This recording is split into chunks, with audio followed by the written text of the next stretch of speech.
qualified squads. And those are the ones you're seeing on the screen right now.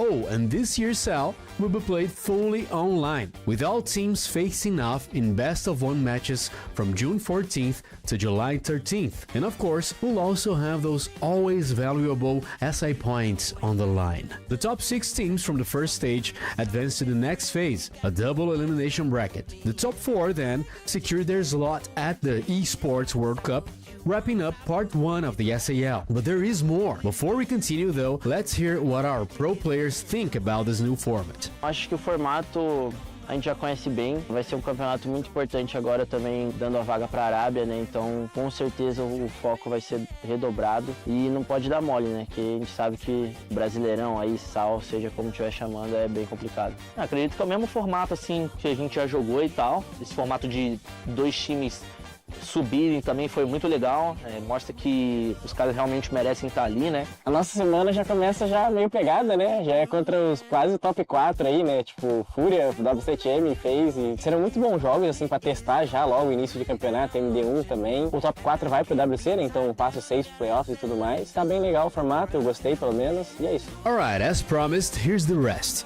The SAL also has a second stage, kicking off on September 6th. The format's basically the same, a round-robin group stage, SI points, double elim playoffs, and the top 4 teams locking in their tickets, this time for the Munich Major. And after the Major, we've got the Grand Finals in December, where the 6 best performing teams from both SAL stages will clash. Oh, let's not forget that the champion gets a direct invite to the 6th Invitational in Paris. With all that in mind, how are our star players feeling? Are they confident? Cara, a gente vem bem preparado, a gente vem bem forte. Agora trabalhando muito mais a questão fora de jogo do que de dentro de jogo, que a gente viu que é uma parte que a gente tem que trabalhar. Mas a gente vem bem forte, sim. Eu acho que pode esperar que a gente dê muita dedicação agora para a Série A, porque é um sonho para os meninos e é um sonho para mim estar aqui novamente. Poder estar com eles, assim, realizar tudo isso é muito legal, então a gente vai dar o máximo possível para conseguir o top 4, conseguir se classificar para os campeonatos e poder representar o Brasil lá fora. O time que põe mais respeito, um time mais agressivo, um time que realmente busca ganhar o jogo de qualquer forma possível. Cara, a gente vai surpreender bastante, eu digo que a gente está trabalhando legal, os resultados dos treinos estão vindo bem, time competitivo como qualquer outro, a gente sabe que dessa vez é o Tier 1, é a região mais forte do mundo, que é o Brasil. Então a gente vai trabalhar o dobro, né? Trabalhando o dobro para conseguir obter um resultado perfeito. Cara, as expectativas são boas. Querendo ou não, vai ter 2 times novos também, que é a LOS e a ENX, né? Eu não avisei também. Pra mim, tá um campeonato, tipo, balanceado, assim. Pra mim vai ser maneiro. O que vocês podem esperar aí da BD é bastante agressividade, né? A forma que eu gosto de lidar assim com o game, né? Trazer bastante agressividade pro jogo, deixar os jogadores bastante soltos pra gente conseguir obter os resultados aí que a BD tanto merece. Well, it's clear the pros are optimistic. Now we'll see who can execute their plans and who will have some explaining to do to the fans after the tournament. But we'll only find out when the season wraps up. And speaking of wrapping up, that's it for me in this video. Thanks everyone, see you next time. Thank you very much for that, Ike. One of our great colleagues down in the South America League in Brazil, specifically. You saw him at a reload, you saw him during the video breaking things down. A beautiful piece. We got to hear from all of the pro players, really. Some that you might not know too well if you only watch kind of international Siege, and then some others that you'd love to see every time. Ask a very telegenic player out there, Alfama.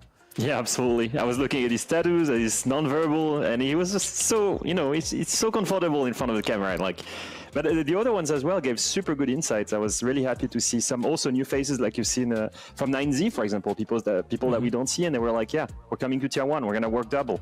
And that's the kind of story that I like.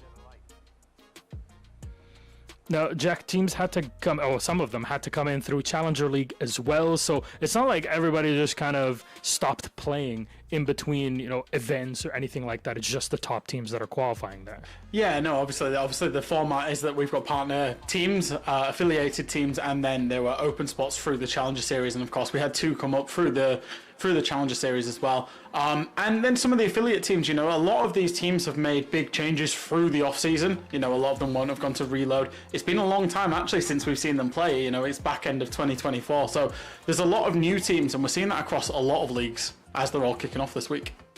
Yeah, and we're already checking out what had happened in APL a few days ago. We're all sitting in the the Twitch chat a few days ago, seeing what's happening through there. Xenox and Guz, no comment on that.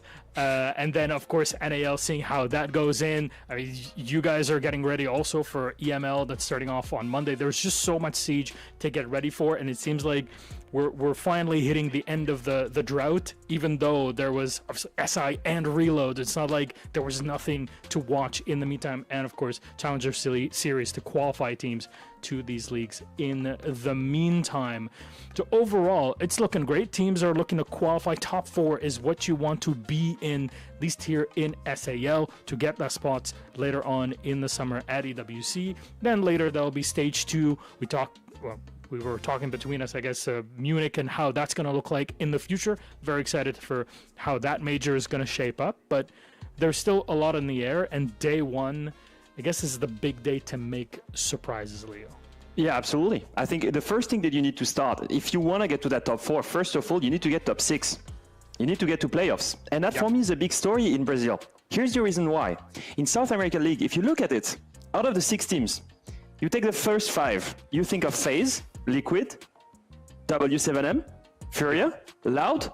All right, we're at 5. So literally, like, maybe you're only fighting for the last 1 spot. Like, literally, they've got just so much talent that even top 6, even playoffs only, is already so hard to get there. And so if you're a new team coming in, obviously you just want to abuse the fact that you're hidden. No one knows your strats. You don't have any VODs on you. Yeah. That's the moment you want to get an upset, Jack. Yeah, exactly. It's that first couple of weeks that you want to get the upset. It's actually ridiculous, you're just naming those teams, Leo.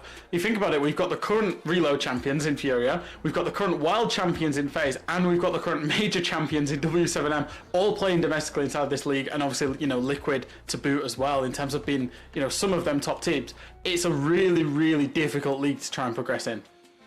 Gentlemen, all I'm hearing here is that the 3 of us have not covered a region that has won so many things in a row in so long, which is just kind of a stab in the heart if you think about it, and how kind of EO now to EML has been going over time. However, we have to talk about our matches for today, because there's 5 best of 1s. That's going to be the ratio really for every single play day until we hit those playoffs that the guys were mentioning.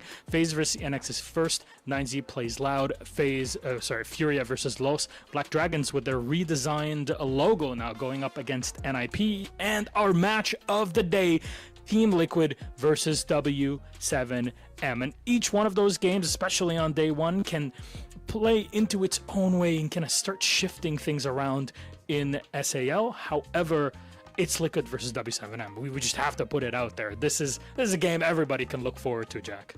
Yeah, absolutely. It's 2 of the the best teams in the world. Obviously, you've got the whole Palu story going on there. You see him on the back of your screen there as well. It's going to be absolutely crazy. We've seen him against his old team.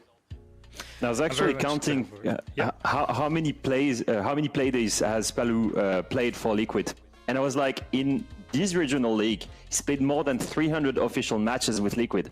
And today, it's the very first one in his regional league that he's going to be able to play against them, after obviously having played against them in Reload. But just imagine, like, 300 official matches wearing the same jersey, and the very first time you just represent your new team in your local region and you play against your former teammates. That's got to be something. I mean, if anything, W7M and Palu went deeper into Reload than Liquid did on their debut, if anything. And I'm sure Palu was very happy. At least that's what we could tell looking at his face in Rio de Janeiro only a few weeks ago. It's actually crazy to think that time flies so quickly. However, we have to lock into game number 1. FaZe Clan are playing today, and of course they're going up against an opponent that you don't really know too much. Well, that's ENX, but we're going to dig into those two. Let's start off with FaZe Clan. First, Jack. The team that everybody's been looking forward to, seeing after Boston. Can they just continue domination now in Brazil? I think so for FaZe. Obviously, they are our current world champions. I think, obviously, they are one of the best teams in the world. Top 3, top 2, whatever you may call it. Some people might say Furia are better right now, but obviously FaZe did get over the line in February, the last time we saw them inside, I suppose, the official SI circuit. And they're genuinely one of the best teams in the world. I think what makes them really, really strong is their ability to read their opponents inside of the game, make those quick micro decisions just to get over the line inside of a round. It's not necessarily the prep that they do ahead of the game. It makes them so super strong, and I think when they're coming up against an opponent like they are today, in that they might not know too much about them, they've only seen them through Challenger Series, that's going to be a real strength that they'll have to rely on. Yeah, it's the kind of team that will abuse the new ban system at 100%. They will know how to adapt. And you think about them and you think like 1 year ago, these guys, they didn't drop a single map, by the way, in the stage 1. Wow. They went undefeated. So that's kind of what they're aiming for.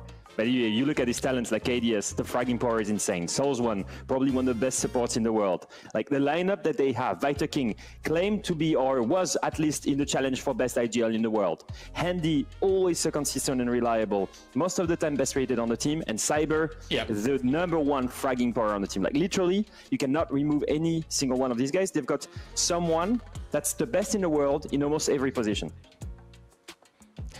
It's crazy to look at the squad and how it is, and to think, you know what, there's probably 2 other teams in Brazil that you would put on an equal platter as this one in terms of skill and everything. It's just the day and how everybody is feeling. However, ENX on the other side, if you look at this squad, you might be thinking, who are these guys? Where did they come up from? And Sexy Cake is on here? Well, that's an old name, even though I still remember when he was quite young, Leo. Yeah, absolutely. You look at this lineup and you're like, wow, okay, I don't know these guys. Bogzera, this is my favorite one so far on this lineup. Super young, super talented, best rated player for this team in Challenger Series. Angels here, Nigel. Some really young names, new names, guys that had maybe like Florio, for example, a small stint into Tier 1 in Brazil, but very short. Most of these guys were T2 talent, and then Sexy Cake. Sexy Cake that had, I guess, some kind of descent to hell, having to, move away from Liquid, then back to LATAM League, struggled there, went to NAL, struggled a lot there, finally coming back to Tier 1 Siege in Brazil, in his home region. And you hear him in this interview that we've just seen before, right? What does he say? For these guys, it's a dream come true to play in Tier 1 in Brazil, and for me, it's a dream to be back, and that's basically it. The only claim that we'll say is, it should not be a dream to just play, it should be a dream to win. This region's, obviously ENX are going to come into this being an underdog in terms of the league. They're the ones that were promoted from Challenger Series. But at one point and another, every single one of our top teams was also an underdog. Look back, W7M when they emerged on the scene, obviously Furia now, they were an underdog team. People were talking about W7M going to a major before Charlotte. Absolutely crazy. Same thing with Loud, same thing with the existing W7M team. All of these teams have had that story from the kind of bottom to top, and obviously ENX is another team where you're wondering, and this is the best thing about it being at the start of the season, you're wondering, can they get that? Can they go for it? Can they go for it? And I think for that, you can play around not just with the operator bans, because now they're different, right? It's Siege X's completely new system to play that in there. But of course, our map Veto, that has not changed, however, in competitive play, still functioning with 9 maps. Only 1 will be left at the end of it for these best of 1 series. We go through it real quick here, please, Jack. Can you take us through it, please? Yeah, absolutely. So we're going to see Bank played out as the decider first and foremost, which is a bit of a curious one, especially for FaZe Clan. We've not seen them win on it in a long time. They did have an attempt at winning it when they played out there and Reload, lost its W7M. In fact, the last time they won it was early doors of the 6th Invitational, Leo. Yeah, I'm assuming this is the kind of map that you rework during the off season. Like as soon as you're off from Reload, that's the kind of map that you want to try and work on, bring new strategies to this new year of Siege, new season. So I'm assuming they've cooked. that's my take on it. And also the way that the map veto is being played, they have the choice of the defense. They have the choice of the side. For me, the side changes is even more important now with the new operator ban system, because you have so much power in your hands. When you're in defense with 3 bans, I think it's even more impactful than when you're in attack. So starting there, comfortable, on your comfortable side, against a team that's a team of rookies and unknown, that's probably the best way to adapt and try and figure out the playstyle and react to it. Well, if you're only cooking rice and beans, it's just a classic Feijão. It's not enough to get the victory here. Like you're saying, ENX have the opportunity today, but what are then some of those operators that you can knock out one by one and kind of play into Bank and against what FaZe can offer, Jack? I think we very often, with Bank specifically, we've been seeing teams get rid of Habana and Ace on the attack, look specifically for those breaching, and then trying to make it as hard as possible. I wonder if FaZe might do that, really take away the core ability from ENX just to get anything done, then get in the face, then get aggressive and give them a lot of problems to solve. Yeah, it's actually funny. If you remove any launch hard breach, like ranging ones, you know that counter spot, for example, stays closed on Bank, right? Yeah. And that's a huge move. So 2 strategies, either you go for hard breach, either you go for shields, or you're a mega mind. And you just like Philippox, you target ban people. And that's what won him Reload. And he was actually much smarter than the other teams doing that. Personally, that's my take on it. That's very true. Now you have to account also for fast repels all around the building, certain positions that have been locked off. There's a lot to talk about, and we'll leave some of that talking to Ace and Dez, who are casting our matches today. Let's say hello to them. Bring them up here, please, gents, because I sense if it's Ace and Dez that are casting, there is a non-0% chance that we would go to overtime, Dez. How are you doing? It would be a classic, wouldn't it? Yeah, I'm really good. I'm glad that we're back and the stage is back on. I'm ready to get on it with Tim. It's going to be a good little game, I think, to get us kicked off. Yeah, it's going to be a lot of fun. I mean, I love being back in Brazil. You all know this. Brazilian Siege, a lot of fun. Been covering it for years now. And doing a sort of back-to-back. We did some last year, doing some more now, and seeing those new teams come in. It's going to be a lot of fun. I mean, look, you say that, Dez, but look, Tim is right in this conversation. At least at this point, we can all agree Brazil is the best region in the entire world in Siege. That has been the case for quite a while.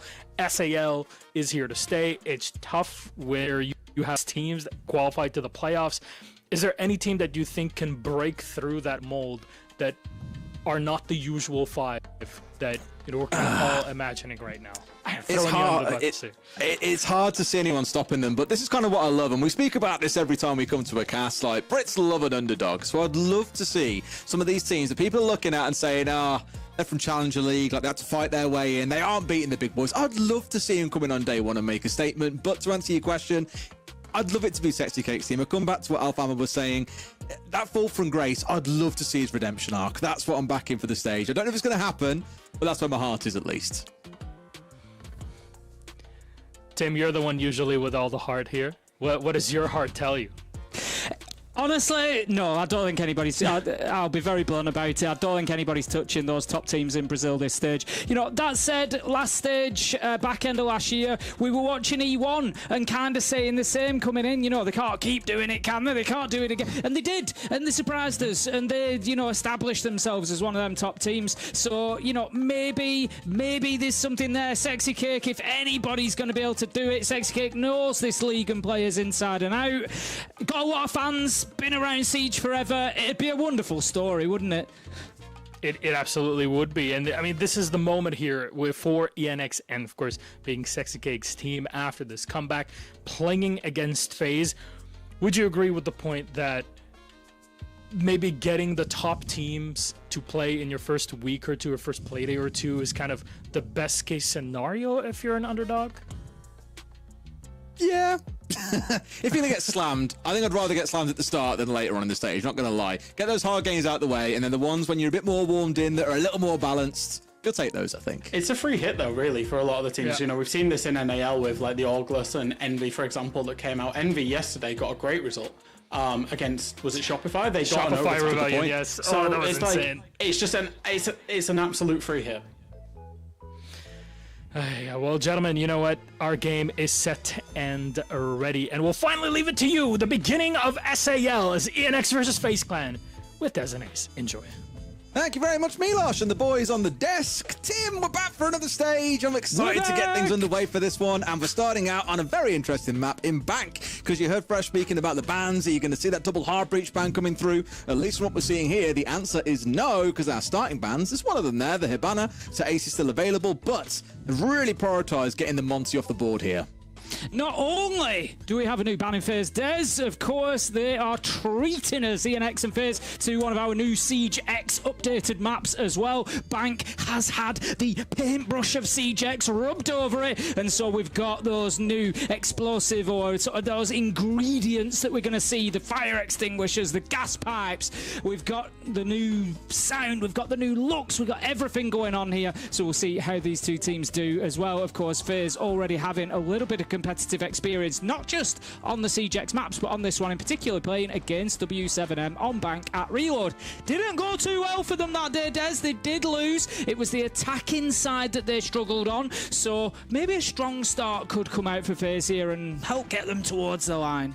Yeah, as much as I'd love to sit here and say, based on that last result, you can see this being close. We aren't talking about like a major semi-final here where it's like, oh, there's a team that could beat them. It's not to try and really put ENX down here, but they are against titans of the region. The most consistent, best team that we've had around the world for the last few years. This is going to be a real struggle, but I am so here to see if there's going to be an upset. So let's get things underway. We are down in the basement. It is a bit of a lock-in defense coming out from FaZe here. They've really got themselves a lot of stalls set up with the smoke, with the Goyo canisters, a couple of C4s to play behind. So for ENX here, what I'm looking forward to seeing, Tim, is their problem-solving capability. They've got to move through the map quickly. They've got to deal with roamers, as you can see them doing now on their drones, for example. But pace could be what really stings them. If they start looking at the site with about 60 seconds left, FaZe will just lock them out on time alone. Just going to be, as you say, trying to burn a bit of time here, FaZe, even though they dug deep. But ENX, they need to be recognising that quickly, getting those drones out, knowing what's ahead of them, and just starting to push forward. They've got one on blue stairs. I hope that they're aware of that. I mean, it's the oldest hiding spot in the book, surely. They're not just going to go charging on in thinking those stairs are clear. No, they don't. They're just going to be lining up there. Of course, a few new names as well for you on the side of ENX. Sexy Cake and Florio, I would expect maybe, you know, our regular Brazilian fans to be familiar with. Florio coming from Black Dragons previously. But the others, Angel, Nigel, and Boxera, just, you know, a little bit new to us. So we're going to feel that out, see how they go, see how they do. But so far, I feel like this is pretty good for FaZe. A minute and a half. We've still got a laser gate covering a hatch. You know, we're starting to get through towards site, but no opening kill yet. ENX have still got work to do.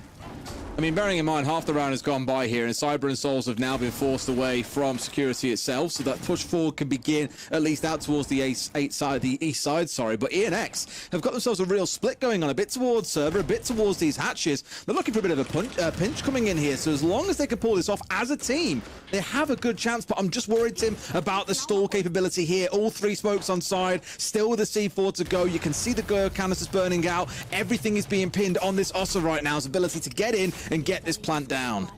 Yeah, 50 seconds left to go. It's time for Florio to start thinking about making a move. Got to get into that position now. And as you say, the difficulty is going to come when those smokes start flying over. Cyber manages to pick up Sexy Kate. That is not a great start for ENX here, as Handy manages to take down Nigel as well. And that's going to leave us now 5 versus 3. Handy up the stairs, manages to find another. And this is a great defense from FaZe so far. You want to learn how to play a turtle defense? Have a look at this round, because FaZe have just absolutely nailed it.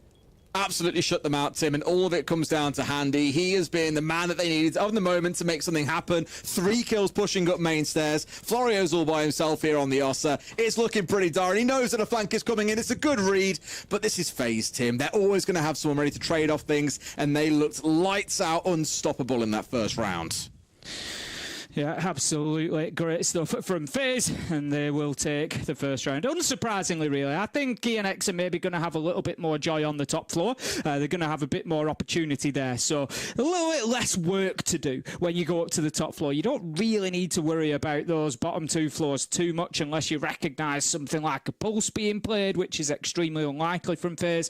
So it's going to allow ENX to focus that attack on that top floor. They can use the windows with a little bit more safety than they used to, Des. Obviously, it's more difficult now to get yourself thrown out of those windows, get your kills because of the changes to the ADS in animation. So they can, with a little bit of confidence on the attack here, so long as they hold main lobby, that's going to be the key, because that's the main way to fight against the windows now. Hold that main lobby, get some people on the windows, deal with janitor, make sure that you've got something there. In this case, I'm looking at the sense that Florio's actually going to move away from it. We'll see whether that sticks around or whether that gets changed through the prep phase or not. But I'd like to see something a little bit more focused here on this lineup to deal with janitor, block that line of sight, smoke grenades, something to get in there and give you that space, give you that opportunity to get the diffuser down inside the windows.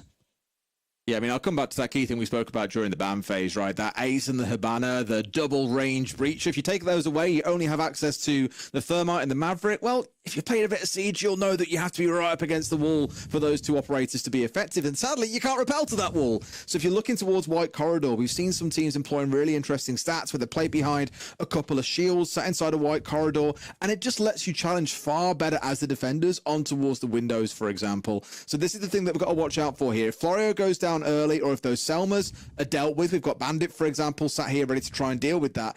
This could be a real difficult spot where ENX sit there scratching their heads like, oh, what do we do? And I've got no doubt they've seen this sort of thing in scrims, that they've had a chance to play against it, and maybe even have prepped their own sort of strats when they ban this kind of stuff away. But again, against a team like FaZe, you just know they're going to throw the kitchen sink at you. This is the thing, isn't it? I feel like FaZe is one of those teams that the saying that comes to mind is everybody's got a plan until they get punched in the face. And so they get punched by the face.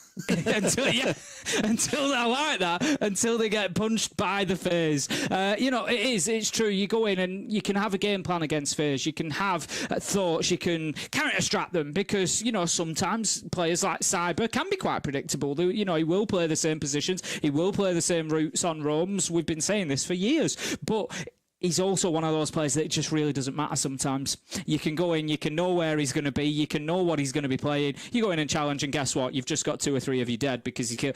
It's one of them with FaZe. You can come in there with all the plans you want. You can spend all the time prepping for him. You can feel like you've got everything fine-tuned, and you'll come in and still get smashed about. And this is what everybody has been finding with FaZe, not just over the last 6 months, not just at SI. We've seen this out of FaZe for years now. We've been saying it, so consistently. Are they in the finals or losing to the ultimate winner of a tournament? It's unbelievable consistency since about 2021. Despite roster changes and everything that's gone along the way, they are at the top of their game. So ENX, they're going to need something special. Let's see if they can deliver in round 2. I'm just looking across that lineup. The Kappa Tower's there. If you remember, I was talking about smokes. I was talking about a way to deal with janitor. I'm glad to see that we've got the Kappa Tower there. It just gives them something to build behind. Again, that big one for me is watching Souls on that Bandit, because he's the one who's going to be keeping the wall ideally electrified off, and meaning they can play around it. The fact they got KDS also reinforcing with the walls here in towards Stark and in potentially playing out in this spot to help deny that wall suggests they are going to have a couple of players out on that part of the map. There we go, both Bandit batteries going down too. So absolutely, that's the game plan. One thing I do want to remark on before we get too deep into the round, Tim, when you think about FaZe like versus, I don't know, a Furia of the world or other teams, W7M, take your pick, many would look at them and say, sometimes in a negative light, they're quite a slow team. It makes them quite boring. They play slow siege. Against a team like ENX, I think, who have so far, at least from round 1, struggled with the clock. Like the first kill in last round came with 43.7 seconds left. It was very, very slow as how the round actually progressed. I think a slow team coming up against a team like FaZe is going to really struggle to break them down because that's their natural pace. They can deal with fast teams as well, but there's going to be nothing that surprises them. And I think they're always going to be ready. And looking again at this round, you look at that lineup in the bottom right corner of your screen, everything is about slowing down, delaying, giving information over towards FaZe so that there's no surprises coming in, and they're the ones just steering this round the way they want it to go. It doesn't matter what ENX do. FaZe look ready. 1 minute into the round then, and we don't have any kills to open things up for ENX. It's going to be mainly utility clearance at the minute. Again, giving that point of access towards Janitor. As I said, that's going to be a real key position for this round, so keep your eye on that one. Long angle established into Janitor again. We're going to be saying that word an awful lot. I'm expecting the Blackbeard of Angels to be heading in there and trying to clear that out. That's going to be one of the methods they've got. Nigel on the Capitao as well that can prevent the effectiveness of players in there. But certainly dislodging them would be very useful. Now, it looks to me like we've got one playing underneath as well. It's going to be Cyber. I suggested watch out for something like a Pulse, but a Valkyrie makes perfect sense as well. Cyber underneath with the Nitro is going to be something that they need to watch out for. He doesn't have it in hand at the minute, but I'm not sure if he's detonated it. He does manage to pick up Angels, so they'll know that he's underneath now, and that leaves us 1 kill for 1. Sexy Cake did manage to pick up Handy, who was the hero of round 1, so not a bad start overall from ENX, but with a minute left to go, Des, it doesn't feel like they're really in a position to start thinking about putting this diffuser down yet. I love how they're playing it though, Tim. They're not looking to get like hyper aggressive onto FaZe here or rush them. They're actually just playing these longer angles that you're exposed to on this top floor and picking out the odd player when they're trying to step a little too liberally across this top floor. Now this is a good spot to be in. They're in a 4 versus 3, but as you've remarked, that clock waits for no one. It's running down here. They've got to start a move, and sure enough, try as they might. Look at that, Tim. It's an explosion. 3 seconds, 3 players gone, and everything I was saying has completely fallen by the wayside. FaZe eviscerating ENX. Yeah, that's your problem for ENX. Like you said, they're sort of circling around the extremities of that site, and they managed to pick a couple of kills up. It was good going for them, but FaZe were happy with their core. I speak about these onion-style defences sometimes. You know, you've got your players in the outer layers of them that are there to soak up a bit of time. Maybe grab a kill, maybe not. They're just there to soak up a bit of attention. Doesn't matter if you lose them. And FaZe, they show why. Because the core was solid, Des. What's the question?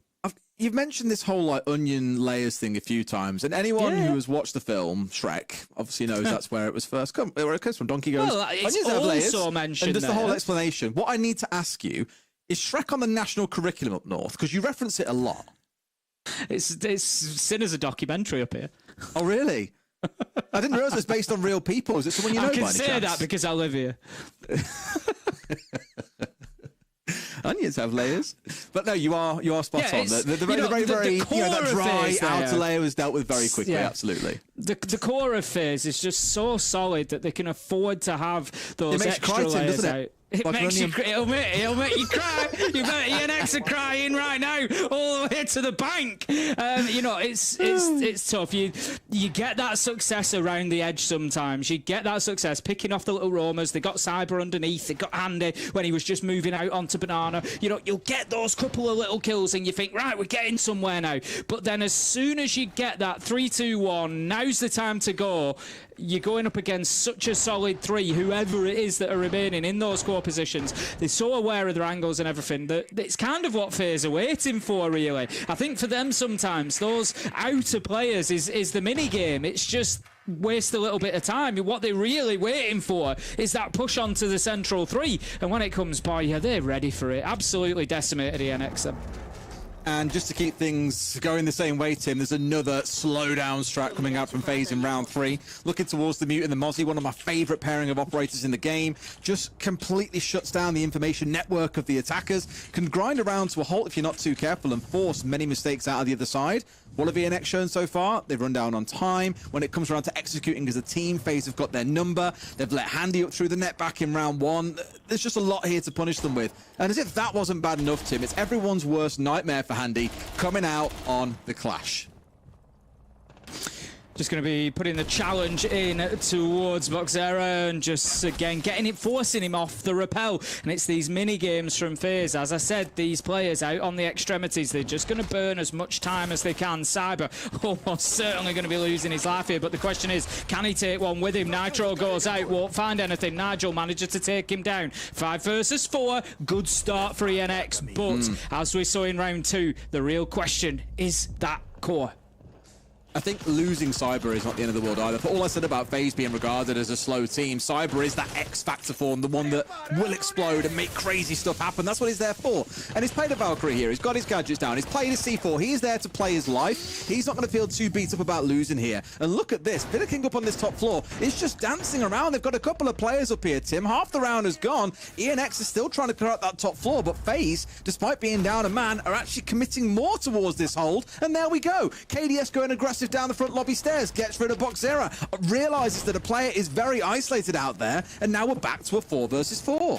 Yeah, KDS just understanding the flow of things there, knowing that he needed to get his team back into things. Handy manages to pick up Nigel as well. That's going to be your Deimos and your Dockerby, 2 operators that you don't want to be losing at this stage of the round. You want them there for those final executes. Put the phone call in, put the track in, distract the players, and then get in and try to put the diffuser down. That's not going to happen. Souls manages to pick up Angels as well, and it's another round for ENX that, despite an opening kill and despite, I won't say a promising start, but at least a solid start to the round, it's just come to nothing, Des.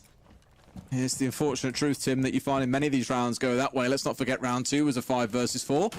And very, very abruptly became a 4 versus nothing as FaZe slayed every player in about 3 seconds flat. It was horrible.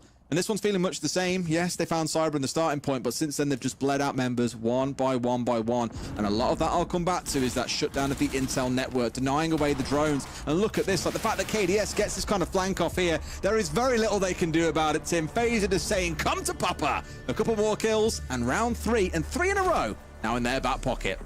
Yeah, it's not looking good for ENX right now. As I said, when we saw FaZe against W7M on Bank last month, the defensive side was their better half. So yeah, ENX coming in for a tough start. I think part of the problem is as well, as we've said, Florio, Sexy Cake, both players that have had a lot of experience at this sort of level. When you look at the other guys, it's a little bit, you know, welcome to big school. You know, and you're at the biggest school. You've not just come into tier 1. You've come in against the reigning world champions. It ain't going to get any tougher than that. So, you know, we were talking about it in the pre-show as well. Is it better to get these games out of the way at the beginning, or, you know, get a good start and have them at the end? For me, I agree with you, Des. Get them out of the way now. You're not expecting to take anything out of a match like this realistically, so roll the dice. If you come away with something great, if not, move on. Like when you get to the end of the stage, and that's when the matches can really, really matter for those final placements. You know, mate, how many times have we seen the situation where it's, oh, they need this win to get into, you know, playoffs, to get into that next stage. So having then to play FaZe, last thing that you want. I think get it out of the way now, and unfortunately for ENX, they're going to be getting out of the way in quick fashion at the traders. Yeah, it's not looking pretty, is it? I love the bans that have come through, by the way. We're seeing that completion of the double hard breach ban that we mentioned. As if life wasn't already miserable enough, let's just make it even harder for them. And then also seeing the Valkyrie ban coming out. Not surprised, seeing it brought out in a couple of those rounds. Although we saw Cyber die early, it was more the intel that I think was stinging them. So much so that in that third round, you saw Sexy K bringing along the IQ to try and deal with it. So respect being shown to the operator, both in terms of the operators they picked, but also opting to ban it away here. I think, though, it doesn't really matter what you get banned away at this point, because although it feels like we are just glazing FaZe non-stop here, it's hard to be any other way when we've seen them absolutely dominate ENX, even from a man-down position. You know me, Des. If ENX give me any opportunity, I'll go crazy for them. We just kind of need them to give it to us. You know, I said Sexy Cake a player. You know, there's going to be a lot. There's obviously the other players on the team. There's going to be a lot of focus towards Sexy Cake. Was originally on Team Liquid. We saw him in NAL playing for Los. You know, a player that's been around the game for a long time and has an awful lot of fans. Very popular stream as well. And I'm so happy that Sexy Cake's back in the league and that I get to cast his games again. But yeah, certainly, like I said, I need no excuses to go crazy, but they're not really giving us too much at the minute, and it's FaZe not allowing them to. They're just so solid. But ENX at the minute, good progress, a little bit quicker than last time. That's one of the things that they need to worry about. As I said last time, we were coming towards that minute mark. They were still messing about with laser gates. They were still trying to clear those sorts of elements out. This time around, a minute 30, getting those hatches open. They do have the tub to still contend with. We've seen one of those auto canisters out to prevent the other hatch being open, but right now, good progress from ENX. I was kind of curious why KDS didn't use it here to delay that a little bit further, but clearly they've got a use case for it in mind that we're going to see come out at some point. Steps across here and was about to drop one, but keeps it in back pocket for now. Lots of pressure being built up. My main worry, Tim, this is a very similar execute to last time. FaZe will go, oh, it's the same as last time. They're playing on the hatch. They're playing with the Ossa execute on security. We haven't got to change anything here. Just carry on doing what we were doing before. The Ossa, Florio just holding that long angle, something they didn't really get a lot of joy from last time. They got the Talon shield deployed in the same position, but didn't really get them anything. They're going to try and get inside and create that safe space to put the diffuser down. Florio does hands, so that's going to be his role inside of this cyber who hold him off. He's being supported by Stalls with those toxins going out too. They can just chalk out the rest of this round. They have a problem, Tim. We can just keep playing the stall. We said this back in round one. You give them 60 seconds, they'll rotate C4s, they'll rotate smokes, Vulcan canisters. That's exactly what they're doing. Look, 20 seconds to go, and another Vulcan canister has just gone off. They've got a smoke still to play with. They've still got a C4, and that's a great long shot coming through, but they might get away with it, Tim. They are going to stick it. It's a 3 versus 4. That's not like Souls. Seemed to be no idea that that plant was going down. The Toxic Babe canister not being in the position it needed to be, right out by the door. And they've got away with it, but they're going to have to really try and hold on here because FaZe are going to put the pressure on. They're going to try and get up there, but Handy won't be allowed, nor will Souls. And it looks like ENX might just be able to hold on. They've absolutely stolen this round from FaZe, and I love it. Boxera manages to get one onto Bitter King as well. It's all up to Cyber, but I don't see him doing this with the time that was left. Nigel picks up the final kill. ENX, we were saying with 30 seconds to go, they can't do this. There's Vulcan canisters, there's Toxic Babe canisters, but they found a way, Des. I just love how they've played it out as well, using Nigel as the bait on the other side of the stairs. Kills one. FaZe back away and then go, right, we've got a 2v1 this guy on the left. They go for him, and then immediately there's a swing from the Beepers player. Really smart play by ENX as a team. One thing I will say about the whole diffuser going down, then there was smoke going off, but we've seen this happen so often at the top level, Tim. A smoke goes off, you're pretty sure it's covered the plant spot, it misses by a hair, and that plant gets to get stuck, and everything starts falling apart from there. So a little bit unlucky for FaZe, but ENX, they pulled off the execute, they played the post plant brilliantly, and now they've got a round on the board. So it is not going to be an absolute steamroll by FaZe here that I think many were anticipating given how the first 3 rounds went. Yeah, it's the Toxic Babe canister there is actually really important because it's not like Souls. He's one of, I would argue, the best support player in the world, but certainly top 2 or 3. Absolutely unreal player in those sorts of positions, and it's not like him to miss that, you know, kind of position. But that being said, ENX are not going to get many mistakes out of FaZe, is the reality, because they're against players like Souls, who's the best support player in the world, or one of. So they're not going to get many opportunities like that. So it is crucial that when they do get those opportunities, when they do see those mistakes, that they punish them. And that's exactly what they've done. That's all we can ask from them. So brilliant round from ENX. Not followed up by a good start though, as Handy manages to take down Nigel, and that's your Flores gone. There's lots of utility denial off the board for ENX. Not the end of the world so much for this, but I think because he was their main soft destruction option, they were looking at him to be the one that opens up some paths for the Blitz to go charging on through, for example. So now they've got to change up their game plan a little bit. Clearly it was a set-piece play they had in mind. Looking at this lineup, you don't pick these and go, oh yeah, we'll figure something out, or here's a random strat where the 5 operators do something separate. No, this is about them all working together, and that Raul is the one that I'm looking at to be the impact maker. I just worry how much this is going to impact them now they don't have the Flores on side. Yeah, they'll definitely have wanted those Roteros to clear Janitor Corridor as well. There'll be barbed wire there, I would almost guarantee, without having seen it in the setup phase. I'd be very surprised if there's not some utility out there to prevent the Blitz just walking in. So, yeah, you can see it there on the floor. So, going to be very, very difficult for them now to maybe get Sexy Cake into that position to challenge Vitor King, who is the player inside of Janitor at the minute. So, yeah, we'll see how it pans out. But there's your hour gone as well. Not looking good for ENX. 5 versus 3. FaZe picking up a couple of crucial kills to kick things off. 1:30 into the round, and ENX are scrambling right now. Yeah, it feels like they've really tightened things up here as well now. KDS is the one potentially at risk as in comes the Blitz. Always a hard one to face off against in the 1 versus 1, so it's going to back away. Probably has a teammate nearby to get the side angle on in case they require it. And look, he's been pinned back here, Tim. That's what they've really got to worry about. He was the pointy stick, the sharp threat, and he gets a great read onto Boxera. Even being on the nut coming, creeping on forward, nothing to be said for it. Sexy K can at least get one, but there's 4 players now bearing down on him, Tim. This looks like nothing more than a 4-1 scoreline to FaZe. I'm not sure exactly. This isn't critical, but I'm not sure exactly what Veto King was doing there. I think having fun. I don't know if he'd been flashed by the blitz or he just kind of ran into the corner of Stock Corridor and just stood there while Sexy Cake shot him and killed him. Yeah, overall, very good from FaZe there. A couple of early kills and it left ENX having to take risks, not having the space. Really, if you bring in a blitz, you want that blitz to create space. And as I said, really, the Rotero drones go in from top square double door, clear out the barbed wire janitor. Sexy Cake pushes in from there with a little bit of pressure into Stock at the same time. Get yourself inside a janitor, clear that out, and it creates you some space. You can start thinking about getting on into site. But yeah, without that utility and the Raura as well, as you quite rightly said, to be able to close off meeting to CEO, to be able to create a little bit more of that space, becomes very difficult. So ENX not able to close that one out. We're going to see them heading into round 6. It's going to be the full rotation from FaZe. They will finish things off on their defensive half down in cafeteria. It's looking very likely to be a 5-1. I would expect to see FaZe with a presence upstairs. Handy goes up there with the mirror as I say that. So ENX going to be needing a top floor clearance. Interesting to see how things go in the second half when we get there as well. Yeah, I'm the biggest opponent of saying that there's 2 halves to a game of Siege, that you could see a very different ENX come out on defense and the FaZe could crumble on the attacking side. I don't expect it, but it could happen. So we'll see what happens once we get over this round and whether or not FaZe push on to a 7-1 or if ENX have actually got something in the tank to show us what they can do.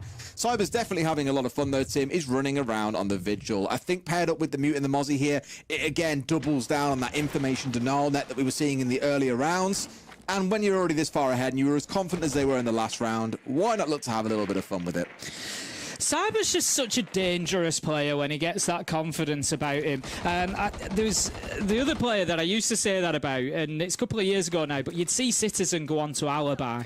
If Citizen went on to Alibi, you knew that you were in serious trouble because he was just having fun and running around at that point, and he knew that he was just in that flow where he was going to get kill after kill. And you feel the same for Cyber at the minute. You feel he's just playing with that confidence. Handy manages to pick up a double. The Blackbeard of Sexy Kick has gone in and created a bit of space inside his site, but there was no support there with him to be able to do anything with it, really. Does manage to pick up souls. 2 versus 3. Handy, Cyber, Veto King still alive and still fighting as Handy has done so much damage in this round.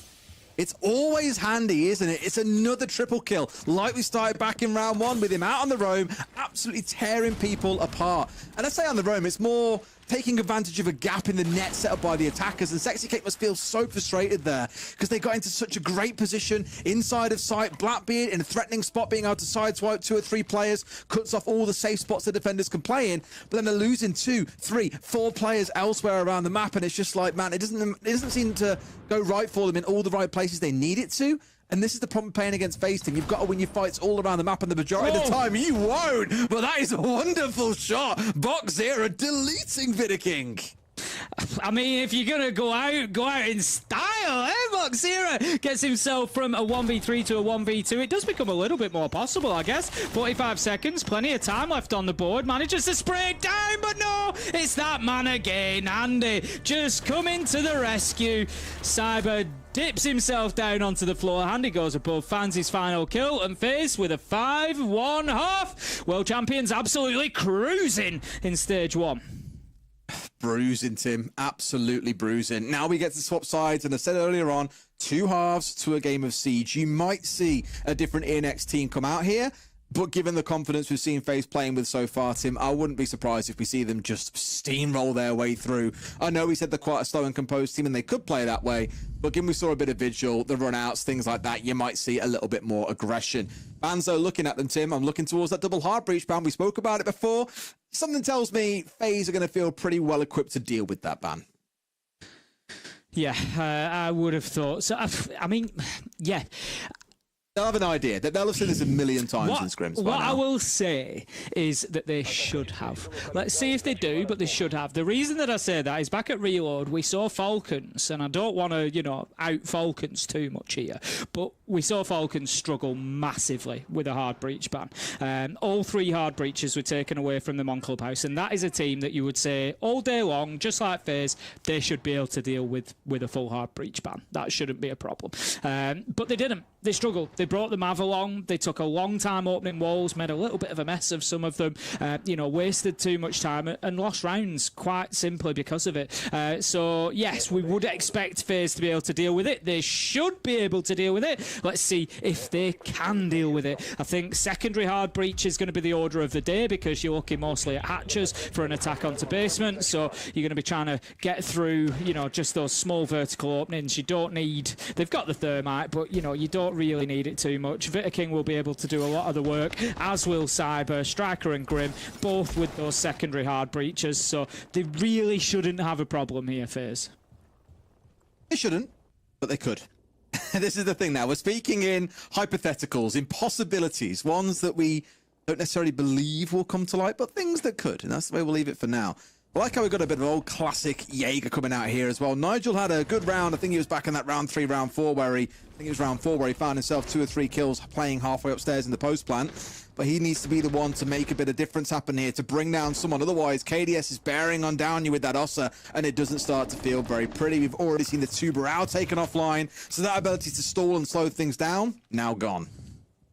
We've got to start looking at the individual performances on ENX as well. Nobody's got more than 4 kills. Boxera and Nigel lead the way on 4 apiece. On FaZe, we've got Handy on 11. We've got Cyber on 7. They need that player or two to, get a hold of this and really start bumping the numbers up so that everybody can kind of get behind them. They've already lost Sexicate, which is the Tuberau gone as well. When we're looking at hatches being opened, we saw those auto canisters being used for that previously.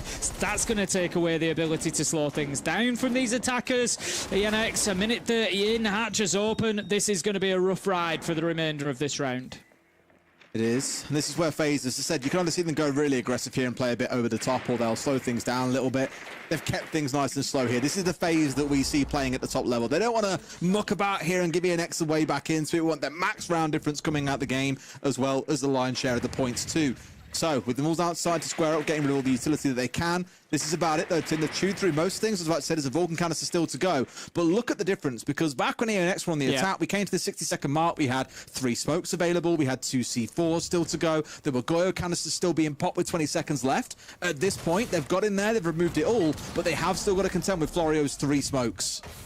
Yeah, that comparison is so important, like you say. First smoke goes out. So if they play this well, there may well just be enough time at hand, enough smokes at hand to deal with this and prevent the diffuser going in. But Cyber picking up the Jaeger of Nigel, that is not good for them. Florio does manage to pick him up inside of the elevator, but whilst that has happened, they've got in and they've started putting the diffuser down. Florio was distracted with that elevator position, so the Toxic Babes couldn't go out. FaZe took perfect advantage of that, got the diffuser down, and now it's 1 versus 3. Boxera, we saw him have a beautiful kill on that attacking half, but he's going to need 3 beautiful kills to do anything here. KDS manages to pick up that final kill, and I love that from FaZe Des. We just see them making a lot of noise with the left hand over here. It's Cyber, he's in elevator, he's got a kill, because what is the one sticking point for them getting that diffuser down? It's Florio. So who has to turn and deal with Cyber in elevator?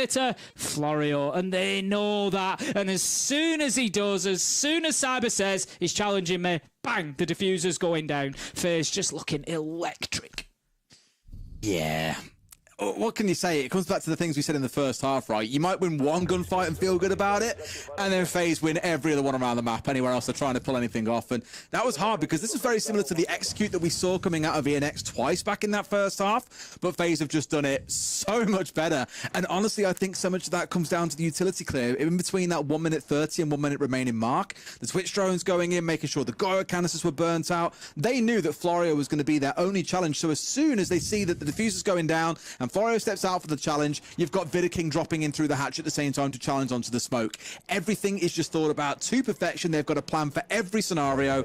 And ENX now, Tim, I hate glazing one team so much, but ENX really are floundering, and it's no surprise against the best team that we've seen over the last 4 or 5 years, consistently, as you say, either making it all the way through a tournament or losing to eventual grand finalists.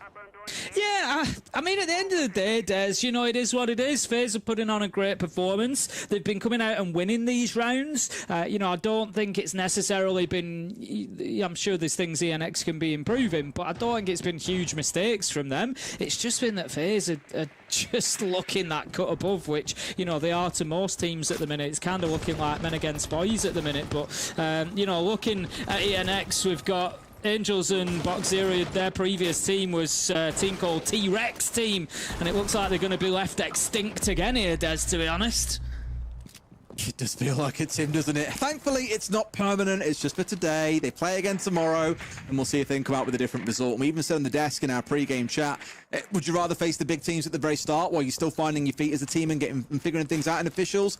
I think I would, because whether you play them on play day 1 or play day 9, there is a very, very good chance coming into this kind of game for ENX, you're going to lose to a team like FaZe. And I'd rather warm up against them and then face teams that are more around the middle of the pack that you've got to battle with to maybe fight for a top 4 spot, then have to worry about plays and FaZe on the last day when arguably you're at your very best, because you're probably still going to get slammed by them. So still things to take away from it, definitely things to go and work on, but there's been certain moments I've looked at this and said, yeah, there's some good moments of brilliance here where we can see the potential, but it's going to take time for it to come together.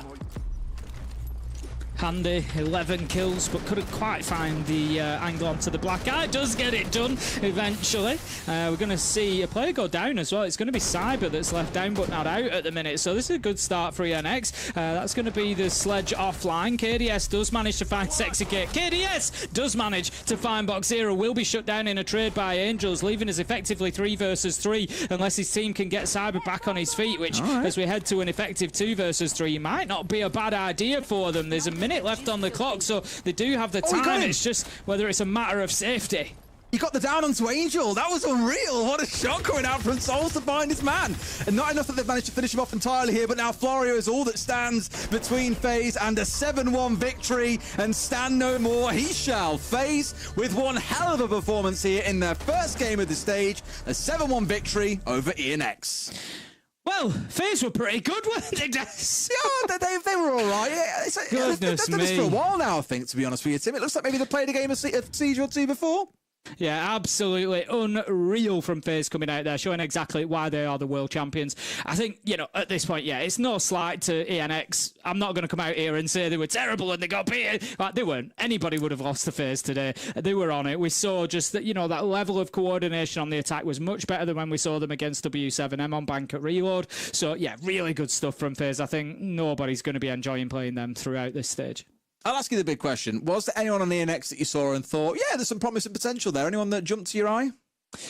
I did comment partway through that it had been a little bit quiet for kills. Boxera hit some nice shots, so I'm looking forward to seeing a little bit more of Boxera. Florio was a little bit quiet on the support today. We know that Florio can be quiet. Can be better than that. But yeah, Boxera and always Sexy Cake. I just love watching Sexy Cake as well. You know what, Tim? I think the first time I heard you say a word funny was Sexy Cake, and it's 2019 OGA Pit in Croatia. They won it. Exactly. This is what I said. It's followed you all these years. But let's get the desk back in as well. I'm sure Milosh and the guys have got some thoughts.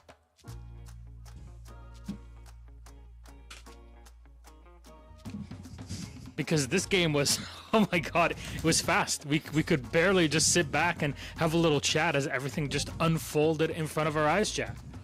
Yeah, I mean, that was FaZe flexing their muscles, realistically, wasn't it, Milosh? They came in, they had a good game plan, they had a great ban strategy, they executed it perfectly, and they executed it with a little bit of flair. Particularly, I think Cyber was maybe the biggest flair player, I would say, Leo, but Handy was the one that was getting the important kills for whenever Cyber got caught off a little bit. Literally, I was about to say, I knew it was going to be a stomp when I saw Cyber on an open area defense playing ATM. Yeah. He could have went away after failing to kill the guy rappelling. And he decides to stick there and still play super aggressive. And that was consistent for FaZe. In defense, they were waiting, they were burning time, waiting till the very last moment, and just before they execute, they would go aggressive, based on intel, which then meant that The other team ENX needed to go and ban the Valkyrie, and even with that, they kept going aggressive. And like you've said, Handy was the one playing the Mira, playing the Goyo, playing the site operator, and going aggressive just at the right time, getting 2 or 3 critical kills. Clearly a huge gap between these two teams. Even in attack, we saw it with the level of coordination and FaZe clearly way higher.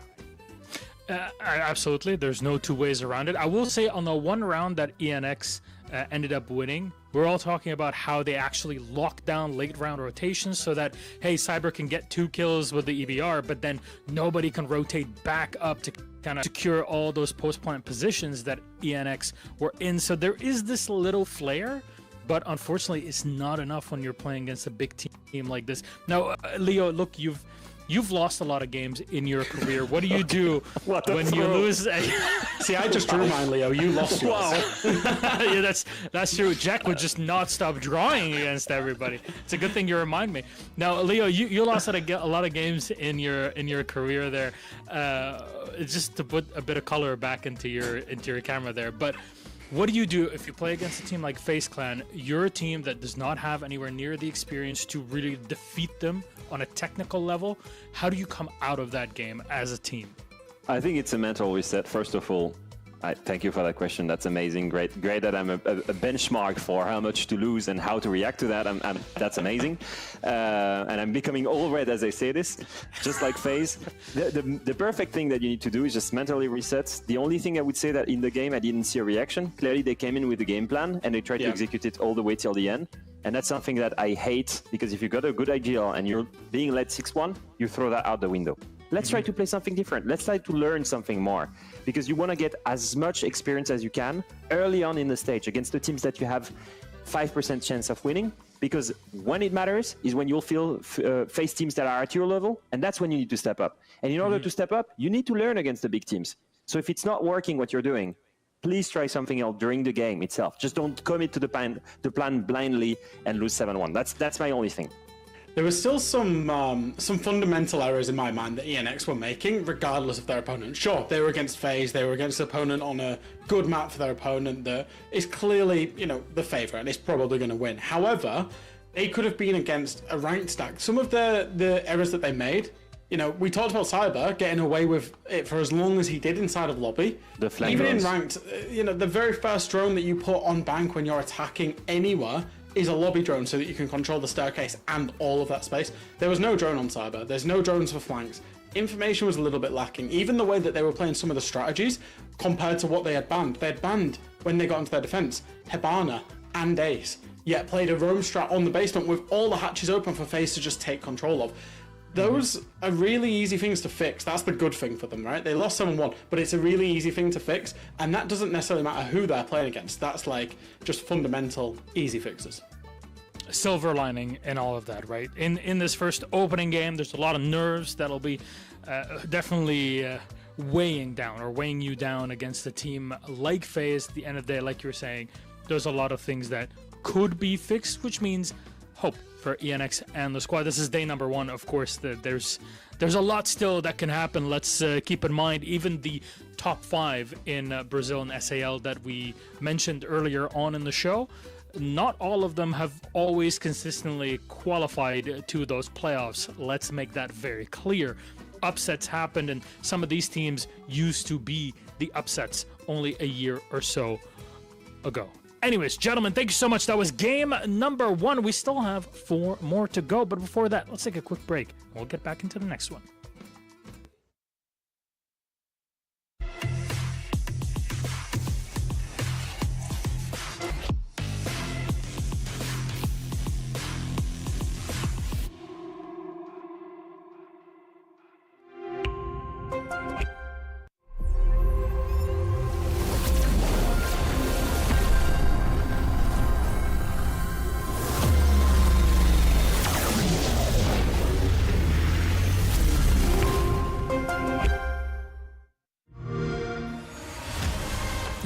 They say it's not the destination, it's the journey. And the journey of 1,000 miles begins with a single step. And you know what? They're right.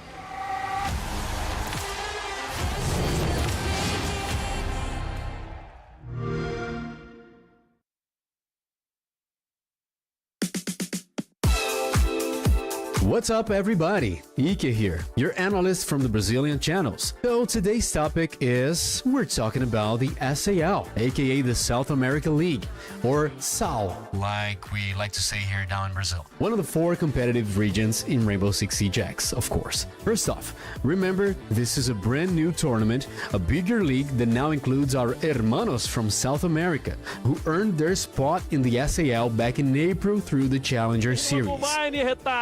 Passageiro da agonia, o Cuts nesse momento, sofreu e foi finalizado. ENX, a grande campeã. But what matters to us is that the 2025 SAL features 10 teams, partnered, affiliated, and qualified squads. And those are the ones you're seeing on the screen right now.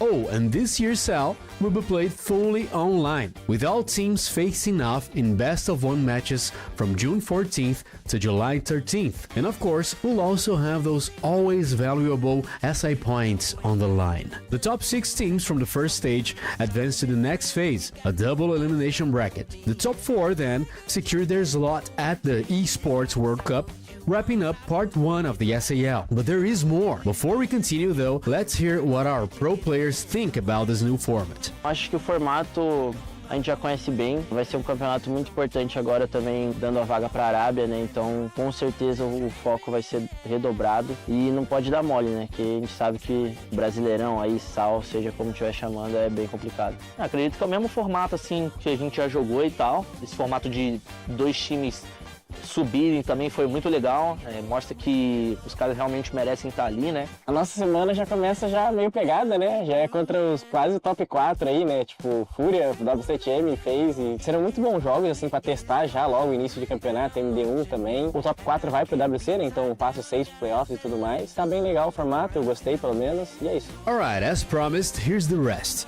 The SAL also has a second stage, kicking off on September 6th. The format's basically the same, a round-robin group stage, SI points, double elim playoffs, and the top 4 teams locking in their tickets, this time for the Munich Major. And after the Major, we've got the Grand Finals in December, where the 6 best performing teams from both SAL stages will clash. Oh, let's not forget that the champion gets a direct invite to the 6th Invitational in Paris. With all that in mind, how are our star players feeling? Are they confident? Cara, a gente vem bem preparado, a gente vem bem forte. Agora trabalhando muito mais a questão fora de jogo do que de dentro de jogo, que a gente viu que é uma parte que a gente tem que trabalhar. Mas a gente vem bem forte, sim. Eu acho que pode esperar que a gente dê muita dedicação agora para a Série A, porque é um sonho para os meninos e é um sonho para mim estar aqui novamente. Poder estar com eles, assim, realizar tudo isso é muito legal, então a gente vai dar o máximo possível para conseguir o top 4, conseguir se classificar para os campeonatos e poder representar o Brasil lá fora. O time que põe mais respeito, um time mais agressivo, um time que realmente busca ganhar o jogo de qualquer forma possível. Cara, a gente vai surpreender bastante, eu digo que a gente está trabalhando legal, os resultados dos treinos estão vindo bem, time competitivo como qualquer outro, a gente sabe que dessa vez é o Tier 1, é a região mais forte do mundo, que é o Brasil. Então a gente vai trabalhar o dobro, né? Trabalhando o dobro para conseguir obter um resultado perfeito. Cara, as expectativas são boas. Querendo ou não, vai ter 2 times novos também, que é a LOS e a ENX, né? Eu não avisei também. Pra mim, tá um campeonato, tipo, balanceado. Assim, pra mim vai ser maneiro. O que vocês podem esperar aí da BD é bastante agressividade, né? A forma que eu gosto de lidar, assim, com o game, né? Trazer bastante agressividade pro jogo, deixar os jogadores bastante soltos pra gente conseguir obter os resultados aí que a BD tanto merece. Well, it's clear the pros are optimistic. Now we'll see who can execute their plans and who will have some explaining to do to the fans after the tournament. But we'll only find out when the season wraps up. And speaking of wrapping up, that's it for me in this video. Thanks everyone. See you next time.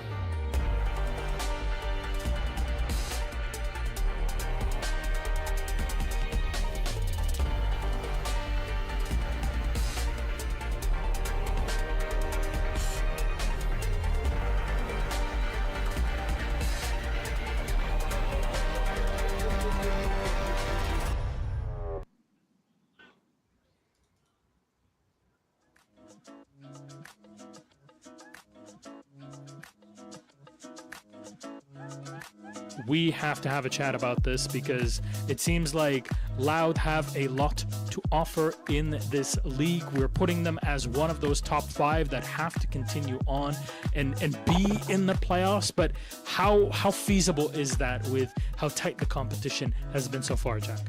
Yeah, absolutely. I think obviously this is the first time that we're going to see Loud under the Loud organization compete domestically with inside of Brazil. We saw them at the Reload event. We saw them compete, they went quite far, and we've actually become accustomed to seeing this team going far. Obviously, they previously were Raz Company Academy, we saw them at Six Invitational, make the main stage go far. They're actually a very, at this point now, experienced and a team that we would expect to be in the playoffs come the end of the stage. Very different playstyle as well, Jack. Like they're very structured, they're very slow, completely different from the strength of Brazil, the usual ones. Obviously, they've got plenty of fighting power, but it's just the playstyle is kind of weird to see in Brazil. And they've recently improved drastically their fighting power by having Daffodil. He was one of the best rated player out of Reload. You know, crazy entry into the team, replacing Flastry, who will be playing later today. But looking very, very well-rounded for this team. And for me, it's the question of, we've mentioned with the format, they want to get top 6 to go to playoff, and then they want to get top 4 to get to the event. Now, the real thing for me is Loud is between these two. And it's the real question, do you break top 4 of Brazil? Or are you only a top 6 team? That's my question and my target for Loud during this stage. It's a hard cutoff, really, no matter how you look at it in SAL and Brazil in particular. But it seems like there's a lot that Loud still can offer. Again, that cutoff, how does that happen? Maybe day one will be a day for them to show off their skills just right off the get-go. Though 9Z on the other side, we love an underdog story, right? We talked about ENX. 9Z kind of fit in that, even though they are an affiliate team, not just coming out of Challenger Series, Fama.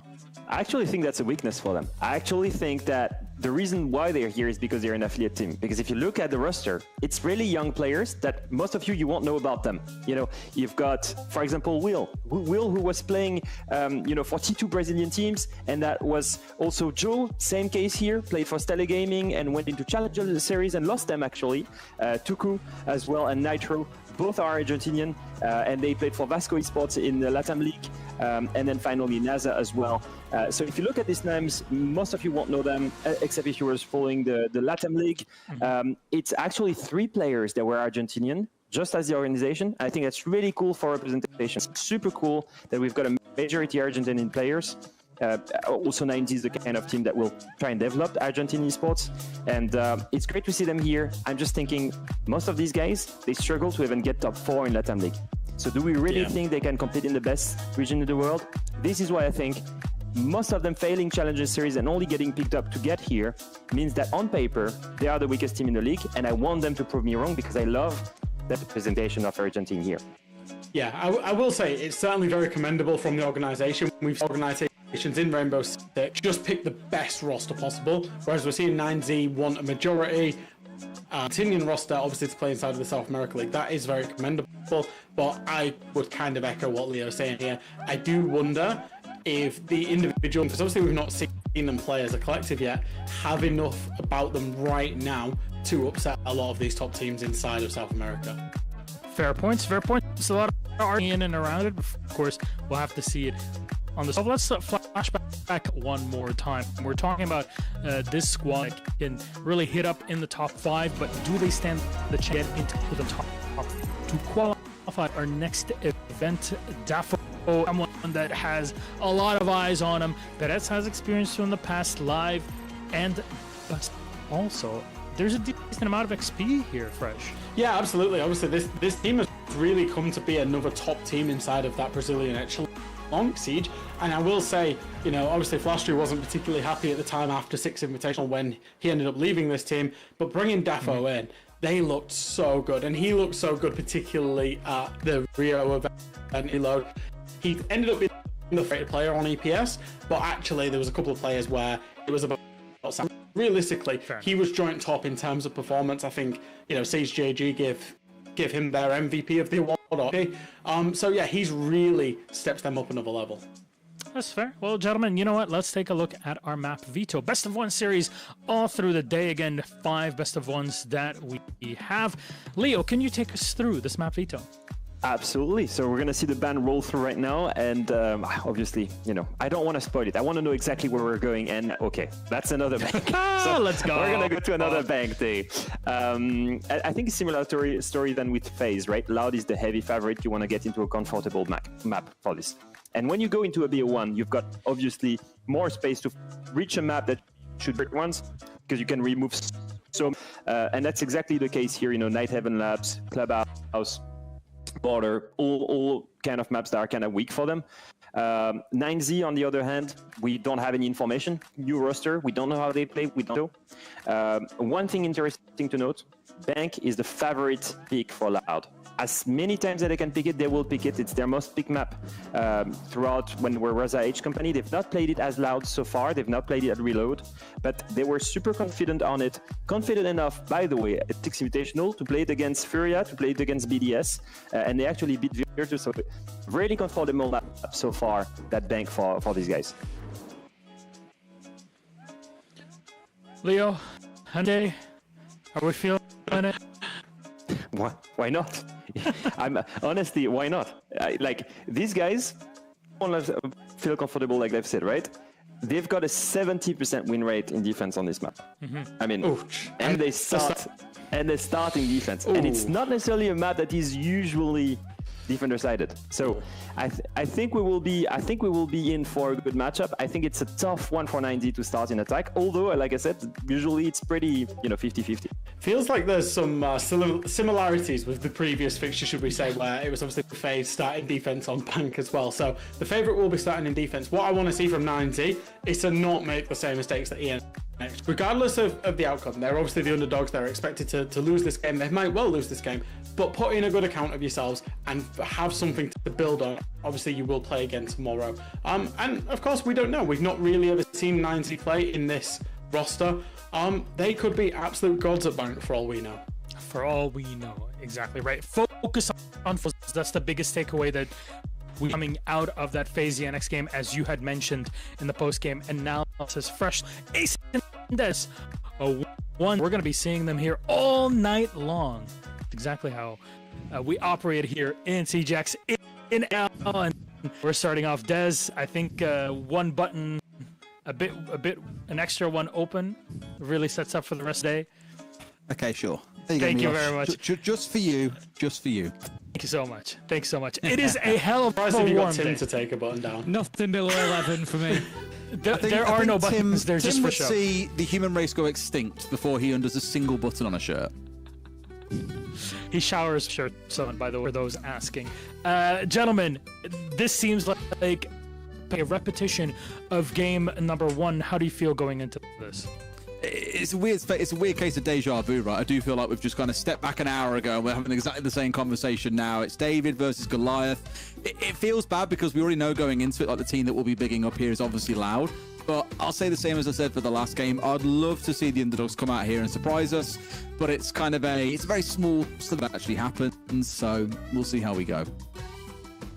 Yeah, I'd have to agree. I love to be it's because I love to be the one that comes out and says, yeah, they can do it. They can do it. They can't. Loud. The match hasn't started, Tim. We're still now, Tim. I hope they do it. Tim, what is wrong with you today? You're so negative today. It makes He's you being real. He's being real. He's not being negative. Was I right? That's, we'll come out of match 2. We'll see if I'm right. I'd love to be proven wrong. I genuinely would. And it's no slight on the players they're going up against, just like it wasn't last time around. It's Loud. Like, they're just such a good team. I'm talking, we could have Falcons, we could have Hero Warden in here, and they struggle to beat Loud. That's the scale of what they're up against. It's absolutely not them. It's the scale of the challenge. And I think for your first game, Tier 1 Brazil, this is just going to be too much to ask, if I'm honest. But it's also a bit of a vibe check for Loud. Are they looking good? FaZe look great. They're Loud look. Yeah, I mean, we're talking about what is happening on the end. Can 9Z really upset? Can they do their own thing? The question is now, you go away from Reload, can Loud really live up to the expectations that were all set on them? And of course, being picked up by one of the biggest in esports in all of Brazil and Latin America, or South America. There's a lot to go through in this matchup, but actually it is ready. So please, we go for a second bank today. This time 9Z majority Argentinian squad against Loud in their debut. Brazil, have fun. It is debut in Brazil, isn't it? Debut! It all starts again, Tim. It feels like we're going back to square one. That last part, let's not forget, was only 8 rounds as well.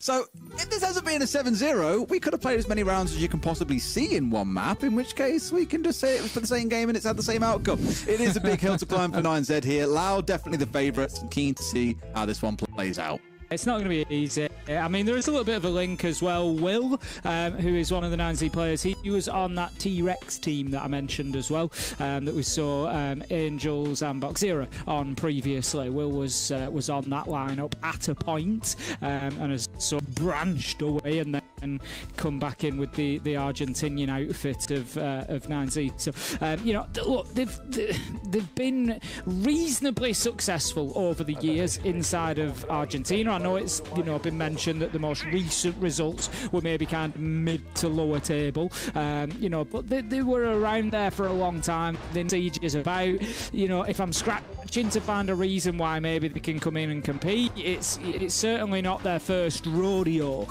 You know, they've got a lot of competitive play under the belts at least, but they just don't have it to this sort of degree. And I think if nothing else, look at it this way, a good start is essential for 9Z. Completely agree. We said it back on the last one, you know, getting a bit of confidence, a bit of like pace going to you, a bit of surprise against the more established and well-known side.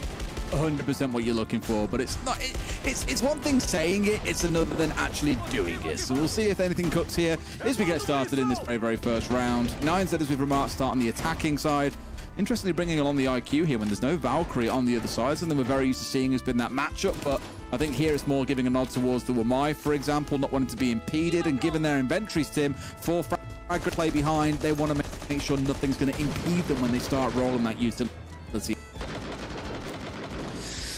Just going to have the IQ of Nitro relocating at the minute. Work from on the rooftop. The range of the scanner will still let him feed a lot of that information that he may need to. Particularly, he's going to be looking for those Wamai discs of live on the side of live. They're going to be, you know, trying to get rid of those magnets, give them an opportunity to at least use some of those throwables, 4 nades, 2 smokes, 2 EMPs. Make sure that they can deliver that utility as well as those Capitao bolts as well. Could be a bit of a stick for them. We're going to have Veto taking a little bit of damage there. Been a very measured start to things so far from 9Z. Getting into the map well, a minute in, damage done to the Tubarão, and they're certainly not rushing anything, not panicking. No, and why would you, right? Like, you look at their comp, it's quite slow. It's execute focused, the things like the Capitao on side. You've got the gridlock on side that you want to get map and shot. Horrors, everything is focused on getting control of this white double wall. Really? Very normal thing when you're trying to decide, because it reduces the options the defenders have got to be able to roam around this top floor. Just also being very mindful here, they could have someone come and hit them on the flank. We spoke quite a lot about FaZe earlier on. When I look at Loud, they're quite a slow team as well, but I think there's a little bit more aggression in them. They're willing, especially players like Live and Perez, ones that you can see flying around. They're going to be chaotic. Nitro's not move for the last 60 seconds whilst his team are getting themselves all lined up here as we come towards this last 60 seconds. The problem for 9Z at the minute is that they haven't really accomplished anything. They've got rid of a lot of utility. They've opened up a few walls. 50 seconds left to go, and everybody from Loud is still in the same position. We've got nades being eaten. We've got asphyxiation bolts being eaten. We've got toxic babe canisters still coming at you. And right now, 9Z haven't got themselves that opening kill. Dafo's taken a lot of damage along the way, but they're sitting pretty, and it's going to be the same situation that we saw with FaZe in the last game, where ultimately they just have to go, they just have to push in, and when they take the risks, that's when they start losing players. It happens now. Perez, Veto managed to find one apiece. 20 seconds left to go. 4 versus 3. Really got something against Dafo, Tim. They want him moved. This will be the time when he steps out now and gets a kill. Swear to God. He's had 2 firebolts off him, he's had nades, he's been smoked out, and he's still here. Steps across, and Veto has got the cover for his teammate. They got a little bit too zoned into him. I think they had the right idea, but sadly the execution hasn't come off the way they needed, and round 1 is going to go the way of Loud. Yeah, it was Look, it was a game of two. It was a round of two halves, really. And I like Nancy started it. I said that at the beginning. They were pretty measured, pretty calm, got themselves a map, recognised, you know, these are our win conditions. We need to clear that elevator. We need to take control of top metal. You know, they knew what the staging ground was, and they took the utility away. They just couldn't do the rest. And I mean, it was great playing to dodging 2 grenades and an asphyxiation bottle, but that's a timing issue as well, because you know, if you start getting in there at the same time, you've got fire at the front of the elevator, get the nade in there deep, there's nowhere that he can hide then. But unfortunately that's not worked out for Nancy, so Loud were actually pretty comfortable that round. It didn't really look it, but I come back to that favourite metric of mine, Des. How bothered were the players inside sight? And the answer is, on Ace's scale, they were not bothered. What is that on a scale of 1 to 10 though, Tim? Because I think people are not bothered, but that could be like a 3, maybe a 4, or it could be a 1. I don't want to do it on a numerical, but we need it. I think it's from a scale of not bothered to bothered, where in between we've got sort of not bothered would be a 1, we've got slighted at a 3, we've got like getting pretty bothered, that's at 7, and then bothered is 10. So I'd put that at a strong not bothered. Why don't you put that in? Why don't you have the max end of the scale be strongly bothered then, or really bothered? Because how often do you see a survey where it goes, oh, strong disagree or agree? I was going to say, you just survey answers. Bothered to some degree. I want to know. Yeah, this would inconvenience me. This would ruin my day. This is kind of these are the sort of scales that I'm looking for here, Tim. Now sweating. You were right. I'll go away and think about it. That's the temperature outside, I'm afraid, for that one, Tim. But yeah, they didn't really look too fucking. There's going to be more of the same. Lots of stall tactic coming out when you combine the smoke with the Chanka, and of course the C4 of the Warden to play behind. STK running around that to be a little bit problematic. Paris just going to waste a bit of time, has now paid the price for it. The question for me is that the Nines are focused on just trying to clear through the Jaeger, or do they actually realize, okay guys, we've committed everything here, he hasn't moved, we've got to try something else, because last round that was their down. Yeah, we've just got the book there working from Cafeteria, trying to get that shot onto Blue Stairs. Blue Stairs is going to be a key position here because it looks like Loud are really committing to it. We can see they've got STK up there. There's no point in moving away, really. He's got the Jaeger shotgun. He's absolutely useless in long engagements, and that's what he's going to get on site. So he just needs... He's there to play his life. He survives as long as the hatch has been opened. He's not going to dip away. He's going to keep himself in that position now. He does move to the bottom, but that will be all he does, and he's just going to wait for these challenges to come and try and take 1 or 2 with him. They're really trying to dump everything they can towards this one, but he's already gone, Tim. He's out of here. This is what I mean. He's played the game. They haven't managed to punish him. He's back behind the server at this point. Great. You can't let this happen. You have to have someone watching that, ready to punish the player when he runs, because now he's got himself into another power position. It's exactly the same as last round. The problem that he's got, as I said, is that shotgun. He's useless at long range almost. So he's going to be using his pistol, maybe trying to just get into a position. But look at this. No. Is it today? Kill! You can't let STK get away with that. That is absolutely criminal. How on earth has this happened? He's got one, but he knows now again they're going to be bearing down on him. But Tim, he doesn't care. There's 30 seconds left. They've got 2 C4, loads of Shumikers. They can just waste time here. NZ have hit exactly the same brick wall. He's got another one, Tim. He's got inside dirt. He's gone massive. There might be a kill coming back elsewhere, but the damage has been done. Nitro's gone. 10 seconds to play. STK has got to be the hero. He's got one more, but no, he went chasing for him. Nitro with a 3K, but what the hell was that round? I feel like his team have let him down a bit. CK's done some unreal work. Guys, you know, getting behind server stacks, you already think he's got away with one there, but he gets into dirt and just gets 2 kills with the shot. He just didn't have the tools to finish that round. He doesn't have that long-range engagement capability. But if his team... He was tying 2 of them up in server. If his team could just keep themselves alive against the other 2... But, you know, we've got to give credit where it's due. Side of Nancy as well. Nazar going in there, getting kills and opening things up. Great stuff as well. it just gave them that space to put the diffuser down. And STK, that's got to be one of those rounds where you come away with a 3K and you think, oh, come on, guys. Oh, it's heartbreaking. I mean, the great news is, Tim, 9Z got around. Nitro's had a brilliant round there. 2 big kills towards the close. That's what they needed to get themselves on the scoreboard. But there is just no world where you can remove the team names and black them out. If it was 9Z in that position, I'd be asking what the hell are Loud doing for 1, and 2, surely 9Z don't lose the round from that position. But, as you say, I'm actually a bit less down by the rest of his team there. Like, that should be a bag. It should be a 2-0. It is not the case. We go again here for the third of this first time, and we get to see that extra ban coming in for both sides. I do like the way that Nancy managed to manage that situation, you know, in server. They have essentially it's like playing with a wasp in the room. You know that he's there. You can't ignore him because he's going to pop up with 10 seconds left to go. That was STK's plan. I leave this until 10 seconds, and then when they have to focus on site, I just run in and shoot him in the back. So they knew they couldn't ignore him, but they managed to find the space elsewhere, managed to find the manpower, and that was good. They go chasing the roamer, and Dafo's going to do some damage. Oh my God. Loud have just woken up after that last round. And you know what? That was a really cool little play coming out from 9Z, I thought, as well. Angles, so they could play the windows safely. It was almost bait coming in because they knew that the would be on the Capital. But Dafo's planted his feet. He's found 3 kills on the top floor. Bearing in mind, this isn't where our site is, by the way, but they've been absolutely slaughtered. Stomping them out there before 9Z can even get started in the round. Well, that's that done. We're going to have another ban coming in then.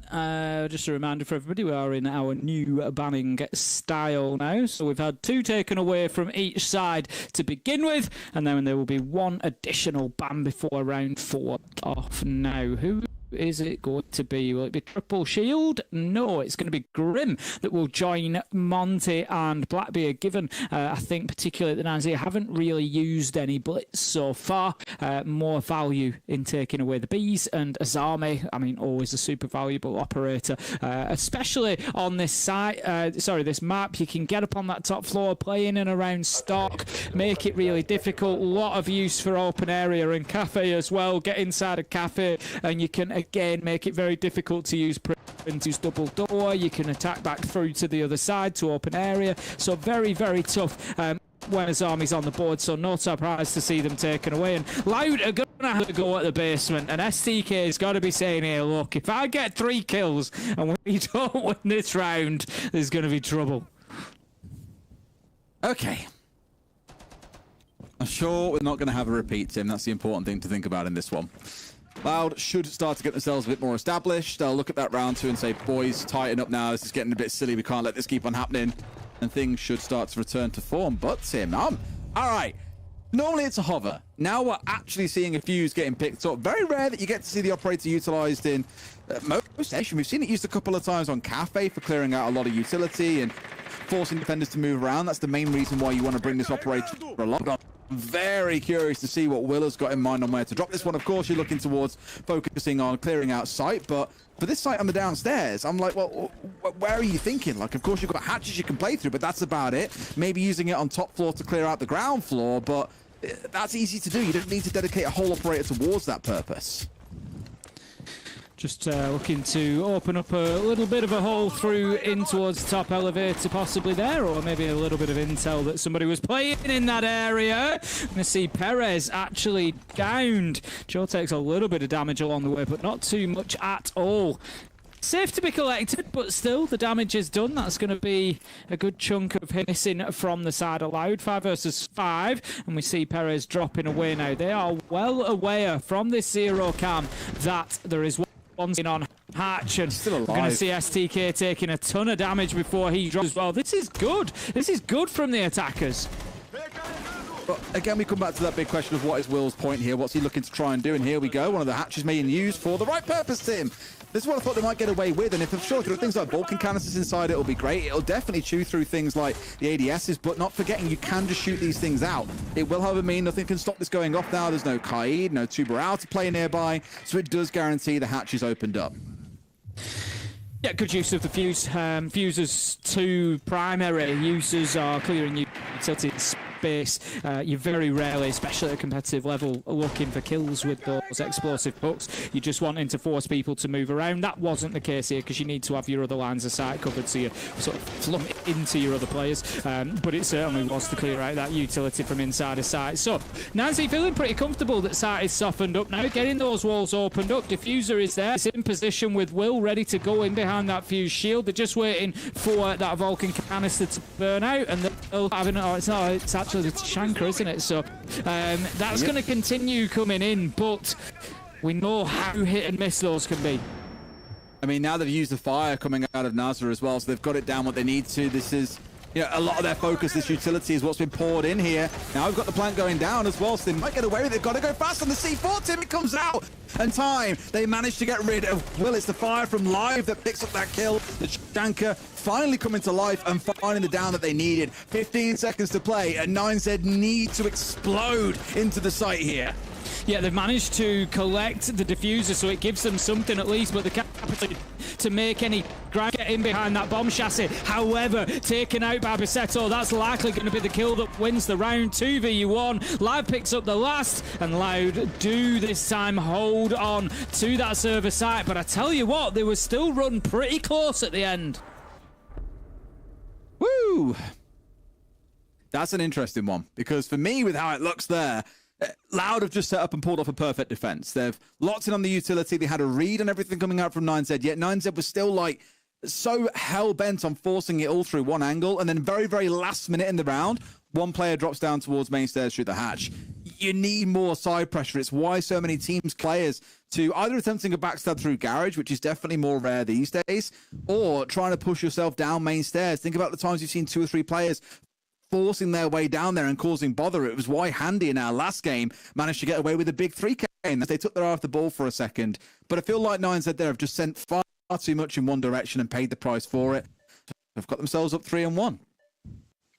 Yeah, they're sitting pretty comfortably at the minute. I think they're going to be definitely chasing down that similar scoreline to what we saw FaZe achieve on the defence, which was the 5-1 half, to then be able to go on and cruise to a victory. I feel like Nazi have put up more of a fight against Loud than maybe ENX did against FaZe. They have looked closer to winning some of these rounds. It's been a little bit more hard fought. Going up to the top floor now, I like seeing the sense on side. We'll see whether that sticks around. Sometimes we'll see it kind of teased and then dropped away, and there's conversations that go on in the team as exactly what attack they're going to be taking on. But if they are going to bring along the sense, that means they're going to be trying to get in through the windows and get the plant down, so they need to be bringing something to deal with Janitor. Sense is part of that, but they need to be able to prevent that warden looking through, not towards the planting, but towards everybody else and everything else that's going on. So need to deal with Janitor.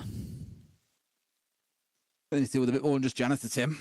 There's a number of issues that Loud are putting up before them at this point. They've got to figure out their way through. And we've already seen once that they've got the capability to do it. It's just making it a recurring theme. I mean, we're 4 rounds in, and this is currently the same scoreline that we saw back on the last map. You recall it was ENX who won round 4 in that game, ended us at 3-1. FaZe still in the lead. It's feeling the same here, though. I'm seeing a couple of moments from 9Z so far that have been... we saw, of course, Nitro with a good 2K down in the basement execute. Nazar's had a couple of moments as well. And I like how they've had the right idea. It's just the execution that has been slightly off. They look like they know what they want to do, and they can punish Loud if they get it right. It's just things have been slightly misplaced. A fireball is slightly off. A nade isn't tossed in exactly the right position. And that's where they paid the price so far. But I'm at least encouraged by what I've seen, that they can get a second round in this half. And then who knows how things go when you switch over to the other side.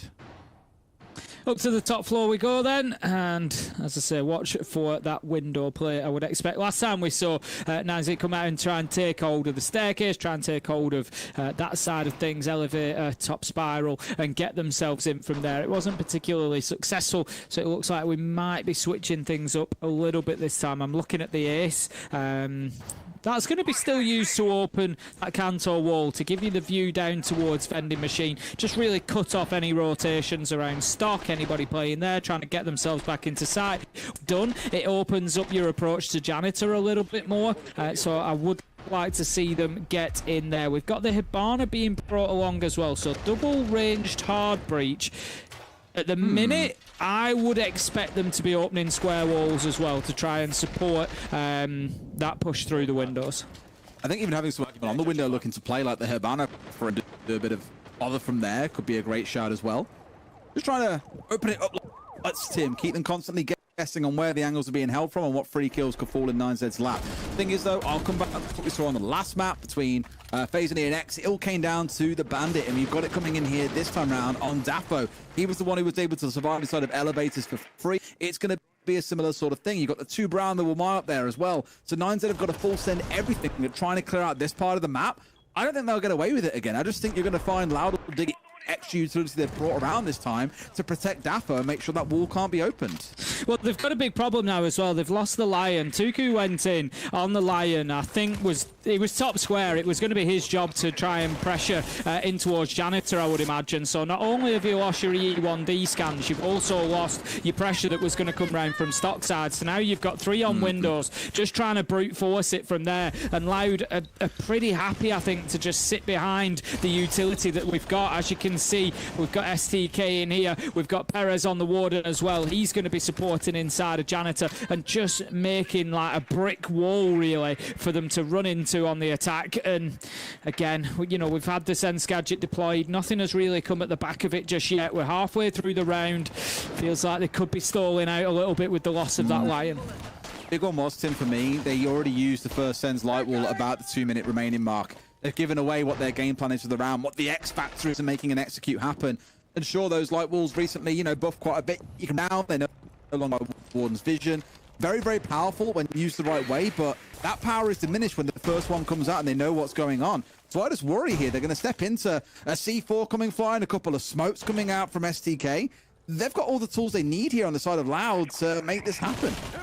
Yeah, I'm just looking at the utility they've got and how much of it is useful. 3 soft breaches, not going to find any use from. 2 flashes with a Warden on board, not going to find any use from realistically. So I just don't know that they've got what they need. Joe manages to pick up live. 4 versus 4, 35 seconds left to go. And Loud at the minute are being sort of held to just having to spray through those light breaches. But Baseto is in a real good position here. Does he know diffusers going down though? He doesn't. He is unaware. And they've managed to stick it as the wall drops. He doesn't see the man either, and this is good from Nancy. They might just be able to hold on to this. Now they're on the windows. Super difficult for Loud to challenge, and Loud, they've dropped the ball there. Letting them get the diffuser down is a big problem.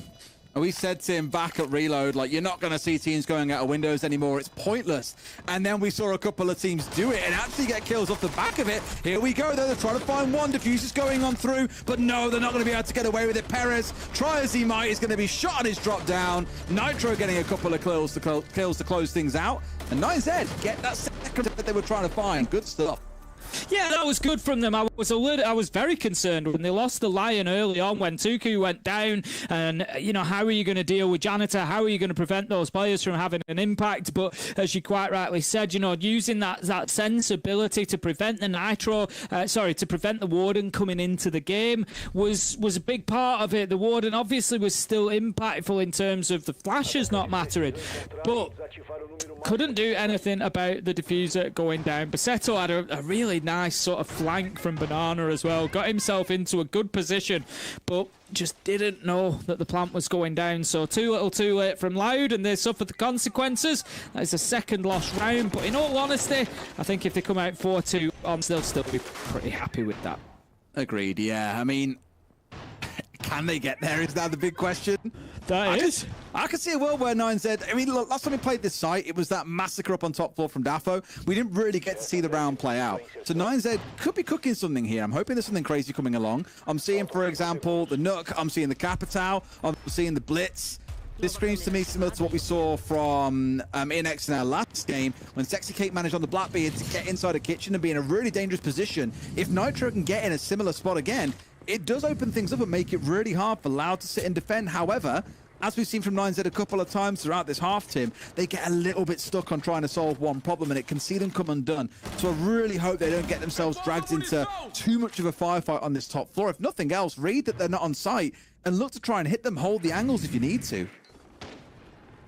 And I feel like that is something that we've certain as it so far is of opportunity spotting, you know, where there is a little bit of a gap. They will at least have a go at going in. It hasn't always been successful, but they'll have a go at going in and taking it. So let's see whether they do recognise that. We've got Tuku just pushing his way up blue stairs. He's got a little bit of support above him. Nade will go out to open up that door for him. Nazza does manage to pick up Live at the same time, and I tell you what, Loud are having a little bit of a wobble here, Des. I think they've been rattled. Yep, this is what I said, Tim. I really thought they might catch them off guard a little bit, and that's exactly what they've done. Perez now got it all to do against 4, one of them being a blitz. Some of you are simply not going to find the kills that you need to get this one done. Surely they don't throw a 4 versus 1 with more than half a round to play. It'd come as a big surprise if they do. That much is for sure. We know Perez is certainly capable, but these things don't happen very often for a reason. I like that as well. They're not overly rushing things. They're happy to take their time. They've got 1:20 left on the clock. They've got 4v1. They can use the drones. They can position themselves. They just need to find out exactly where he is and get him moving. Trying to get some verticals. Use those hard breach charges, the secondary hard breach gadget, to get a little bit of soft destruction and just make things even more difficult for him. The challenge is going to come in. Perez manages to find one, but flashed out by the blitz. Nothing more he can do. Nitro finds the kill, and tell you what, it's a better start than we might have anticipated. 3-3. I'll tell you what, Tim, they'll be absolutely delighted with a 3-3 half. And like I said, when they were 3-1 down, there's been moments where I was quite impressed. Like little moments of team play, the right idea, just not quite the right execution. I like what I've seen from 9Z there. They've looked good and loud. Outside of a couple of moments themselves, I think have looked a little bit asleep at the wheel. Like they're struggling to get out the gates and really get this race started. Not forgetting, as we said, for a lot of teams that look at these first couple of games, if you're like a 9Z and ENX, you say, you know what, we'll lose the top teams here. That's okay. We'd rather have it at the start. If they can get a win here and then go on to play against more of the middle pack and lower tier teams and pick up, that puts immense pressure on others who have got to face off against these big teams later, because those big teams will be even more warmed up. So it's looking good for them. Really can't complain. Even if you get to OT, that's a big win for 9Z. Going to have the bans coming through. Monty and Hibana taken away from Loud, and Kaid and Mirror taken away from 9Z. No surprise to see the Kaid go. Of course, we've spoken on this one. You know, the majority of breaches that you want to be doing on this map are going to be of the vertical variety, looking to take hatches down. So getting rid of the Kaid is kind of a no-brainer, really. Just get it done and make your life a lot easier. So we get into things. It's going to be round 7, and we're going to have Loud on the attack this time. They've struggled a little bit to hold 9Z at bay on the defense. They're going to be attacking onto top floor. I'm just having a look across the lineup. The Blackbeard's going to be taken out. We do have a Deimos and a Sense brought along, a Grim. So this with Zephyr as well. This absolutely screams a window-based attack for me. That's how they start, Tim. I think it's one thing everyone got worried about with the changes that we saw, and in case you aren't aware of that change, it's not being able to ADS whilst you're still in the air when you fall out of the jump out.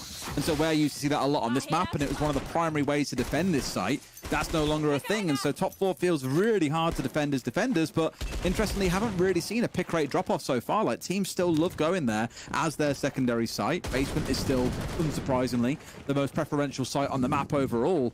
But that does mean attackers also have got a lot of possibilities. They can cook by pulling out a really cool execute from the windows. Both teams now at different points have ran towards the Sense. You've got Daffo bringing it in this round. So both teams have got ideas, but all the question marks then fall towards the defenders and how they deal with that. And as expected, we start seeing them building up towards the windows here. They've already got Basetto up there on the rappel, likely to be joined by now. He's just hovering around the bottom at the minute, taking out a little bit of utility before he goes up there. But this is it's one of those attacks that's kind of telegraphed. The defenders should really know what's coming here. There's no pressure towards spiral stairs. There's no real pressure towards elevator. Will's fine out there as bandits, so this should be screaming. They're coming in through the windows.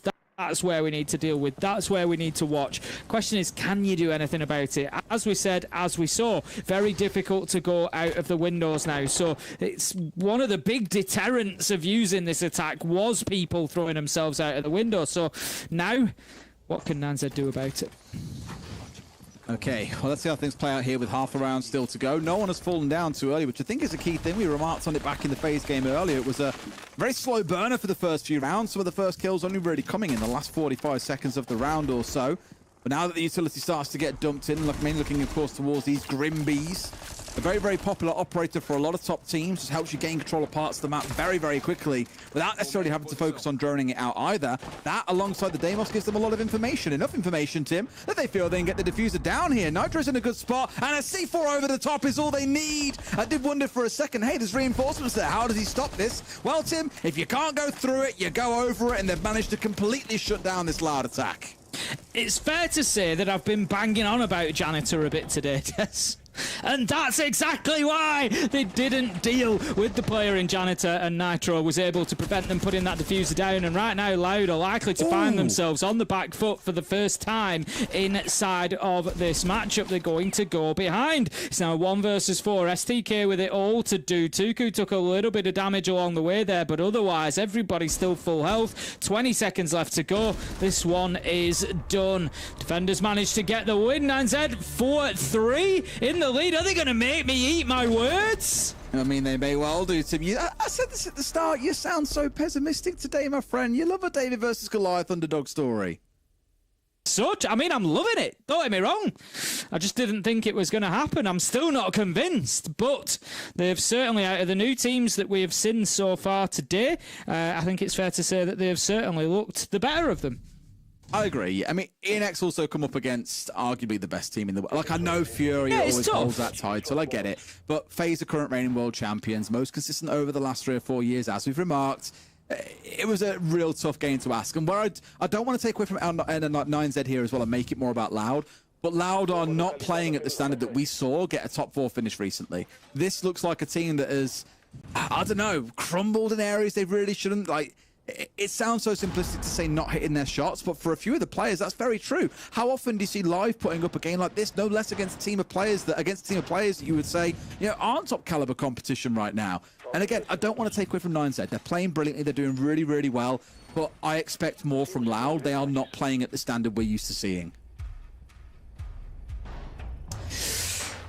Basement will be the stronghold this time that Loud need to break their way into if they're going to change the momentum. Capcan being brought along. Wouldn't expect to see too many kills from those traps. You give them a go, but at this level, the drone-in should be sufficient to find them. But what it does do, as soon as you see Capcan on the board, it means you got to take extra time. Those roam clearances are nowhere near as quick and efficient because they have to be checking every single doorway and make sure they've got an accurate count and placement on all of those traps so they're not giving anything away too easily. Imagine your Blackbeard just straying through a triple decker and going down to it. It's going to be a big loss on the round, so you want to make sure that doesn't happen for the time being. Perez has got himself in upstairs and he's going to be beginning that roam clear. Will has taken a lot of damage, 50% down at least on his HP, so Loud looking to secure those top 2 floors. And now, it's always nice having the Candelas in this spot as well. I know it feels weird to say that. Normally you see the Candelas being used for the execute, but the ability to use them on the roam is also something, or roam clear, something you can't really ignore. Helps you flash out an entire room, moves defenders back. Here, of course, they're leaning more heavily into the Deimos, but it's still there as an option if so required. They've got that top floor control they were looking for, Tim, but let's not forget, we're halfway through the round and we've only just got this focus up on the top floor and actual control and understanding done. They've still got to worry about the ground floor to a degree, and to be fair to them, they've managed to find Tuku, which is a great start, getting rid of that Mozzie, gives them a bit of control. If they'd found no kills out here on this roam clear, it would really come back to bite them, and Nas is in a great spot to get a freebie here if they're not careful. They're a little bit limited, Loud, here in the hard breaching capability as well. Looking across, they've only got 4 of the secondary gadgets, so they need to make sure that they're in the right place at the right time, but also that they don't lose one of those 2 operators. Losing the Ying or the Striker could be a big deal. STK does manage to take down another 3 versus 5 now, and as time continues, instead of just being worked away at here by Loud, Loud have been, by contrast to the last couple of rounds that we've seen, a little bit more patient this time. They have their clear goals. They're going in and they're working away at them. Joe does manage to pick up 1. 3 versus 4. 40 seconds left to go. Loud, can you get in a position to put this diffuser on the ground? If Will hadn't died, I'd 100% say Nines would have had a great roam there. 2 minutes wasted, you've lost one player, brilliant. To lose 2 players, though, inside those 2 minutes, not so hot for them. The fact they've got one back is great, and made it a second one, a second kill in the round for Joe, no less too. This is looking good, because now they can start wasting time, Tim. We've got 2 smoke canisters left, and only 20 seconds left to play. This is dream territory, and Loud need to do something right now. Yep, Candela is going to be dropped down the hatch, but it's actually down the stairs that the Ying looks to go. Diffuser is going down. Toxic Babe Canister's going to do nothing to prevent it. Baseto has managed to stick it 3 versus 3, but the sides have been flipped, and we've got 9Z now trying to work as attackers. They're going to be cut down as they try to get that verticality back. Daffo is there and ready for it. A great attack from Loud coming out here. They left it late, but they knew they had everything they needed. They've even kept some of those death marks in the bank so that they can track this last player. Nitro, absolutely nothing they could do, and that's going to be Loud leveling things up 4-4. And that round for me seriously seemed to steady the ship for Loud. They looked a bit chaotic over the 2 before that, but they seem to have just taken a breath, calmed things down, and got back to business. I think they've done really well there at clearing out those 2 roamers too. Like the explosion of 2 or 3 things all happening at the same time to clear out open area, to not give the Azami the chance to drop back in towards site. Really commendable and really well played from Loud. But like I remarked, if they didn't get that second kill, I think that 9Z take that round. Like, look at what happened afterwards. 5 versus 3, dead comfortable, and then you give away 2 kills independently to Joe with no one available to trade. You can't be giving away a 5 versus 3 like that. Like, losing a 5 versus 4 feels bad enough, but to lose a 5 versus 3, that would have been truly terrible. And it came down to it at the end there where sure they were in control, but I was really nervous for a time that when there were 20 seconds on the clock, smoke was still out, there was still 2 smoke canisters to make use of. I was like, they've run out of time here. And the craziest thing is the next time, of course, Observer has to go and look at other things too. The next time he came back and looked at that area of the map, smoke canister was ringing out, but the diffuser was already down. So the distraction of those candelas, we spoke about it being used for roam clear. In this spot here, the distraction for the smoke was more than enough because they couldn't stop it going down despite still having a smoke in back pocket. So it was well played by Loud, but it all came down, in my mind, to what those candelas were doing for them. And it should never have gone from being a 5 versus 3 down to a 3 versus 3. No, absolutely not. Let's get into round 9 then and see who can take themselves an advantage again. Will 9Z have a bit of a wobble now that they're feeling Loud breathing down their neck. We're going to have the boogie drone going into the top floor. Takes out the barricade on its way and is going to give some verticality down in towards Tellers and Archives at least. An area that quite often attackers will try and get in and get control of when attacking onto open area and cafeteria. The defenders love a little bit of it as well, just holding on to that as that sort of soft extension. All right. Well, I think the scoreline is very fair, Tim. It feels like both teams have had quite a bit to show throughout the game, both in different areas and at different times. But it's one of those where I'm almost nervous now for Loud because you need a strong start to this stage. And not forgetting that Loud, I think it was, are the most followed esports organization in Brazil. Second around the world on social media. They're absolutely massive in this region. There'll be a lot of expectation on them, not just from fans, but from the org themselves for them to deliver. And maybe now they're starting to wake up. They've lost that Capital, which is absolutely crucial for this round. You need the smokes, you need the fire to be able to make a cross safe in towards kitchen to get the plant down behind the counter. So now they've got to figure something else out. Maybe leaning in towards the smokes in the back pocket of STK. But here goes Joe again. Another kill coming back. This time round, vertical destruction is gone. It's like a leaky bucket, Tim. They keep putting water in, finding kills here and there, but they're losing players in equal measure with nothing really to say back on the other side. 9Z looking good yet again. Yep, you got to fix the leak. You got to fix the leak before you start moving back in. Daffo going to be looking to take that area that I spoke about. Archives, Tellers, get in there, make sure there's no defenders. There isn't at this point. So again, 9Z doing well to keep Loud kind of chasing shadows almost. Not 100% sure of where everybody is. They've got 5 drones on side, so they should well know. But again, more time is going to be wasted here by the Malusi down in basement. It's not something that now Loud can ignore. They've had to go in there. They've had to open the hatch. They've had to put air jabs down. It all takes time. And we can see that's continuing. That's another 10 or 15 seconds that have been burnt by a simple run from Aroma. Good stuff. 20 seconds left to go. Can Loud do it in the nick of time again? I mean, Zhao's been double air jabbed off as well. If he gets behind them here and does some work, it's going to be so painful to deal with. Clash has to back away there, almost caught out on the side swipe from Dafo. Paris going down at the same time. Is that Joe coming up from the side? I thought it might be for a second, but no. Plant is going down into a 2 versus 2. STK, a 2K in the round, and Will's got it all to do here. Shield has been deployed, as you can see, not much more that it can offer. Knows he might get rounded on at any second, but he has got to win one of these gunfights, Tim. And it's unlikely to happen at this point, trying to just give himself a little bit of security behind that shield so he can change his angle up a little bit. The challenge comes in though, Dafo picks it up. Almost certainly would always have been the outcome. Look at this, not messing about in that gunfight, does not want to be looking at that Clash shield, giving anything away. That was good from Loud. So to be fair, I think there was elements that were good from both sides there. Danzed did a really good job of forcing Loud to waste time. I commented on the roaming run from the Malusi. Joe coming underneath and wasted another 15-20 seconds. They had Loud all the way down to about 15 seconds remaining before they started thinking about that final execute. But ultimately, Loud were they just outclassed them a little bit there at the end and managed to create that space still. Got a couple of kills that did it for them, and they managed to lock it down. 5-4. We're going to see the tactical timeout coming in from Loud. All I can say is Dafo and STK really don't want to lose this game, Tim. The pair of them have been playing so well, 20 kills between them, really lighting up the scoreboard. And I'm kind of getting bored of seeing their names involved in 2Ks and 3Ks and 4Ks throughout the round, because they are making things happen for their team. It hasn't always meant they've managed to win a round off the back of it. Not forgetting STK's crazy journey on the Jaeger out into Dirt Tunnel back in the earlier rounds, but at least they're finding themselves in a spot where they're ahead, and I think a lot of it does come down to what those two players have offered so far. 5-4 now. They've had attack timeout, a chance to talk through what they need to do for these next couple of rounds to get it over the line, because Loud do not want to see this go to overtime. They do not want to be dropping points against a team that, on paper, they should be breezing through. Should be.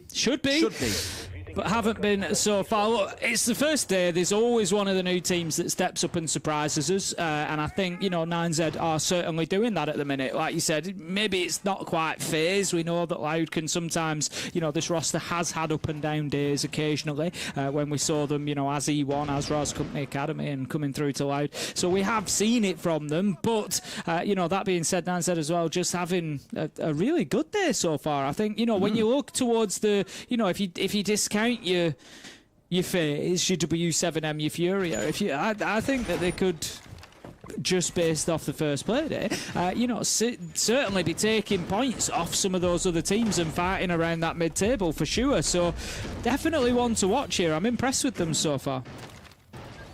All right. See if that tack timeout does any magic for the side of Loud here to take us up to 6-4 and put themselves at match points, and ask a lot of 9Z to be able to send things into overtime, or if we keep things all square at 5 apiece. Looking at the lineup for the round, it's once again Tim leaning in towards that Sens. It feels like we're starting to see a little bit of a, dare I say, a meta be established here that Sens might have to be a must-bring on this side, because it opens up so much for the attackers who are going to be playing on those windows a lot, knowing how strong they are. Really, your only safe way to get inside the building and get a plant down is making use of that Sens. Just going to be taking out top square. So again, it's going to be a focus, as you say, with the Sens. Get rid of the janitor player. That's what they need to learn here. We've already seen how much of an impact Nitro had previously. It was the Nitro, funnily enough, from Nitro last time that actually did the job. Not going to be the case this time, as he's got the Toxic Babes in hand, but one way or another, he's going to be looking to play inside of Janitor, and I'm going to keep saying it. They've got to have a plan to deal with it, and that's going to be pushing in from stock, pushing in from top square, get in there and get the kills. Committing the EMP to disable that bulletproof that was inside of stock itself. An interesting one. It did let the Grim get nice and close and drop those bees inside to make sure it was definitely clear, because that now opens things up. As long as they've got eyes on towards Janitor door itself and anyone trying to round on through, they're pretty safe on this angle. You're not really exposed to it. I say that, and oh no, Bissetto's down. Is that coming from bottom square? I'm not quite sure how that's happened, or if he downed himself with the exothermic. I don't know. He's back up on his feet, Tim, but as that second one went off, Well, he's now down to a single bullet of HP. Not ideal for Loud. The speed with which he was picked back up kind of suggests to me that it wasn't somebody from the side of 9Z that downed him, because they were pretty confident that, you know, there wasn't going to be somebody filling, you know, coming in behind to finish it off. So it would suggest that it was maybe Basetto downed himself with the exothermic. But either way, we're going to see Live taken out as well. Basetto down to 20 HP and not looking good for Loud right now. They would, after that tactical timeout, have been desperate to come in there and get themselves onto map point at least. Basetto is going to head back in up to top square, and they still haven't dealt with they haven't dealt with a lot. I'm coming back to that scale of how bothered are the players in sight, and at the minute they're just not bothered. They're not moving anywhere. They don't have to challenge anybody. They can just hold their angles onto these two breaches, and as they move they pick them up. Dafo taken down as well. There you go, Nitro fans. Basetto, Loud have done nothing to disrupt this defense. And even the windows are under threat, because look at this, it's Zhao causing bother. I tell you what, Tim, I went back and quickly checked. It was Zhao who got the down onto Basetto earlier. He's been everywhere this round. Now he's over by ATMs. He has played that ground floor to a T. And because Loud had no one watching his movement, he's down them on the windows. He got them off towards square. He's been an absolute nightmare. And I know it's easy to say this after he's just had a good round. I've been really impressed by him throughout this map so far. I think he's had some brilliant moments where he's wasted a lot of time. He's given Loud the runaround. We saw his escape on Malusi into basement earlier on.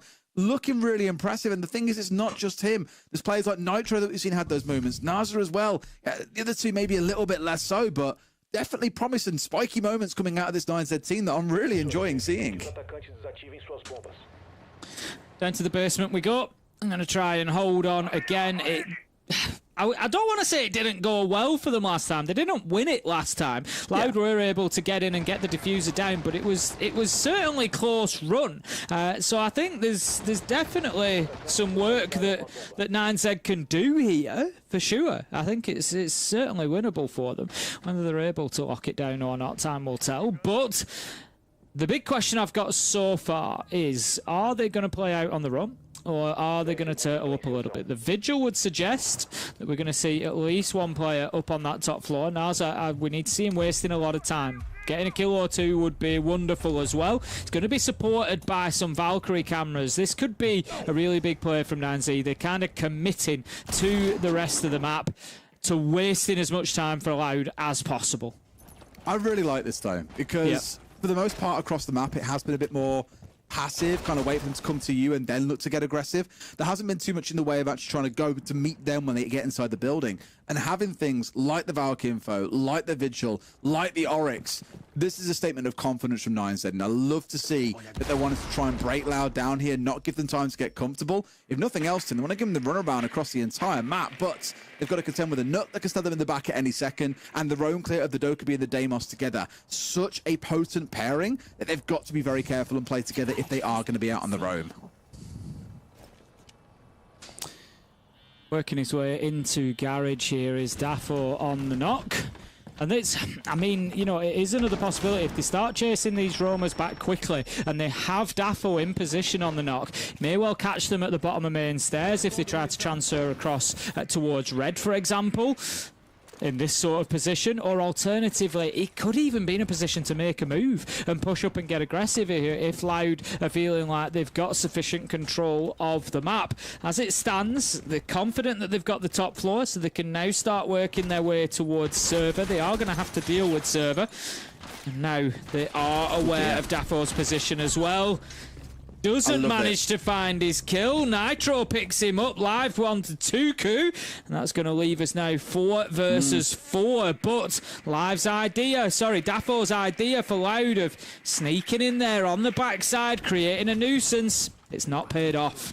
It was a good idea, though, because Basetto getting in towards main stairs starts to put pressure down those stairway. You get cut off inside a garage, you're dead. And Dafo would have been the kind of second pincer there to make that play work. But what I love from 9Z, and again, it's a really promising sign, is rather than sitting and waiting to see what happens, they send 2 players deep into garage and go after Dafo. So even if Basetto was coming down main stairs, that second pincer has lost him. And that shield can't do too much by itself against 2 players. They would have been in real hot water. So it was just very, very smart heads-up play from 9Z. 9Z. Good communication from the garage player that pressure was coming in from a Nook, and they made the right call there to isolate it out rather than letting the inevitable come to them where they get pincered by these two players. Very smart stuff, and they deserve to get away with this, but no! Loud have now doubled up. They've learned from their own mistakes, and they're the one playing for a 2 versus 1. Nice try from Zhao, but with him being shut down and a second kill coming on through, Loud should be able to get this over the line. Yeah, you would expect so. It was great team play there from Live and Veto just to get those blue stairs cleared out. Absolutely nothing that could be done on the side of 9Z. It's going to be STK managing to find Naza, and that leaves us now in a 1 versus 4. Becomes a 1v3 as Nitro picks up STK, but the problem that he's got is they're going to have the hatches, they're going to have the angles, and it's going to be Perez who takes down that final kill, and Loud that get the opportunity to win this in regulation. They do, and that's after a really good round from 9Z as well. It just shows that one thing obviously worth noting, Loud, these players have got a lot of experience playing back as E1 or as a company academy. You know, now they stand under Loud as well. They've had this experience of playing at the top level for a while, and there are a lot of fresh faces here on the 9Z side. I think what you saw being the difference maker there, because as much as 9Z made the right play in collapsing on towards Daffo and getting rid of the Nook, that wasn't the only tool in the toolbox coming out for Loud in that round. They had other ideas to make use of, and that's exactly what you saw that drew that round out to a very comfortable close. Really well played, a lot of experience on show. They now sit at 6-5, but they need to win this round, Tim, to walk away with all 3 points. Otherwise, 9Z get a share of those 3. And honestly, I feel like if they don't get a share, they can walk away feeling a bit hard done to here. They've really pushed Loud all the way to the post. They've not given them anything for free. Nothing's been easy. Loud have made mistakes and they've been punished for them. So yeah, I think coming away empty-handed with the performance that they've put down is probably going to feel pretty harsh to them. But it's like I said, playing those top teams in the first week is not the end of the world. You roll the dice, you see what happens. If you come away with something great, if not, they're not really your direct competition anyway necessarily. So I'm sure they'll be able to shake it off if they don't get anything, but let's see whether they can take us into those extra rounds. It's going to be round 12. We've got an Echo on the board for Nitro. They have played with the Valkyrie previously. This time it's going to be the Echo for those additional cams.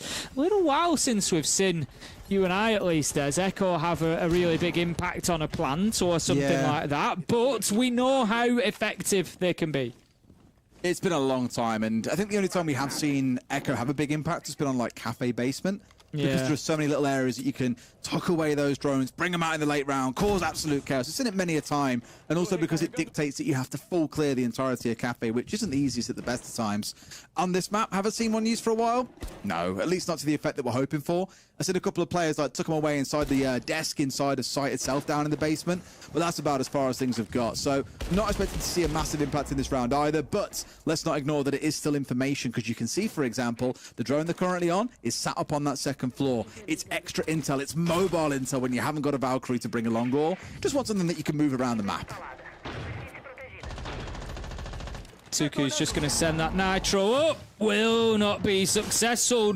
Almost sees his man on the teller's door as well. Zhao manager to pick up Perez. Tuku does eventually find Daffo, and that is looking good for 9Z to start things off here. 4 versus 3. They've lost the dock, not the end of the world. Yes, the stims go with them, but it means that Zhao's going to be on those cameras, going to be feeding that intel back into his team now. 3 versus 4, and if Loud want to close this out, they are up against it. Going to start working the verticals, try and get that archives tellers control, and just give them something to build from.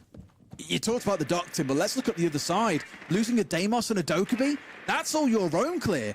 Losing the calls itself is a massive deal. To lose it from the Dokkaebi hurts, but the pairing alongside the Deimos to help move these roamers around or isolate our players as you come down to a 2v2 or whatever it might be, that is horrific. And so for Loud, they're really going to be feeling the hurt in this round. A 3 versus 4 with no information ready to play off outside of the 1 or 2 drones you can still run around with. They're almost lining up everything to make use of Veto here. On that sense, we spoke about the efficacy and the value of that operator a few times now. It all turns to him and what he can do with those light screens to ensure a defuse goes down. They've only got 20 seconds to make it happen. Now's the time to go. Like you say, they've got to pull the trigger. They've got to move forward and think about getting that diffuser. As it is, 9Z are just going to hold on here. You can see just inside of this corner, but 2 big kills come in from Live and STK, and Loud might just do this. We spoke about Echo Drone's deaths. He can't find the position. He can't stop the plank going down, can he? Yes, he can! Oh my God! How close was that diffuser to going down? He got stuck underneath. He didn't blast fast. I was like, no, he's going to throw it for his team. But just as we were speaking about Yokai's not being seen having a massive impact for a long while now, what does it do? It has a round-winning impact. It has a point-winning impact, because now 9Z at the very least walk away with 1 point from this game. And Tim, they can still take 2 if they can win 2 of these next 3 rounds. I tell you what, you wouldn't bank on that not happening at the minute. If you're Loud, you've got to be frustrated with that. The Yokai comes in, it's getting stuck underneath the little trolley, it's struggling to find a position to get up onto the roof. I've got to go but there was another player there, Des. There was another player there. All they had to do was hear the Yokai and be ready to shoot it. Oh my! I'm trying to find the exact amount left of the bar when he gets the shot off. Right. It's like less than 3%. Less than 3% of that bar was still remaining. So you're looking at what, a couple of 100 milliseconds? Oh my God! Wow. A game of fine margins, Tim. A game of fine margins and fine-ass rounds. 3 more to go to see who walks away the winner. And at this point, I can't tell you who that winner's going to be. It's been 3 rounds apiece. There have been some close rounds, some very one-sided rounds. It has been everything you want to see out of this David versus Goliath story. I genuinely didn't think that Yokai was going to get into position in time. I thought he booked it up big time. I thought it was getting snagged on the trolley, on the work counter, you know, on anything that it could get stuck on, and I kind of felt for him, but no, big stuff there from the Echo in that 1vx situation as well. Let's not forget, you know, that was... It was also a man disadvantage, but here we go then into overtime. We're going to have, how do the bans work, you might ask me? Well, let me tell you, there will be, so if you're on the attack here, so Loud, it will be their full set of defensive bans that they chose during regulation time is what is used now, and then in the next round it will flip and we will use the attacking bans that they chose, so they do rotate. Opening kill comes in, it's going to be Perez going down, and I tell you what, Loud are rattled. Perez, I think especially, has rattled him. I've seen him go down early in so many rounds throughout this game.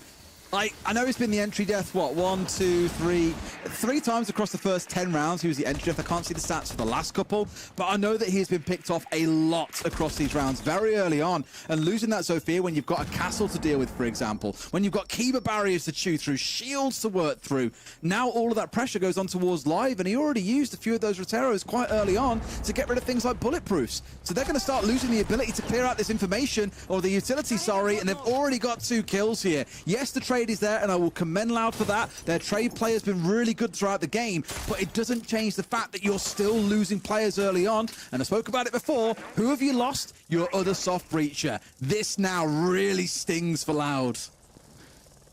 Just going to be holding that angle for the time being. Again, it's a position that's so important to clear out. We've seen exactly why. It's a power position. It prevents the push into Janitor. It allows that player to stay locked in position. He misses his opportunity. How many times does it happen? As it is, Basetto is there to mop it up, but the second that utility comes out was the second that Tuku stepped back and gave him the opportunity. 3 versus 3, 35 seconds to go. Loud, whilst they've got a couple of kills, are still not in a perfect position to start putting this diffuser down. Having the smoke on side still would have been ideal. The Jaeger you're not too beat up about, but it's this guy again, Tim. I keep on speaking about him. Joe has been unbelievable today. Plant going down, and look at this, Tim. Haven't we been here before? Up he goes. Blast comes on through, stops it once, gets the right idea, but uses both charges for it. Here comes Joe from the backside, but the cover is there. Good team play. And now into a 2 versus 1. Will just got to hold on a little bit here, but it's not going to recharge in time, or will it? They're trying to look for it. Gets one blast off. No, you've got to go. Why have you missed timed it, my man! No! Just like that, Tim. It was a couple of 100 seconds the other way last time round. This time round, it goes the wrong way, and he's got to win out of 1 versus 2. This could have been another big round for 9Z that they're going to find going against them unless Will can pull off the unthinkable.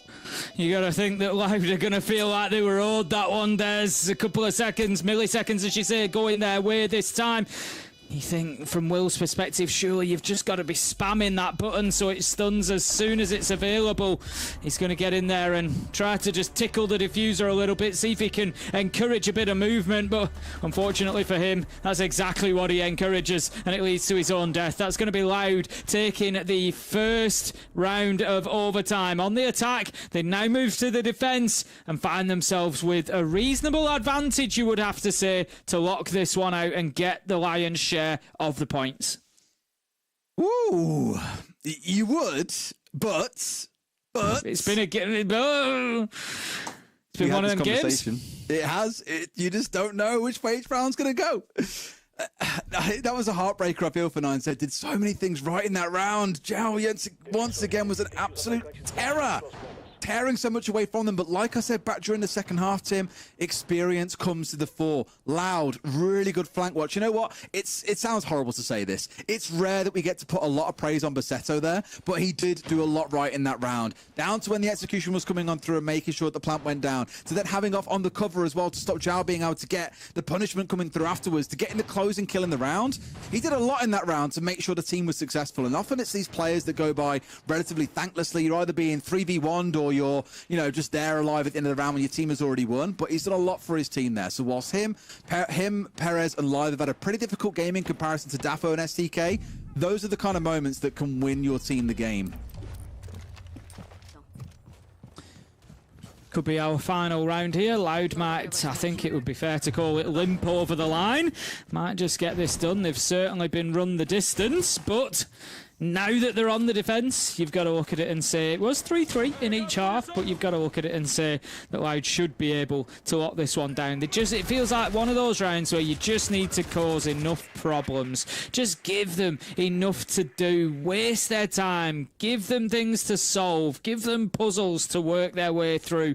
Top floor presence. Make them clear it out. Make them use every single second. And that is exactly what Loud are doing. Dafo is up there on the castle, on the top floor. Just going to not overstay his welcome, I don't think. He doesn't want to lose his life up here, but it certainly is about wasting time, and he's done that for 50 seconds so far. Not bad from him to begin with. No, I mean, this is the murder spot Dafo was in before, remember? Got a 3K from this position earlier on in the game. It was pretty lethal. So you've got to be careful and respectful of that. So that said, Candela's come on through. He's full white flash. I spoke about making use of this operator before for exactly this. This time round, it goes right, Tim. They double smoked off last time, if you remember, and then tried to push Dafo, and he got a 3K. This time round, with the combo of the Candelas and those smokes coming out, they've managed to deal with the Roma. Same situation, very different outcome. Yeah, that was really nicely worked. Beautiful teamwork and just that awareness of Dafo's position, hitting the shots through the smoke, just beautiful stuff. And again, it puts Loud on that back foot. Like I said, they wanting to cause problems, they wanting to set puzzles, and right now, Lions have got the answers, they've got the solutions, and they are pushing forward. They are, however, still up on this top floor. No real pressure in towards the mid floor yet, and they need to now be starting to take that ground away from Loud. Perez looking a bit troublesome down below, as well as slipped the nets away from Joe so far. No C4 on side, of course, you saw in career at Skyward, hoping to catch out his opponent, but I think Joe's a little bit too smart for that position. Veto waxed lyrical about him at the end of last round. Brings down the nut, that X factor, the damaging element of this lineup that really could cause a bit of damage if he got into a good spot. But Suku is going to end his game potentially here on 6-13. Not the biggest showing for him, but the rest of his team has still got a chance to get this one over the line. They've got the firebots, they've got another Candela. No smokes otherwise to work with, Tim. 4 versus 4. Natural just working his way down main stairs, trying to get some sort of man advantage for 9Z here to start pushing towards this side. Gonna get themselves in and start trying to put that diffuser down. I'm not sure there's anything Loud can do about it. Yes, there is. Managed to find two, STK and Perez, but 2v2. This is not done yet. Nitro could win it. 7 seconds left to go. He just needs to find kills. He can't do it as he drops into sight. Live finds the kill, and Loud limp out of bank with the majority of the points. What a game we've just had, though, Tim. I know that the outcome is what we expected, a Loud victory. Did we expect it to be 8-6 OT? I don't think so. Many probably had looking at that, saying a 7-3, maybe a 7-2. I want to give the praise over towards the players there, really, on the side of 9Z that have done a lot of work. Nitro and Joe, especially for me, lights out. Joe's name was constantly coming up with double kills there. Brilliant stuff, but an end-to-end game.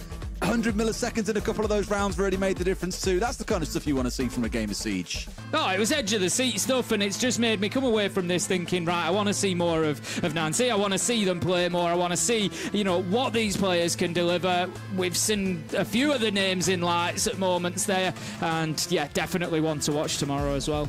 I think be demanding some respect, I think it's pretty fair to say, because if you're half asleep at the wheel like Loud were for part of that game, you start dropping points. Yeah. So we were speaking earlier on the desk about Shopify Rebellion dropping their point in their game against Envy. You've sort of seen a similar thing happen here in SAL on day one, no less, as well. Not forgetting day two still rolls around tomorrow. I think both teams will look at that, though, and be happy with some parts and maybe less pleased with some others. Yeah, exactly that. You know, you've always got, it's a process. Every stage is a process, and it's about coming away from the results. And for Loud in this case, yeah, you know, sort of thanking your lucky stars a little bit. We've come away with the majority of the points, but what do we need to change, and what do we need to change quickly? Because, you know, they can't come in and be making those sorts of mistakes play day after play day. If that had been FaZe today, they've lost. Simple as that. Completely agree, and I'm sure hoping Tim they listen to the English broadcast. We're about to have some mega brains step on your screen and talk about what they could be improving moving forwards, but let's go to Milos and the guys in the desk and hear what they thought about that game.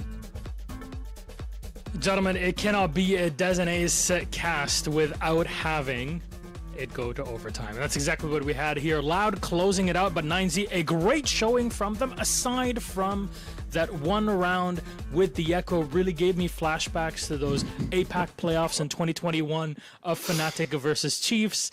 There was a player, what was his name? Alphama, that just did not, I don't know what he was doing with Echo. Terrible player. I mean, anyways, that's just flashbacks, things to learn from in the future from this game.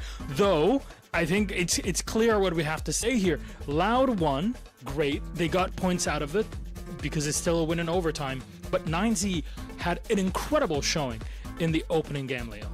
Yeah, no reference to Echo whatsoever. No one knows that I forgot to click and deny it. No, you're Leo. There's no way. We're talking about Alphaman, not Leo. No, yeah, exactly. People. No one would have missed that. No, actually, I want to focus back here a little bit of context. Let's take a look back at those highlights and those rounds. For me, there is a turning point. I just want to remind everyone, and I think many people just forgot, Loud were up 3-1 at round 4. Yeah. They were on the path to that domination. They were on the path that we said at the beginning that, yes, there may be that top 4 team in Brazil right now, a dominating team that qualifies to international events, that had an incredible run at SI, and a great run also at Reload, being in quarterfinals. This kind of stuff helped us think they would, of course, win against 9Z. This is the round winning moment for me. Round 5, excellent execution from the CE window. Nitro steps up as an Argentinian player whatsoever again with double digits, and that's what starts everything. Really good attacks. Roam clear with the blitz here on that round, by the way. Yep. You can see the effect here. Really well done as well. Completely different type of attack, and they run it perfectly. Then they jump to defense. Look at here, 5v3 situation, 2 opening kills, playing to the strat, playing to the defense. Overall, I know Loud won, but 9Z, they won my heart because they proved me wrong, and I honestly really want to see more of them in the future. The thing is if you take away some of the individual moments, you know, this round, for example, that we're seeing on the screen, round 9 that they ended up losing, there's a couple of late round scenarios where 9Z hold their nerve, or they do 1 or 2 things a little bit better. They're beating Loud in regulation. They put in that good of a performance. In the end, Loud had just about enough, and it came down to, like you say, things like very last second Echo clutches, as we're going to see in this round, or echo non-clutches as we see in the first round of overtime as well. But yeah, I think what we wanted to see from 9Z was to put in a positive performance, to actually have something to build upon. They've managed to even get a point out of this game as well. So I think they're going to be more than happy with that, even if they will be a little bit disappointed that they lost this game. And Leo, for me, I think actually Loud, yes, they got the win. But them points come the end of the season, when you're really trying to make it to that top 4, as we've seen from the players, like that's what they care about. That could be absolutely massive that they've lost a point so far. No, absolutely. The fight for the top 5, top 6 here is just so incredibly close, Leo. Yeah, super close. And I think it also came down to Loud in this very last moment, just showing a little bit more experience. Like they had some key moments. I think STK stepped up massively on a very difficult role. Loads of kills on smoke, loads of kills in the late round. Like this guy really delivered a very big difference maker. Was a very big difference maker, I think, for this team.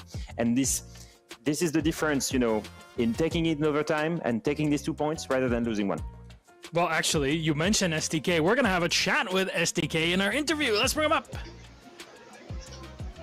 Hello, OpenG SDK. Congratulations on the win, and thank you for joining us in the game. I hope you can hear us. We're testing things out. Fresh, can you give us hearing anything? He's still in the zone. Clap? No. Noise gate is too high. SDK. We're checking. We're seeing. Troubleshooting right now. And out. All right. Well, we tried. He was listening. A man of many words. He was too good. He was too good, so he just broke the machine. Yeah, unfortunately, usually we blame technical issues on Hap, so I'm gonna keep doing that. The legacy does live on here in SAL, but Leo, it was great to see from 9Z in general. We're gonna get to see them play again tomorrow, and they go up against a loss, so that's got to be something very different. However, Loud go up against Black Dragons. I think looking at a singular game is always tough, especially the opening one of the stage, to kind of gauge a team. As a more generic end to this, when do you guys feel it is the proper time to actually start judging a team by their metal jack? I think realistically, it's obviously across the course of the season. You know, we can get all the way down the season and Loud could win literally every single game and finish in first place. And in the context of that, for example, dropping a point here today, you know, isn't the end of the world. If we get down to the back business end of the season and it's the difference between getting SI points or not, or whatever it may be, we've seen it come down to the finest minutiae. You know, look at various SI points across the years where teams have just missed out, and it starts, you know, that can start snowballing. That 1 point that you've ended up losing because you've ended up going to overtime might genuinely snowball into missing an event. And you know, we've got to wait and see, obviously, across the course of the year. Yeah, I think it's across the season, definitely. I think what I really want to see is the moment where they will start facing the Furias, the FaZe, and even, you know, to a certain degree, the Liquids, the W7M, you know, teams that are really high, but maybe aren't, you know, that close to FaZe and Furia. And that's where I want to see where they rank. Because so far, I think that they were dominating by their sheer play style and cohesion, you know, compared to the lower end teams of Brazil. But there was always that step that they were missing. And I think now is the moment you expect that team to mature. You have a Daffodil that is massively stepping up again today. Maybe it's the moment that they should break that ice. Maybe it's the moment they break the ceiling. But today, what we've seen is not extremely reassuring for them. We're still not sure and figuring things out as we go. And seems like 9Z and Loud are both in that set. However, that is game 2 I've done. We'll take a quick break. When we get back, it's Furia versus Lost. See you in a bit.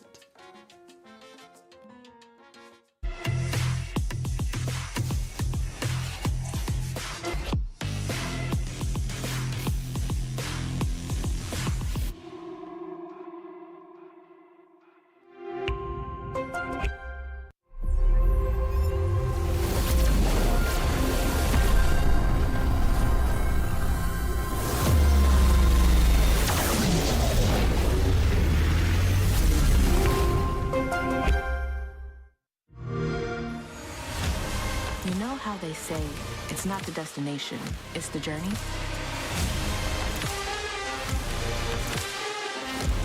journey of 1,000 miles begins with a single step. And you know what? They're right.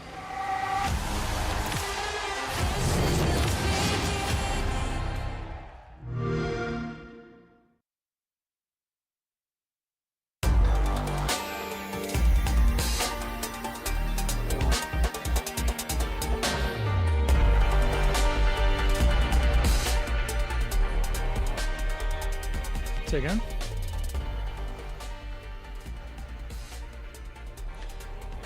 And we are back one more time. A beautiful Sao Paulo in front of us. That is a actually beautifully looking building right in front of you. I would love to visit that one day if we get to go back to Sao Paulo. Of course, the flag being the flag of the city, if I'm not mistaken, from back in the day. And now the question is, how does our day go through? I don't know what's going on. We're back. We were in video games. You know, we were in other worlds, in virtual worlds. It's like, yeah, there's a lot of great games out there. But anyway, speaking of, I was gonna say great games, but it doesn't really fit in this case. Speaking of great things, Fresh Leo, you join us back here again. We're gonna have a lot of fun. That is for SAL After Dark. Anyways, Furia versus Los is up on the chopping block, and let's have a chat about our two squads, because you know, Los is that's one thing, but Furia, I think a lot of us can agree, the best team in Siege. Even though 2020 was a very rocky road for them, and you know, Boston close but a bit far. Their recovery through reload and the way they kind of cruise through was quite impressive, Leo. Absolutely. I think, you know, the small insight that we saw from Felipox in that teaser today, when he said, you know, we were the first team to really adapt and abuse the team bans. We were the first team to adapt to the new meta. We were the first team to win an S-tier event on CJX. And that, for me, is the perfect way to start kicking things back. He said one thing that was key for me, and JV said the same thing, and we felt it when we were in the hotel with him and we were talking with him. I think, Jack, you remember when we had multiple talks with him around the pool, and he was flexing his muscles and he felt super confident. It's so great to see these guys back there, because their gameplay thrives so much on fragging power and confidence, and we saw them disappear after SI 2024. You know, they had a blank season. They were not back. They missed multiple times certain events, and then now is the moment where we figure out, are they really back just because they won that event? And that, for me, is the moment we figure this out during this stage. Are they dominant? Are they qualifying easily or not? And that's the moment where we start to see, okay, in the long run, take CJX apart, take that one event apart. Can they consistently be that dominating team again? And you know what? Before we talk about them in depth, let's have a listen to what, well, Furia had to say about themselves in preparation for stage one.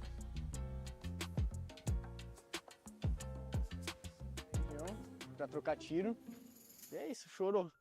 Chorou e mamou. Whoa, hey, looks like our pro players' stories are getting less and less family friendly, I guess. But anyway, before we dive deeper into this wild narrative, let's get straight to the point of the video. Is Furia actually the team that adapted best to the new CJX? And I say that because the squad went on to win the first championship of the new game, Reload. And not only did they win, they dominated, dropping just one map out of 11, while rolling over powerhouses like FaZe, Loud, and W7M. But what is the secret behind this lineup? Was it Rio de Janeiro sunshine, the grind for that prize money? Or does it have something to do with the updates in CJX? Cara, eu acredito que a gente fez uma preparação muito pesada pro Reload. O fato dos 3 bans também facilitou demais. A gente sempre foi um time que gosta de surpreender, que gosta de inovar. E a gente conseguiu se adaptar bem.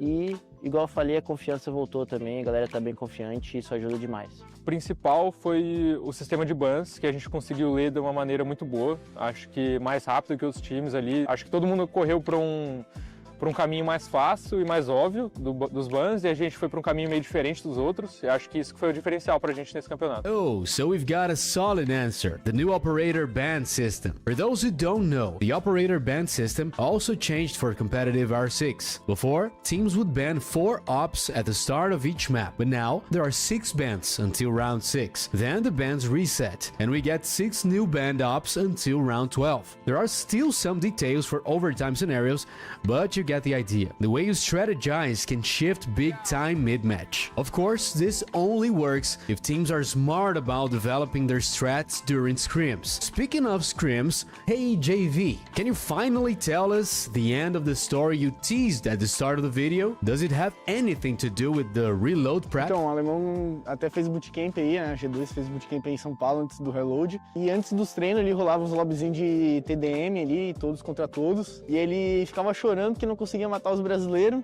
Segundo ele, é muito difícil aqui essa região pra trocar tiro. E é isso, chorou. Chorou e mamou. Mas salvou nós, valeu. Alright, nothing like some good old irony to stir up drama among our star players. I'll be waiting for your reply on Twitter, Alemão. But let's get back on track here. The truth is, with this reload title, Furia finally won an international title. Before the Rio tournament, their only trophy was last year's Supercopa do Brasil. So does that mean Furia is back on top? Is the swagger returning to the national stage? Are they the team to beat from now on? Pelas estatísticas, sim, né? A gente só perdeu um jogo e foi contra os Leões da DZ lá que apostaram só uma bala contra nós. Então, tipo, se eles perdessem não ia valer nada pra eles. Pode-se dizer que sim. Cara, levando em conta esse campeonato, acho que sim. Acho que a gente foi o time que melhor se adaptou mais rápido ao CGX, ao método de bans novos principalmente, ao som novo também, né? Muita gente tá reclamando aí, mas agora finalmente eu consegui me acostumar, tô curtindo o som novo e a gente foi o time que mais se adaptou ao CGX aí. A gente foi top 1 aí mais uma vez. Eu acho que provando de novo que essa line tem potencial aí por muito tempo ainda.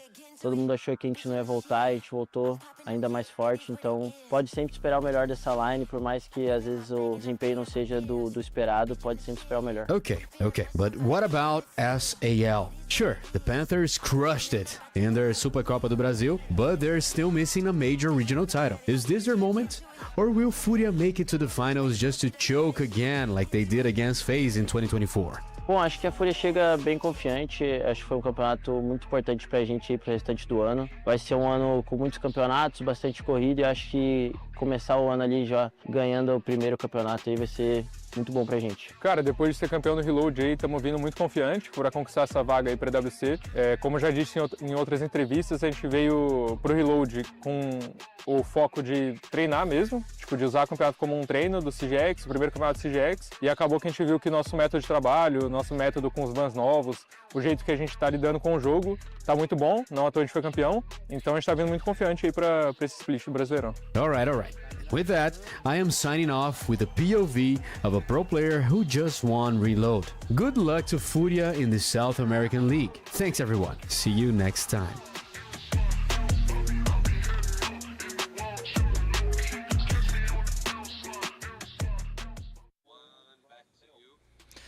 And there it is, the victory consolidated. And honestly, Leo, like no one could have put that entire interview together in such beautiful words, but I'll allow the space for Fresh to kind of put his own mark on it. Yeah, I think so. I think for Furia, I would actually label them a bit of a sleeping giant. I think people forgot about them during 2024, and even what they considered a bad season, and realistically it was a bad season, you know, Manchester Major, AWC, Montreal, didn't go particularly well for them that period into 6 Invitational 2025. However, for most teams on the planet, that's still a pretty good season, obviously getting to a major and main stage at, you know, multiple events. They were always there or thereabouts in terms of quality. There's just obviously a lot of other Brazilian teams that are there or thereabouts in terms of quality as well. And I think realistically, at Reload, and Leo said it as well, we saw reignited Furia. We saw Furia where they were bringing the vibes. They were clearly enjoying being around each other. They were clearly enjoying playing Siege, the new way of playing CGX. You know, Philippox referenced the operator bans as well. And I think realistically, they looked at that and they came up with all of these strategic ideas that put them ahead of the curve of other teams, and they implemented them so well. We saw it day 1, day 2, and teams were just not coping with Furia's game plan and the way they were banning and then playing around it, and it really did give them an edge. The question is now, because they've done it before, right? They've won an invitational, they've won majors in the past, but what is it like to continue the role now after Reload, going to CGX? Is everybody going to catch up to you? Are you going to still be ahead of the curve? That's always the question that we keep asking of teams, especially ones at the caliber of Furia. How well can they keep that up? Now, we have to talk about their lineup in depth, and we'll bring up their own video kind of as we go through this team, but I think there's no two ways around it. These are some of the best players to ever touch this game. Felipox, especially the way that he has led this squad, Leo, through Reload, was a beauty to witness. Yeah, in my book, the best IGL in the world, even better than Nikefak, I feel like. I think he has taken 4 of the most mechanically gifted players that this game has ever had. You know, you look at Nate, you look at JV, you look at Hurt, you look at KZ especially, who was incredible, not at the start of Reload, but at the end. He's taken them, and from pure gunfights, he's tailored the playstyle that is extremely flexible, but gives them a lot of space to go and play to their natural habitat and strength. And honestly, seeing him speak in this interview about how much smarter they were about the abuse of the new ban system was something that we all saw it, but it was great to see him praise himself about this. Sometimes you do have to tap yourself on the shoulder, right, Jack? Every now and then, just to make sure, I still got this. This is something we like to do as well. Let's be very honest about it. Anyways, Lost, though, on the other side, what can they bring starting up with this new stage? Jack, what can you tell me about the team? Well, obviously we're seeing Lost come back to South America, I think is the biggest story. They were in North America last year. It didn't go particularly well for them. They've actually retained only 3 players, Furious, Legacy and Arthur, some of the players coming on your screen this time round. They've added in 2 new players that are relatively inexperienced, certainly at a tier 1 level. And what I will say is, they struggled, being honest, inside of North America. They're now making a step up, I would say, arguably in a region that's got better teams. The top of Brazil is better than the top of North America. So I think for Lost, it's about a reset. It's getting themselves back into the ground, back in a region that they know. It's their home country, and going from there. And you said this. From there, yeah. You said they struggled in NA. Do you want to know how much they struggled? I was being nice, Leo, but I'm sure you're going to tell me just how much they struggled. It's almost as bad as my stint in NA. And I did better than them. That's just how much they struggled. They had 2 You've wins. done better than them. They had was 2 it wins as bad as your stint in APAC? My stint in APAC had even more wins than in NA, so that tells you a lot. They had 2 wins for 14 losses. Okay, that's how bad they struggled. You want to know another fun fact? Go positive. Only 1 player was positive. It was Legacy, and I actually have loads of expectation for him. As we see, what? We're going to border. Yeah, we're going to Furia? border. Yeah, and the decision was between Bank and Border. Furia will take them to Border. I think either way, it would have been tough, regardless how you look at it. Quick points here before we bring out our casters. That's crazy. Furia do not lose Border. They kept saying it for Reload. Why a team's taking us to Border? They get to SIL, and a team has taken them to Border, Leo. Literally, they've won it against Loud, against W7M. They've won it against Raza H Company, against Dark Zero. They've never lost it with this roster. Honestly, I'm very surprised, or with this organization, sorry. I'm very surprised that Lost takes it. It's a huge bet, and I'm assuming heavily counter-strats here. But in the end, it's Bonner. It's all about gunfights. Yeah, and we know how those usually go, especially with the strategy that Furia has been able to meld in, as Felipox was talking about, JV was talking about in that video. However, our casters are ready for us here. Let's have a chat with them. They already went through 1 overtime game, and I think there's no 2 ways around it. We're absolutely going to see another overtime in this day. Are we? Not in this game, I don't think. The day, maybe. This game, nah. Yeah, I think it's going to be a tough one, tough opener for Lost. I hear what you guys are saying about the border pick. I kind of get it. If it's a new roster and you're going up against a good team, I always kind of say, like, border's a good one to pick. It takes strats out of it. Just go in and fight. However, that doesn't really stand true against Furia. I don't know about that. That's the problem here, is against Furia. They're playing Furia, but they had the choice of the side. They picked attack. It's Border, I know. It's most of the time supposed to be attacker-sided, but they picked attack against Furia. What does it matter what side you play? I hate this narrative about Border, by the way. Everyone's like, oh, it's a gunfight map, strats don't matter. It basically sounds it. Reduce it down to can you shoot or not. And I get it. They're bigger on this map than others, but strats are still a thing on Border. As we've seen many a time, Candela's being dumped inside a sandwich and then players going in for an execute into... There's more to it than that. So let's not reduce it down to it's just about the gunfights, right? It is definitely more gunfight favored, but it's not zero strats. It's entry denial. That's what it is. That is my rant for the day. Des rants for the day. Des rants for the day. I don't know. I think with Border, it's the problem is you have like two elements on Border, right? Is you have the pocket play element that you're talking about, the Yings, the Candelas, the Armory executes, and we see loads of them. Leo, you've illustrated about 4 million of them last year. But then the other element of Border is for whatever the site is, it always will start off with the attack looking to take control, usually of top east and break room, and working from there. And that doesn't matter what the site is. So to an extent, the defensive strats can change, but the attacking strats always tend to be the same process, no matter the bomb site. And I think that's where, when you're doing the same thing, you're going to get consistently beat on the gunfights if you're losing those gunfights against a better opponent, right? And I think that's where the struggle could be if you're against Furia, because Furia are a real interesting team as well, because they can go balls to the wall. They can fight you literally at the borders of the map, or they can sit back and just let you make the mistakes as well. They're so dynamic like that. Now, the question is, does that checklist remain the same regardless of operator bans, and especially with the new system? 100%. I mean, we've seen them play Border to beat W7M and qualify to the grand finals of Reload, and the way they did it, multi-kills from one player of each player on Furia.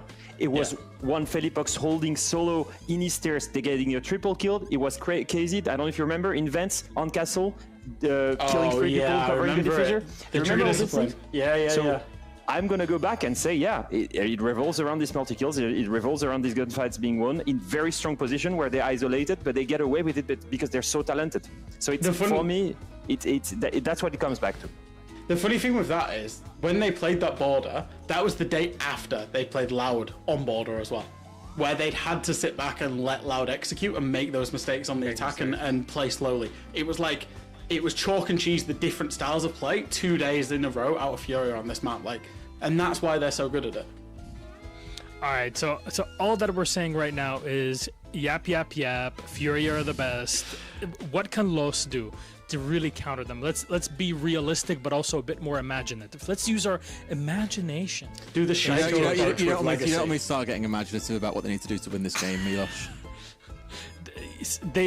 Okay, aside from being a completely different team, which I think this is where imagination can lead us to, technically. What is physically possible? By the way, for those that are watching out there, we are waiting for one more player to join the lobby. That's why we're just kind of having our own back and forth. It's what we call in the UK a good old natter. What? It's a good old natter. Tim, can you explain what that means? Natter, a chinwag. It means having a chat. Natter about that, shall we? Just I didn't realise we've not used that word before internationally. These guys wouldn't have heard it. Yeah, have a natter. No, Leo, should we just say something in French to counter that, or? No, this broadcast is in English. Please respect this language. You're not allowed. They're speaking UK English. So that person has given up their position very quickly here. What a surprise. No, we're gonna get time. Look at these English guys speaking English. How dare they? if you wanna refocus on what we were supposed to speak about, you were asking, what do you do if you're in Lost shoes? You give them a frame. You force a Furia to play in a frame.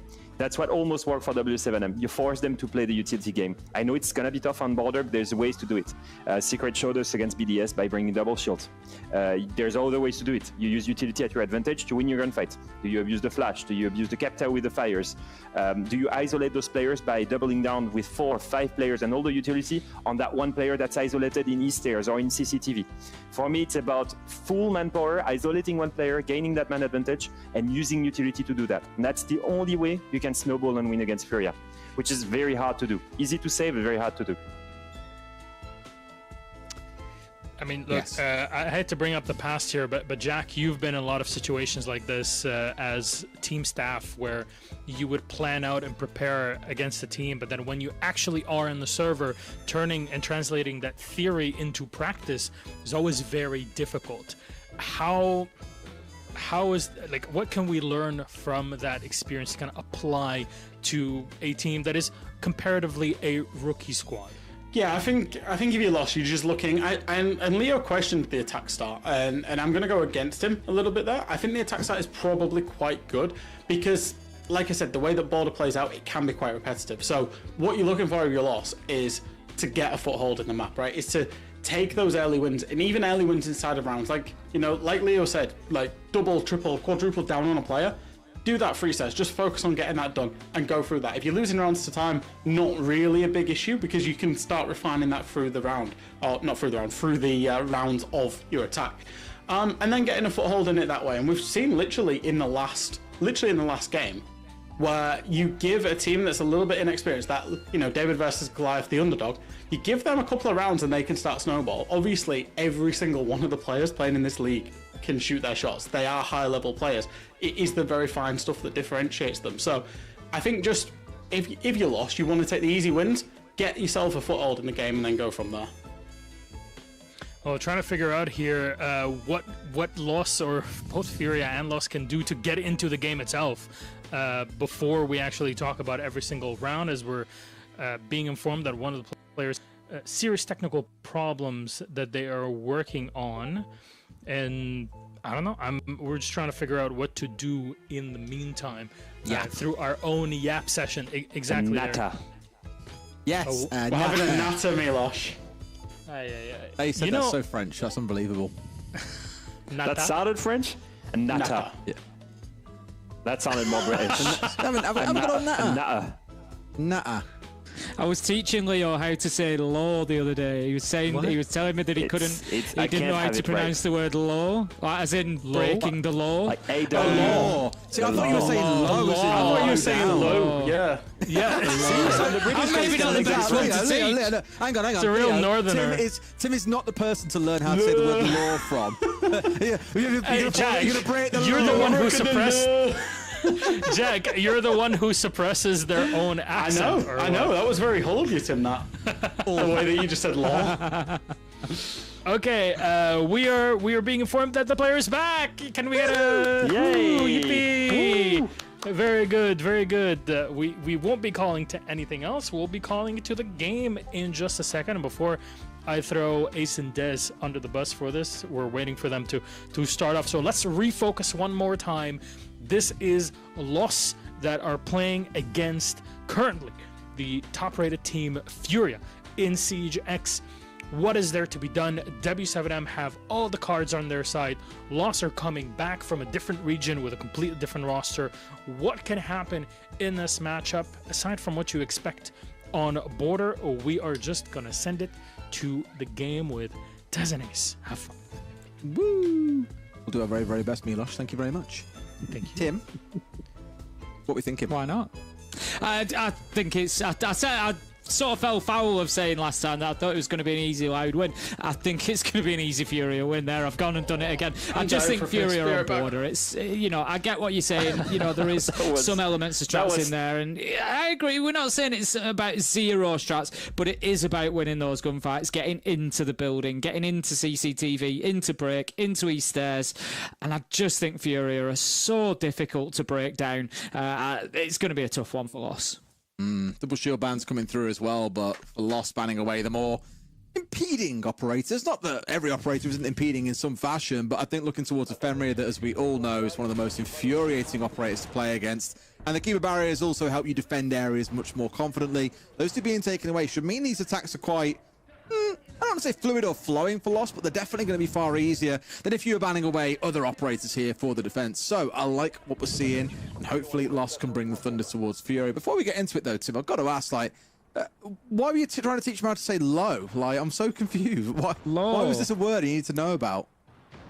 we were together the other day and we were talking, and I think it came up in conversation of like I can't remember if we were talking about something in Paris, or I think we're talking something like, you know, French, you know, this is how it happens in France and this is how we do it in England kind of thing. It might have been to do with like working life or so, I can't remember, but he said about the law, and then Leo said, he said I see it from like an American, you hear like American English on like TV shows and films and stuff, and it's always like law. He said, but I know you don't like quite say it like that. He said, and I never know how to pronounce it, so that's how it came about. And apparently we pronounce it low. Law. Well, yeah, I said it's closer to the word law as in high and low than it is to law. We don't really draw out the W. You used to be a copper, and I can't believe you can't even say the word law properly. I can. I've just said it perfectly. Shut up, Tim. Anyway, round is underway. Game is moving. We're 40 seconds into round one, so not too much to comment on just yet. But as we've remarked during that little bit of natter, that waffle that we had at the very start of the game, Tim, this is a map that does rely a lot on gunfights. There's a lot of entry capability. You'll see defenders looking to be aggressive onto attackers before they're even inside of the building most of the time, because they know that once they're inside and they're established, it can be very hard to stop the attackers.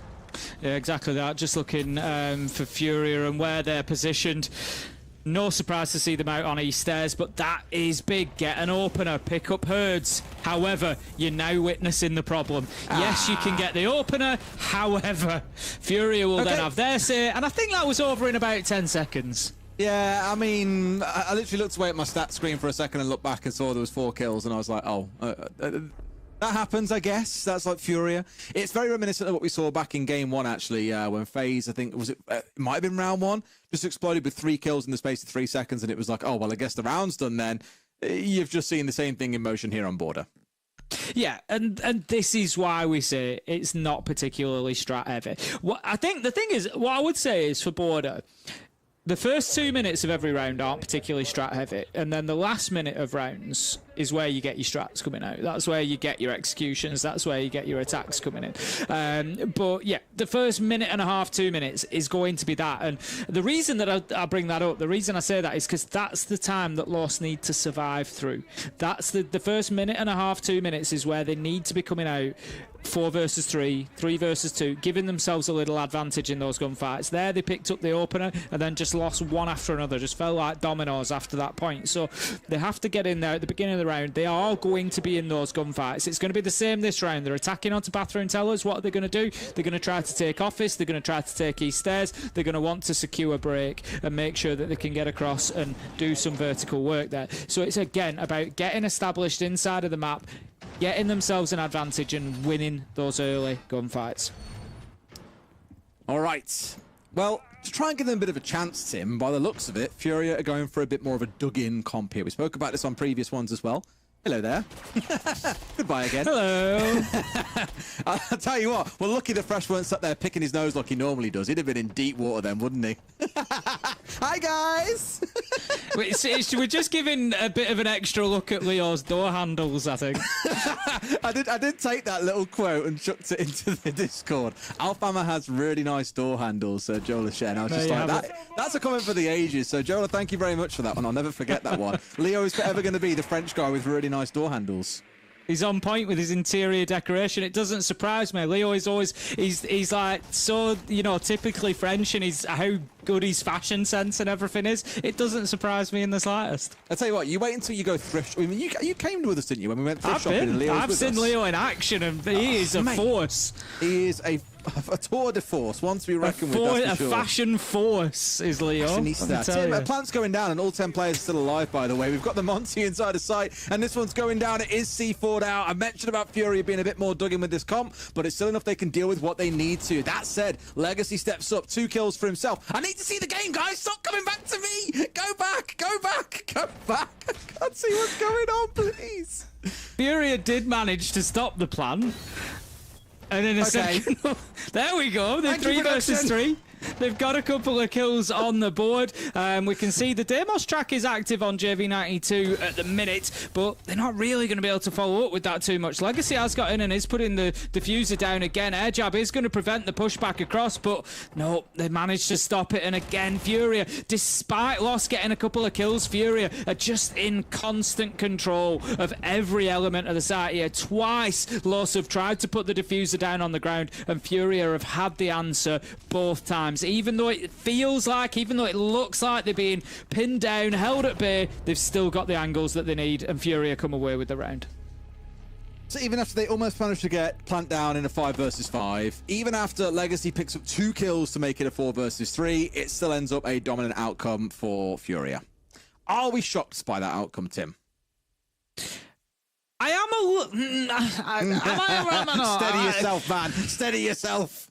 If it was anybody but Furia, I'd say they've done really well there. 5v5, Lost get inside, started putting diffuser down. They had a lot of angles held. They had somebody on window. You know, they'd got themselves into some good positions. And for many other teams, I'd have said, you know, they've actually had to really dig in and fight back there to win that round. But when it's Furia, I look at it and I say, you know, yeah, they've done well, but it's Furia on border. You know, they're just going to run round and get kills. It's what they're going to do. You know, they are going to control every element of every site when they're on the defence. And starting on the attack where, you know, it was brought up on the pre-show, the pre-game, it's, yes, border is generally favoured towards attackers, but Furia on defence are just a force to be reckoned with. So I think you've really upset Al. Well, we actually upset Alfama overall as a collective, I think, because he even hopped into chat and been like, trying to defend, saying it's not a French thing, it's just English speakers, because someone was like, they can't tell if you're saying low, law, or lol, apparently. So that's a third word in the mix, Tim, just to make things extra spicy. Just let's mix it up a bit even more. And someone was like, why are you here in chat? And I was like, I do what I want. And they've responded saying, that's breaking some kind of low, surely. See, and you just said it. There, see, I said that I was saying that's it, right? what they wrote, Tim. They wrote low. Nope, not having it. Good night. Good Kiss, he's night. not having it either. He ain't having nothing, mate. They want this game to be over and done with. It's dinner time in Brazil soon, right? They want to be out of here. It's a Saturday. They've got sun to enjoy. Before it goes down, they want to... I tell you what, someone was saying to us yesterday, what they say, no, it's really, really cold over there at the minute, and it was, what, like 20 degrees or something? And we were just like... What, in Brazil? Yeah, like, that's not cold. Yeah, I think it was about like 19 Celsius or Excellent. something. That's summer in the UK. Here we go, It's Tim. about that today, and we're absolutely sweating. Casey! Oh my God! Takes down Kurtz with a beautiful flick. Philippox has just taken out Arthur as well. He's on the support, and it's 5 versus 2, and looking so good for Furia. How do you play against that? I've still got sick in the back of my mouth having had to experience that shot. I mean, the first shot was pretty nice at the very start of the round, but to hit that one back past the Monty, this is the kind of level you're dealing with, right? When there's that much intuition, they know, okay, Monty's pushing here, there's going to be a player there, he'll peek at this moment, I'm just going to shoot there. I don't think you had to think about even seeing the player. It was just instinctive. That was disgusting from KZ. It is no surprise that Furia up 3-0. Loss maybe came close once or twice, but it is definitely feeling like a Furia game. Extra bands come out, and in honesty, yeah, I think Furia taking away that final shield. Obviously, Los trying to use it there in the last round. It wasn't to great effect. It didn't cause too much of a problem, didn't the Monty? Furia was still well able to deal with it, but they're going to decide that no more of that. Take it away, and they are 3-0 up. And honestly, right now, I'm looking at this, Des, and I don't want to get ahead of myself, but I look at this and I'm really not sure where any rounds are going to come from for Loss at the minute. I am wondering the same more and more, Tim. It's a miserable affair. I think across those 3 rounds, as you can see on your screen now, they've picked up 4 kills. Like, I don't always like looking at the scoreboard and saying number of kills matters. It kind of does when there's been 3 rounds and you've got barely more than a single kill per round as it stands. The closest they got was Legacy's 2K, and that's half the team's kill at this point. Like, they're not even close. I really hope it changes. I want it to be competitive, but as it stands, Lost are just playing a completely different game here. Yep. Furia are just showing that they operate on a different level at the minute, much like FaZe did back in Game 1. I think, you know, when we look at the league as a whole, I'm quite glad that we've got a few of these matchups in Playday 1, because I feel like as the league goes on, we are probably, if we're being realistic about it, we are probably going to see a bit of a league of two halves develop, where you've got those top sort of four, you know, that are particularly up there, and then you're going to have the rest, you know, battling it out amongst each other, if you will. It is going to be a bit of a split. So I think getting a little bit of this out of the way means that we've got a lot to look forward to as well when these teams meet up with each other, you know, and we're going to start seeing much closer matchups. But at the minute, we're definitely seeing some of the top teams flexing a bit today. All right, let's see if anything happens after we've had that little brief interlude there for the next band to come on through. It also serves somewhat as an unofficial timeout.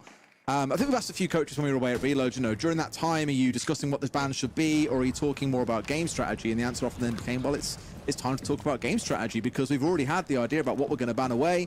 Unless we see something crazy in those first 3 rounds, it's added time for the teams, for the players to be able to have a conversation. Coach can't step in at that point, it's worth stressing, but they can step in at that round 7 points, so no doubt there'll be some words of wisdom starting to step in then as well.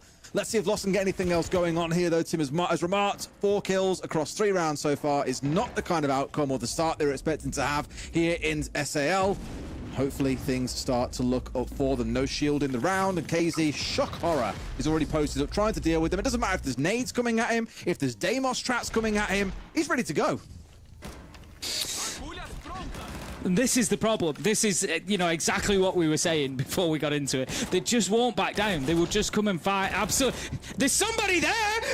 Hello. Casey manages to take down Legacy. Okay. He just has a little go at the Claymore before, gets away with it, goes back for more, can't find a second, is going to be cut down, but a lot of damage has been done. And Philippox is there to pick up one of his own onto Arthur. 4 versus 3. 3 versus 3 as JV goes by the wayside, and Furia have to fight back to keep this man count level. 2v2. It's all right, Tim. Calm down. Nade exists. He's 6-0. He's on the same number of kills as KZ. He's quietly gone about his business. And whoopsie daisy, that should have been a freebie. Philippox should have been dead. And Nade should be stuck in a 1 versus 2. But we speak about him being the go-to IGL, Tim. It's not just that. You give him a shotgun, he can do the same as well. Shuts the round down. And maybe, just maybe, that was the closest chance Lost are going to get all half. Philippox is just so good. It's probably worth asking at this point, does anybody have any questions about Furia on board? I mean... and why we say you should probably ban border against Furia. I've just seen over on the stream on the other screen when KZ hit that shot behind the Monty, and I'm still feeling sick about it. It's... Yeah. I don't know. Yeah. KZ really is feeling himself today. It's scary Wait to see until because... they see him going for the Claymore and then getting the kill. Like, how do you stop a player that's playing like this? Like, they had the answer, sure, they got a trade, but the fact that he got out there when he had to deal with the Claymore as well tells you enough. Like, Lost are really reeling here to find an answer. And I think that, you know, if this was W7M or Liquid, or, you know, somebody who's played a lot of Tier 1 Siege and they're coming in here and they're getting beaten up a bit, we'd be sat here saying, look, there's 2 halves, you know, maybe they get themselves back into it. They just need a round or 2 if they can come away 4-2. That's even more difficult for Lost, and I really feel for them. It's like, you know, these players are coming in and, you know, at varying levels of experience, but certainly not, you know, playing officials against a team like Furia who are coming in hell-bent on taking 3 points. And it is a rough opener. I mean, the one upside to it is it ain't going to get any worse than this. Isn't it? I mean, it might today, but yeah. in general, when you don't have to play Furia on border, it's not going to get any worse than this. The bruising surely. This is another word, by the way, that I think Leo really needs to learn from you how not to say is wuss. You mean worst, but he says it's not going to get any wuss. It's not going to get any worse. Worst. I'm saying worse. Worst, Tim. Has a T at the end. Well, I mean, it doesn't though, does it? If it's not going to get any worse, it doesn't have a T at the end. Oh, sorry. Nope, granted, with you. Honestly. However, you still say it like wuss. Ridiculous behaviour. Look, man, it's like 27 degrees. Oh, please. No! If he got that second one, I would have had a meltdown. No, that was Casey. That was Casey. It wasn't. It was Hertz got it from somewhere else. No, I'm not having that. Oh my lord, it almost got worse then for a second, Tim, but no, they get a couple of kills. Kurtz is on 1 HP, and honestly, I'm shocked he got the kill at top metal there. I really thought he was dead to rights, but no, spins on a dime, finds the kill. The round is... I don't even want to say it's recoverable, Tim, because it feels like it's not, but it is still technically alive. They've got half of it to play with, and they've got 3 guns up. They get rid of JV. Looking good. Can they get the next 3? Look, it gives them something. It gives them a presence inside of the map, which is always the problem with Border. However, Herds knows there's somebody there, does choose to drop away, though. And this is the thing with Furia, Des. They will play it smart. He knew there was a gun there for him there to take. It's 4-0. He could have taken it. It doesn't really matter too much, but he doesn't. He makes the sensible decision, and he heads away. They want this over quickly. Furia are the sort of team that know that they don't want to give opportunities to people. Kurtz does manage to take down Herds, though. 2 versus 3 now. We've said that Furia always find a way. Can they find a way in a 2 versus 3 to get this done? If they're going to win a round, Tim, it feels like this is the one. I said that round 4 might have been their moment. This one feels more like it might be, but now they've found one going down after dropping. It's just Outlaw and Kurtz on their feet here at this point. Arthur should be recoverable, mind you. They haven't really got the time to it anymore. I take back what I was about to say. And Kurtz, the man who should have been dead to rights, top metal, has found 3 in the round. Could go nuclear, but Nade is that final boss. And what a final boss he looks like. Finds one, goes for the second and gets him as well. There's only one left standing, and it's Kurtz. Up comes Nade, and he goes absolutely nuclear. Yet again, 9 kills to his name, and Lost cannot buy around at this point. Oh dear, Loss. That was the round. If they were going to win one, that was the round. That was the one that they could have got done. We said that about round 4, Tim. Philippox got a little bit wild there, I'm going to say. Philippox is usually super... He did. He's 4-0 up and they run in the joint. It's not a massive problem, but I've got a code as I see it. Philippox did get a little bit wild. It was 2v3 and he just went sprinting out of tellers. I'm like, Philippox, they're in Workshop.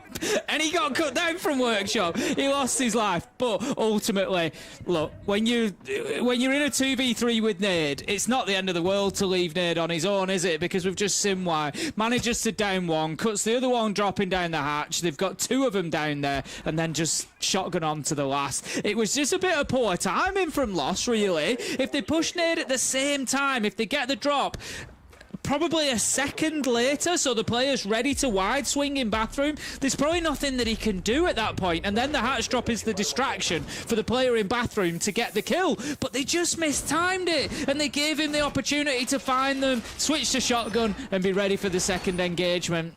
Unfortunate for them, really, but Furia just showing their pure talent, class, skill, ability, everything, really. So, Tim, how are you feeling about the prospects of another year where Furia win everything there is to win? I mean, let's not get carried away. It's Lost. It's a new team to the league. You know, they've got FaZe to play yet. They've got W7M to play. There's bigger games to come. No, I'm not trying to be rude. I'm just being realistic. There is bigger games to come, is my point. I think we're going to see much better out of Lost when they're not playing Furia on Border. I'll be honest. I'm looking forward to seeing them play tomorrow. But, yeah, I think, there's bigger tests for Furia to come. I think that's fair to say. I agree. But if they play like this, I don't see any team really stopping them, to be honest with you. Like, KZ especially has been on one today. Like, in those entry battles, he has just been ready. Don't get me wrong. And even when he drops down, you've had Philippox, you've had Nade, the nuke, who just will not stop this game. Like, that's what I mean. Philippox is going off again. Outlaw, the first to fall. The Deimos falling by the wayside, even as the Dokkaebi call rings out across the map. Arthur also dropping. This is looking pretty dire as Philippox starts cleaning up. Casey says, I'd like one too, please. Gets himself one. Nade steps up towards 10. It's another Furia shutout. That's going to close it out. Herds manages to pick up the last one on the Legion. And again, Furia just absolutely dominating. We all blinked, we all rubbed our eyes, we all wondered on when Border was the map that came up.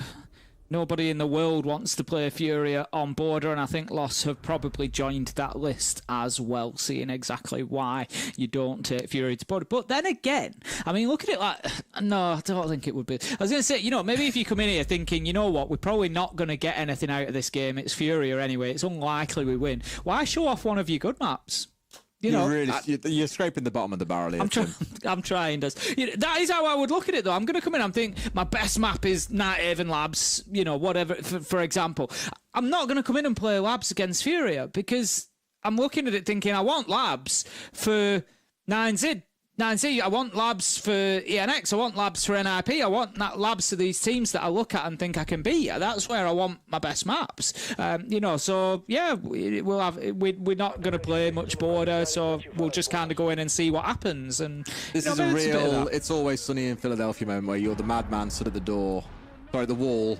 Hitting all these lines everywhere. So this is why they do it, actually. You pick Border because it's the worst map ever against other teams. You're that guy right now, Tim. I'm trying. Look, I'm trying. Hope.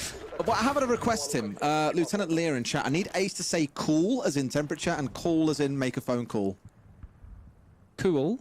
Mm-hmm. And call? You've really forced that second one. I didn't. I don't say, oh, I'm getting a phone call.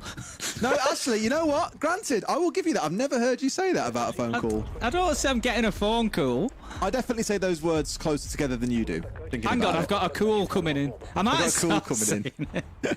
That's a good point. This is one point where actually your accent is a benefit because those words are quite different. Whereas I'd say I'm getting a phone call or it's cool outside, I can see how the two are very close. No, I put an extra syllable into cool. That's what happens. Yeah, see, it's like school. Really. Like school. School. Cool. Yeah. Oh, I hate the way you say that word. At this point, Tim, Loss have been taken to school by Furia. 6-0, one more round to go, and Furia are on the attack. You can see this being our first 7-0 of the stage, unless Loss can really work something magic here, but you can hear the utility dump starting to rain on through. At least as things are kicking up here. No one's died or gone down yet. But Loss are just going to hold their position. Still got that 90 control, still got themselves outside towards CC as well. It's looking good in terms of spread, but Furia have still got so much time to play with. Yeah, Furia have got top east as well, which is going to be important for them. Oh, however, Farius manages to go in and take down Herds. That's big. Reclaiming top east really puts Furia on a bit of a back foot now. We see the Toxic Babe going out just to hold them at bay for a little bit longer there as well. Farius has done a great job for his team there. He has, but is it enough to stop the onslaught coming on through? It might well be, Tim, as he hits onto a second. Looking much better for them. However, we've been in this man advantage situation before. Fury got to recollect themselves a little bit here.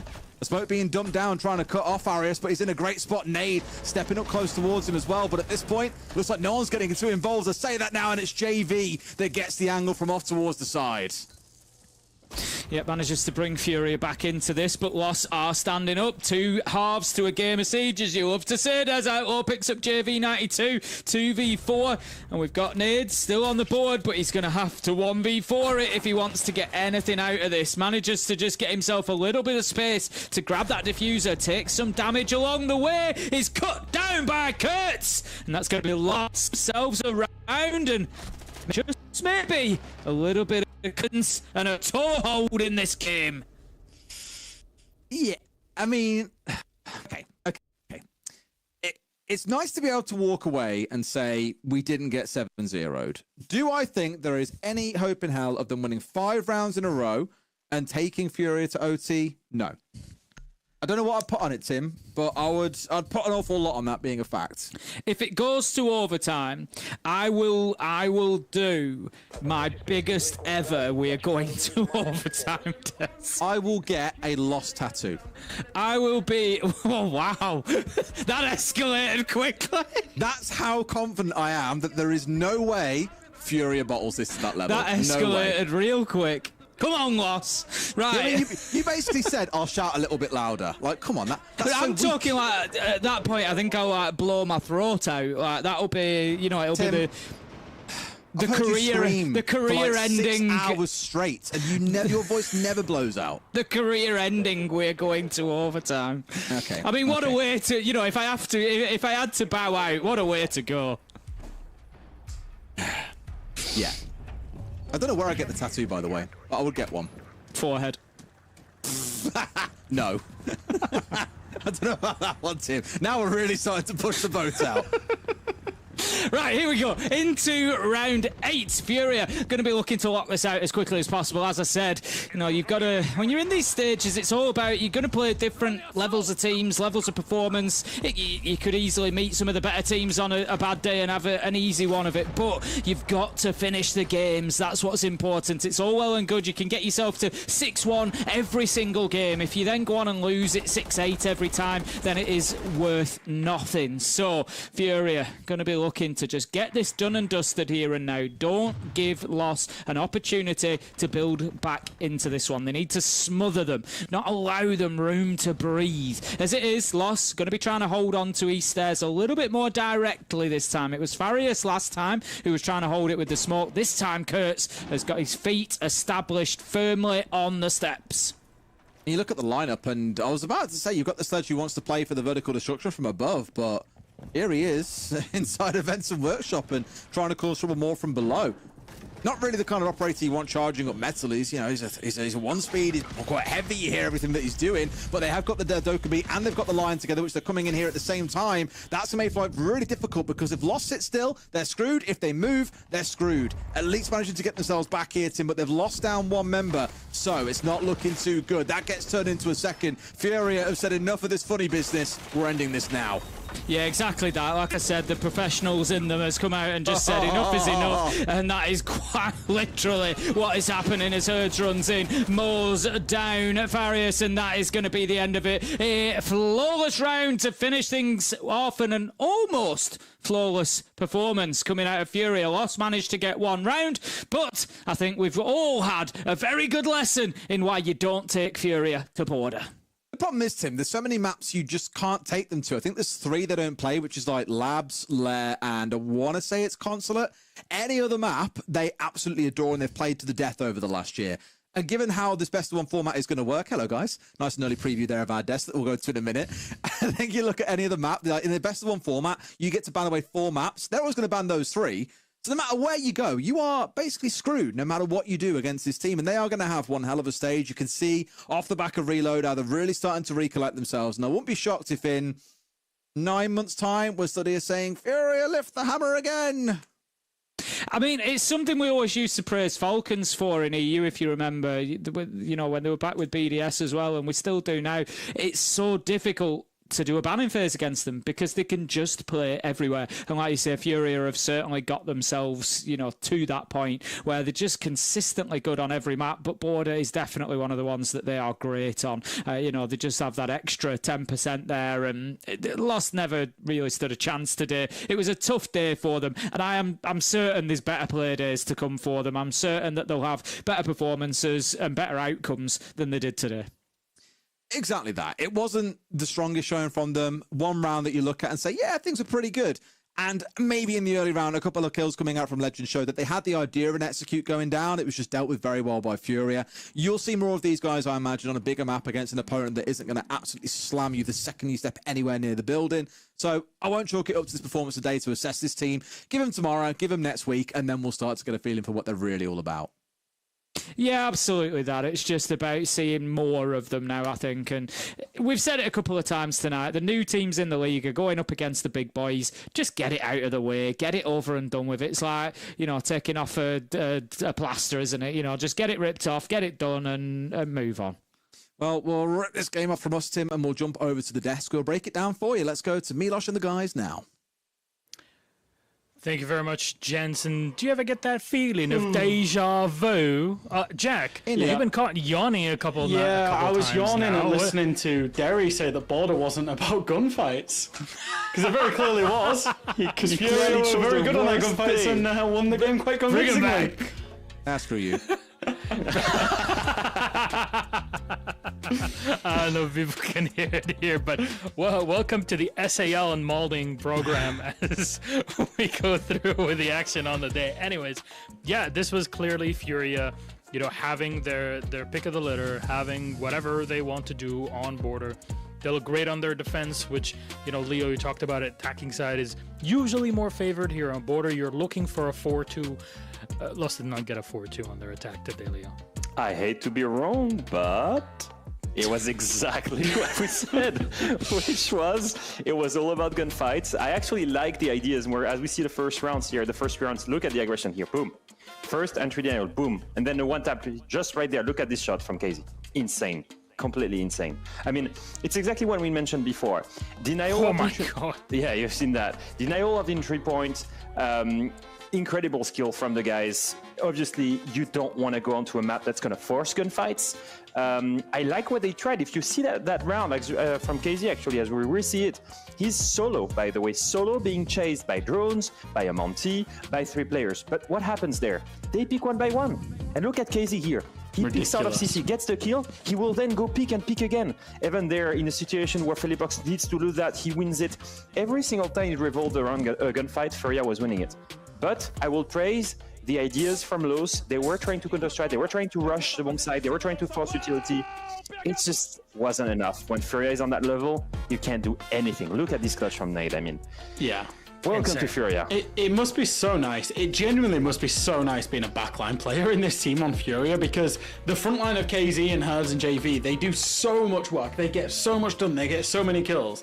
And then whenever you're left, you think of like support players and you think of clutches. Nade and Philippox are very often in 2v1s, 2v2s, that type of scenario. And it must be so nice because obviously they've got the skill to clutch up as well, but yeah. Gentlemen, a one-sided affair here on our third matchup, very much mirroring the FaZe ENX matchup that we had earlier on in the day, down to the T. Question is, what happens with the rest of our day? I don't suppose we'll have any stats to kind of move through in this game, and I think we'd all agree they would be pretty irrelevant as to how they would impact the rest of our day. So how about we take a break? 2 more rest of ones remaining. Black Dragons versus NIP after that break.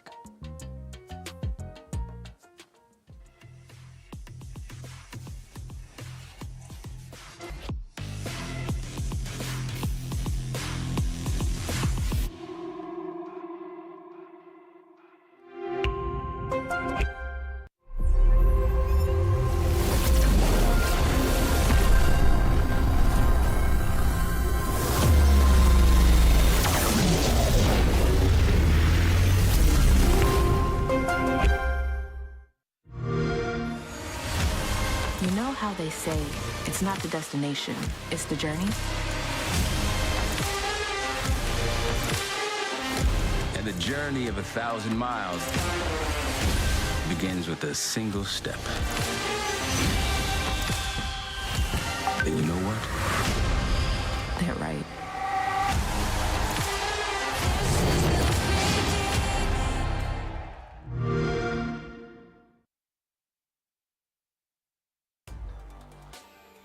And we are in, once again, lovely Sao Paulo, Brazil, right in front of us. I wish we had more time to enjoy the concrete jungle that is Sao Paulo itself, but if anything, our players, most of them, are in the city right now getting ready for their next 2 matches. Yes, you heard it right. SAL Playday number 1 still has 2 more rest of ones coming right at you. Black Dragons versus NIP is up next, and I'd like to welcome you all to our own humble abode. It's not as big as Sao Paulo as a city, and the population is quite limited, but it's our desk, it's fresh, it's Leo, it's Milos, myself, and we're having a lot of fun with our matches. Now, we've had kind of the gamut in 3 games, different ways of looking at Siege and playing it. Now the question is, what happens when you put in 2 teams that are basically completely different to what they were only a few months ago? Black Dragons versus NIP. We could talk about Black Dragons up first. Their roster. Actually, things are pretty new everywhere today. Do we not agree? Yeah, absolutely. I mean, for me, it's the match I'm the most curious about. You have W7M and Liquid. Clearly, that's my favorite match. That's the match of the day. Lots of talent. But Black Dragons and IP. Black Dragons, they only kept Arnetao from the previous roster. That means 4 new players. Now, as we look at these guys, Rare, you probably have seen him before, right? He's played Tier 1 before from MIBR. Makina, Rookie of the Year in 2024 from MIBR as well. Muzi, World Champion with NIP. Now on this roster, and Flash3, who directly comes from the previous Rasa H Company Academy that we've seen play in Boston. Now, this roster, rebuilt from scratch, and one story for Black Dragons. Don't you feel it's literally the scouting academy of Brazil? It's the school of Brazilian players. I've actually went and looked. How many players do you think have played for Black Dragons? How many different unique players have played for Black Dragons since they joined the game in 2017? If I'm looking back, you can have around, 50 to 60 different unique players that have played on it and different staff over the past, since 2017 when they were competing. Milosh, that's like 7 years. That would mean replacing 10 players per year. That makes no sense. With staff, I say. You just got me there. It's 43. It's 43. Hey, come on! 43 come is insane. You said 50 to 60? 40. I said 50. Listen, That's you're right. with You said staff. 50. Listen, 43 unique players in 7 years. Still a lot. They're replacing more than an entire lineup every single year. That's insane. And they sent some of the most knowledgeable players and stars of Brazil. Loira to G2, Nesk came from Black Dragons, Julio, Psycho, Live, Zig, Resets, Lagonis, Nade, all of these names, they came through Black Dragons. They're the school of Brazil, they've rebuilt that roster, and I'm super interested to see how much level they can get there. Because I think that the names I've stated before is actually a pretty strong roster. This is the underdog that Leo is going to get excited for. This is your team this year, I feel, Leo. I'm so there for it. But obviously because I started playing almost at the same time as Muzi. And he's still playing. Well, yeah. Okay. I'm not going to go down that road. Leo, More talent than me. You make it sound sometimes like we kind of nag on you for those kind of previous plays and all of that has happened. You mention it yourself. You dig that hole yourself and you want us to dig you out of it every single time. Same goes for you, Jack. Let's be honest. You can dig my hole any day. I have not been playing competitively. No, that's not what I mean. No. Next team, let's go. Please, chat, please clip it.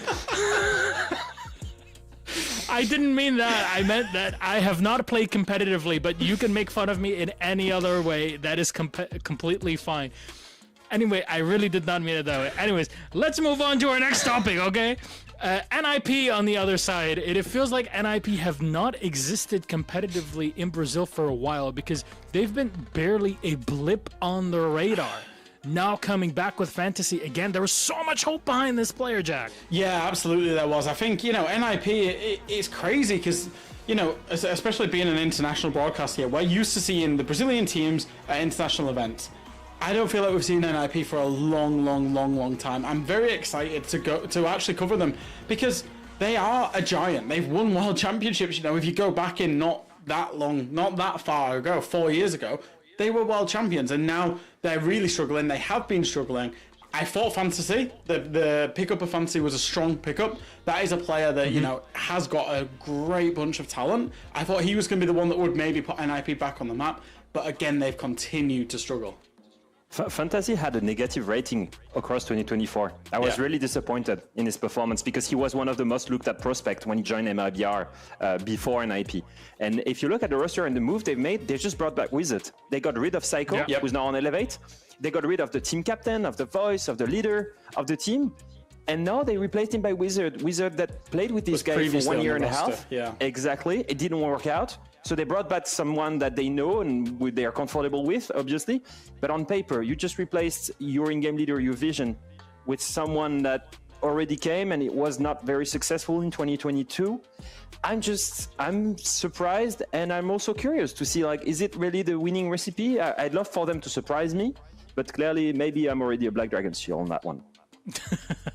At this point, we're just looking to see what recipe between these two teams really comes out looking like something appetizing. Really, there's a lot that couldn't be cooked up, but the result is what we're looking for in this case. And Jack, we'd all love a nice ice-cold ice cream from any one of these two teams at the moment, but it seems like there will be a lot weighed on the map, and maybe one game will not be enough to dictate the future of the two squads. And if we have our map bands, we'll be pulling them up on the screen momentarily to see where we go. Now, unfortunately, we can't go back in time, Jack, like I know both of you usually like to do, kind of see where we go in this, but can you guide us through this, please? Yeah, so we're going to see the final map here of being Clubhouse, and I actually think this fixture for both of these teams and this map for both of these teams is going to be a good one. Now, obviously we don't know about Black Dragons on this map because we've not really ever seen them play. However, what I will say is both of these teams are teams that have got question marks hanging over their heads. So to get in, to get established, they're not going up against one of the big teams. They're not. They're going up against a team that's expected to, at max, realistically be around that middle of the table. So that's a good game to get yourselves in, get yourself established. And Clubhouse, of course, we know as a map. Everybody knows it. Everybody plays it. It's that perfect best of one map to go into it as well. So I'm not surprised at any stretch to see this map come up. Yeah, I think both, if you look at the players that were on these teams, loads of players that came from MIBR, obviously loads of players that came from the NIP roster as well. You look at this, both of these teams were heavily comfortable in Clubhouse. You start your stage, you want to be comfortable, you want the better team to win strategically. I think it makes sense. I played against NIP myself on Clubhouse, and three of the players, we won. I went 1-9. That's a surprise. Oh, that's not a surprise. During during the rule of what Pharaoh, Leo? That was at Rally Major, and I was playing Smoke.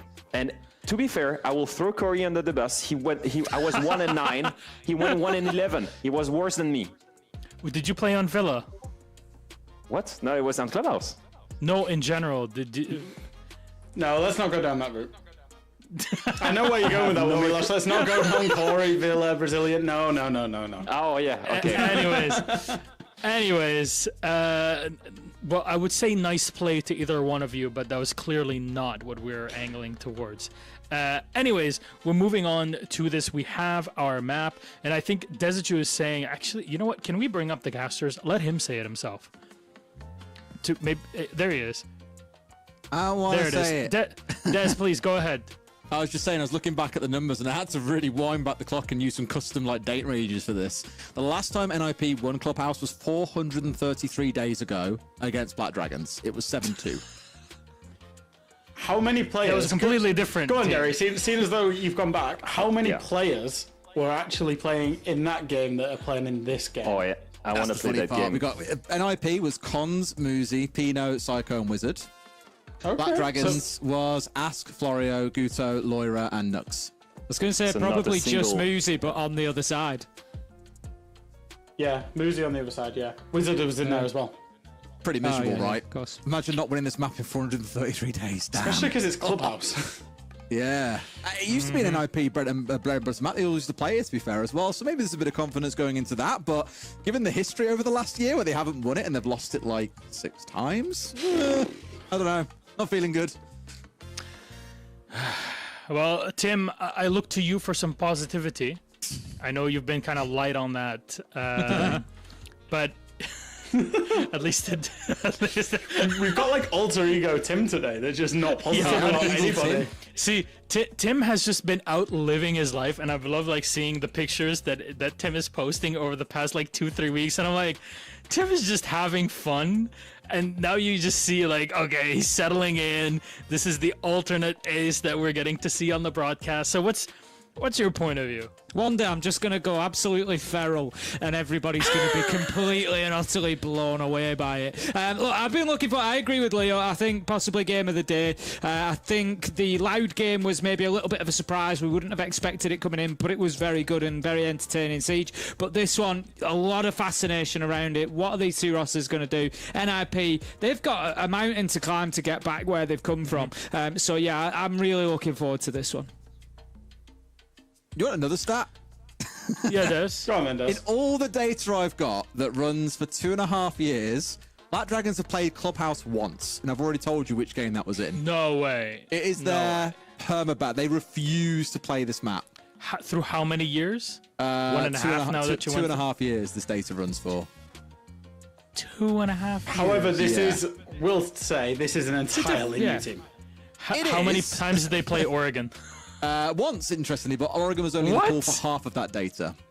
Okay. So that's it. Well, they won that map as well, interesting. They beat Fluxo on it 413 days ago. Because they used to play the hell out of everything. No, it's not me. People capture this data and I just repeat it when I can find it. it's just bonkers that this is a map that both teams just do not play and do not like yet. Here we are. I guess that's what best ones are for, right? Fair enough. Well, you know what? The game is ready, so I'm not going to dilly-dally much longer. I think we've had enough of that today. So please, Istes, take it away. It's Black Dragons versus NIP. Thank you very much, Milosh. The way I kind of summarize this, Tim, is it feels like two teams that are always full of promise to some degree. Like, everyone's got high hopes. You know, we spoke about NIP as like, oh, they've got fantasy on side. Like, surely they pop off now, right? And they just don't quite get to that level. And I'd really want to see one of these to have a good stage here, make it to an event, kind of right the wrongs of old. But history has a way of kind of repeating itself, and I just struggle to see how either team is going to be one of those top 4 teams come the end of the stage. But if that is going to be proven wrong, it's got to start here in this game. I agree. Black Dragons are one of those teams that, as an org, I've always had a bit of a soft spot for. When I first started watching competitive Siege way back in, you know, sort of, I only missed the first year, way back in 2018. You know, we're talking ENX, Black Dragons, you know, the real sort of originals. Julio was on Black Dragons at the time. He was an absolute nightmare blitz player on Black Dragons, and I kind of got behind him at that point before I got into casting. I used to love watching them, and so I've always had a bit of a soft spot there for them. And like you say, we've watched them for years now, sort of sit around that mid to lower half of the table a lot of the time, and you just feel like, is now the moment? Is this going to be the one? I mean, you know, we've got some names on there, they've got some ability there, but yeah, you just never know with these two. All right, well, Tim, either we're going to see Black Dragons play the map and win it for the first time as far back as my data runs, or we're going to see NIP break a horrific losing streak of 133 days since winning this map. Has to change for one of the two teams. It is a record-breaking map either way. Let's see how things shape up. Black Dragons starting things off down in the basement. I'd say comp overall actually looking quite Rome heavy. I was going to say Machina coming out on the Bandit here. You can instantly see those, or immediately see, sorry, that those electrifications have gone down on this top floor. They're looking to slow NIP down. And look back to our main criticism of NIP historically, Tim, dangerously slow. We even said to them, you know, you guys are really struggling with the clock at the moment. It's the question we asked in interviews a couple of years ago, and they were like, we know, we're working on it. Bearing in mind this was back when Psycho was on the team, but it's kind of like followed the team around like a bad smell for a while. They're definitely improved in that regard, but I like here how Black Dragons are trying to put up this obstacle of time in front of NIP and saying you've got to get over this first step before you can even think about a gunfight with us. Gonna have to do that top floor clearance here are NIP. They've got 3 at the minute of Black Dragons are up there. I mean, there is of course always the option of just going direct to site, but if they're gonna do that, they need to be aware that Black Dragons don't read into it and just start raining down on them from above. So at the minute, NIP kind of shaping themselves up to just get in control of Kitchen, but there you start to see the problem. They're gonna struggle to get that hatch open because logistics, the floor is shot out, and they're just going to keep firing those Excaros pellets off. I don't know. Like, it's the oldest trick in the book. Like, it's the oldest trick in the book, and they should know better. And Machina has just come down main stairs, swung on towards... Like, Fantasy should know so much better. But they have gone straight towards site. Indeed, Plant is going down. Khan's looking to stick it here. No Candela's flying on through, but this is where Black Dragons have now got to come and retake the site. The beauty of this strategy, you've got the verticals to work with, assuming they were opened up. But NIP are in a good position here, Tim. A 4 versus 3, make that down to a 3 versus 2. As trades are going back and forth, and surely they come out on top here as there's only Machina left standing. The problem that NIP have got here in holding this post plant is that I'm pretty sure that the hatch wasn't open. We saw the Excaros pellets being shot off it repeatedly, so they can't use the vertical to defend this top floor plant. They had to do it from on site, so Wizard able to pick up that final kill. But in all honesty, I can't really praise either of the teams there, Des. It was a round of mistakes. NIP go in and start trying to open Kitchen hatch. I don't know. They're just trying to, you know, I'm not even going to give them the benefit of the doubt. A bit of me's thinking, were they just doing that to just play with Black Dragons and keep them busy, just give them something to do whilst they walked in and started putting the diffuser down? That'd be the best way of looking at it, I guess. I agree. I do agree, and I was thinking that at the time as well. Is it more of a distraction? I'm not 100% sure that's the case, to be honest, because the reason that I say that is having that kitchen hatch open, even if you don't use it to drop to get the plant down. As I said in the post plant, once that plant is down, holding on to kitchen hatch, holding it from above is by far and away the best way to hold that post plant. You just get somebody on the hatch, make sure that they don't get challenged, and you keep a hold of it. So for me, that is definitely we would have liked to have had kitchen hatch open. They've managed, and this is where I say then it's a mistake on Black Dragon's side. So NIP struggled to get the hatch open that they want, but Black Dragons let them walk into sight, I assume through dirt tunnel, and just put the diffuser down. So, you know, yeah, not ideal from both sides for me. Not the dream start, although there is now a change up from Black Dragon. Still looking to waste a lot of time here, but I'm looking more towards Rare on the Clash, Tim. Great way of matching off against shields on the other side. Bring your own shield. And of course, Clash has had the changes that she's had. Still able to do quite a lot of work. Doesn't do damage anymore, mind you. However, in a position where it can slow down, feed information back and forth, and of course with it now being a deployable that you can place down, you can use that to get a sideswipe onto an enemy shield player, assuming, of course, you can mind gain them. And truthfully, at this level, NIP, with the kind of communication, coordination, drone work that you expect, they shouldn't be getting blindsided by it. But, Tim, we've seen crazier things happen. Already good progress coming in from the attackers of NIP here. We said beforehand, historically, as an org, obviously the team has largely changed now, but we've quite often seen them over the years struggling with time, being a little bit too slow. So I like to see this. Inside the first minute, they've got Garage, they've put pressure onto CCTV, they've forced the players back from Cash. They can start taking that territory now, which they're already doing. We can see that Wizard is ahead of Cons, who was coming in with the Blackbeard. So they've taken that ground, they've taken what's available to them. They can now start pressuring construction. This is really good, quick progress from NIP on a bedroom attack. And given we were concerned earlier on about their pacing, it is looking good. You're right, half the round's gone and they're already in a good position. Still, have to make sure you hold on to it is the key thing here. So keep an eye on any Black Dragons players that find themselves skirting down through the ground floor, trying to come up red stairs, for example, and cause bother. For now, it looks like no one is. Although I say that, you've got Hornet who's being a little bit of a nuisance out towards the junkyard side, as you can see at the bottom of the screen, working his way back through strip. So it could be a bit of an X factor for them here, but needs to be a little bit closer to sight at this point, it's fair to say. I think he's trying to find someone either on a run out or off through one of the softballs, but pretty hard pressed to do so, I think, especially when NIP are about to hit sight. Yep, we're going to see the utility starting to rain in piece after piece after piece, but that could be an important play from the Azami. Just slowing things down a little bit there, forcing them to take down the keeper barricade. 50 seconds left to go. Wizard manages to find Machina. Advantage NIP. They've got a lot of the ground. The one thing they haven't done is open Jacuzzi wall, and we've seen it be problematic in the past. It means that Black Dragons know they can play that corner safely, and that's where the Clash is working with a bit of support. Muzi manages to find Fantasy. 4 versus 4, 30 seconds left to go. Surely here, NIP have got the tools to get it done, but facing off against that Clash is no easy feat. And sure enough, Hornet, I spoke about him earlier, Tim, that he had to become the X Factor. Well, he may have returned back to site to try and do it, but he's got away with 2 kills there. Wizard, Pino, with it all to do against 3. No utility left except those Clash shields to help out on the defense, but I feel like it is going to be enough, Tim. All this information being fed, they'll hold on the angles, they'll wait for that clock to run down, and this should be theirs. Pino will find at least one, but his round is cooked. Black Dragons take round 2.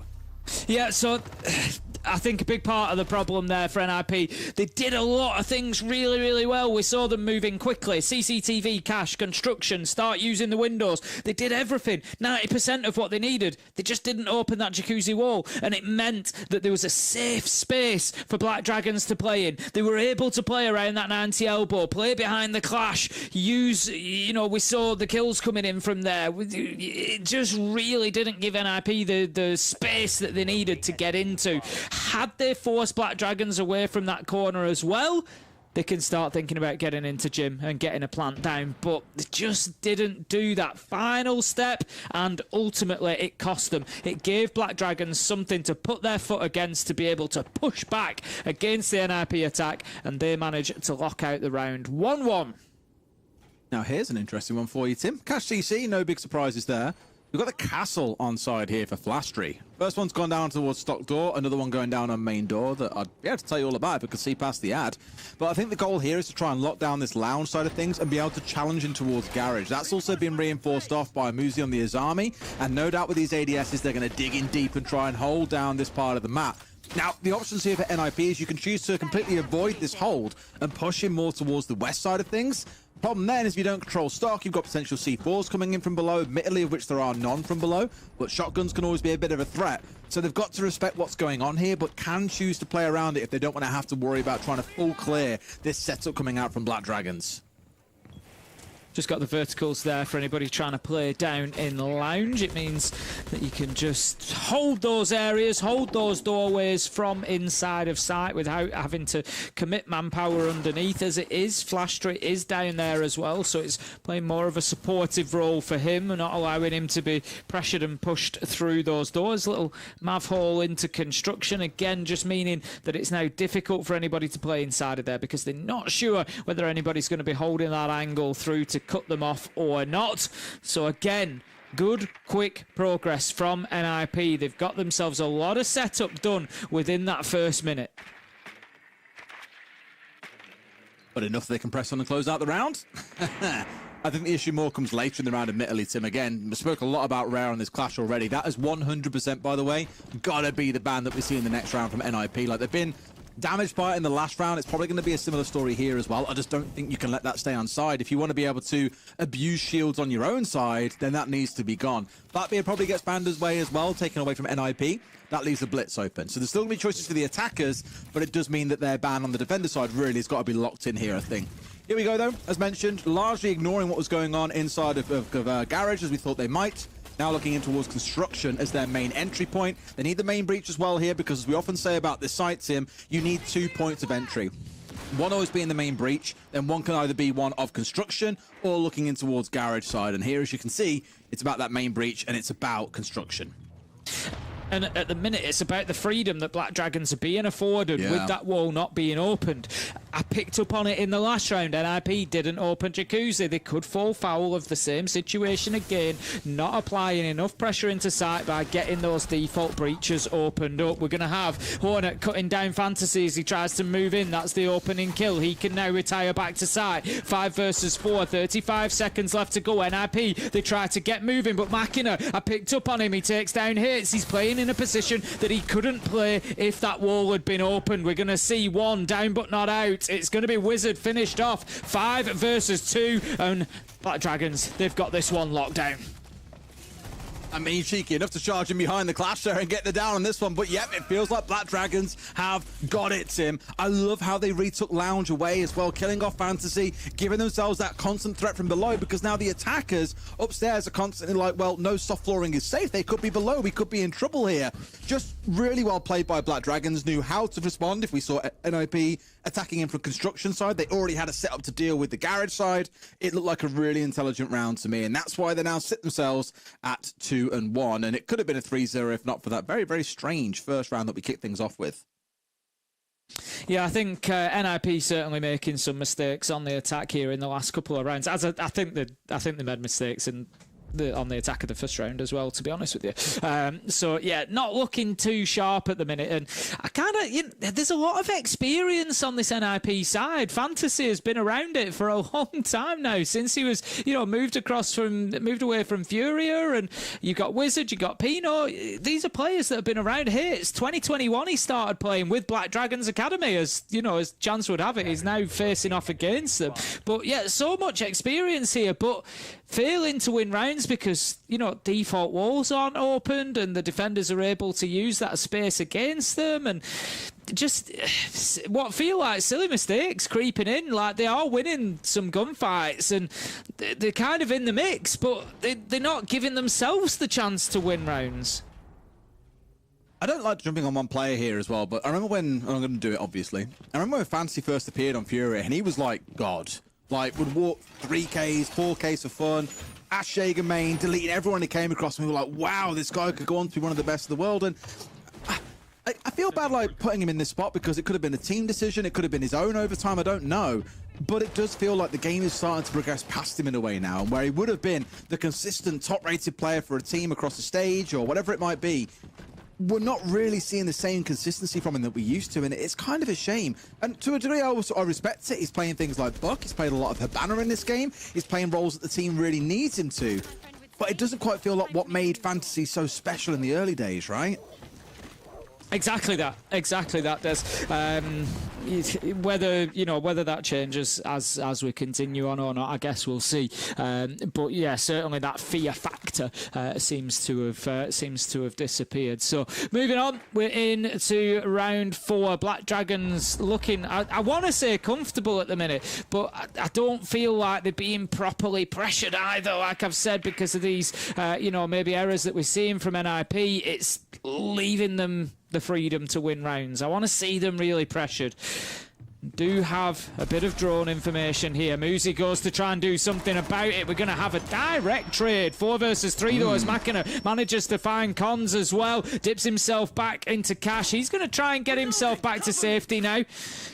Just keep burning this time. Slowly drop back. Take the next challenge as it comes. Great stuff from Black Dragons on the roam, to be honest. Great stuff.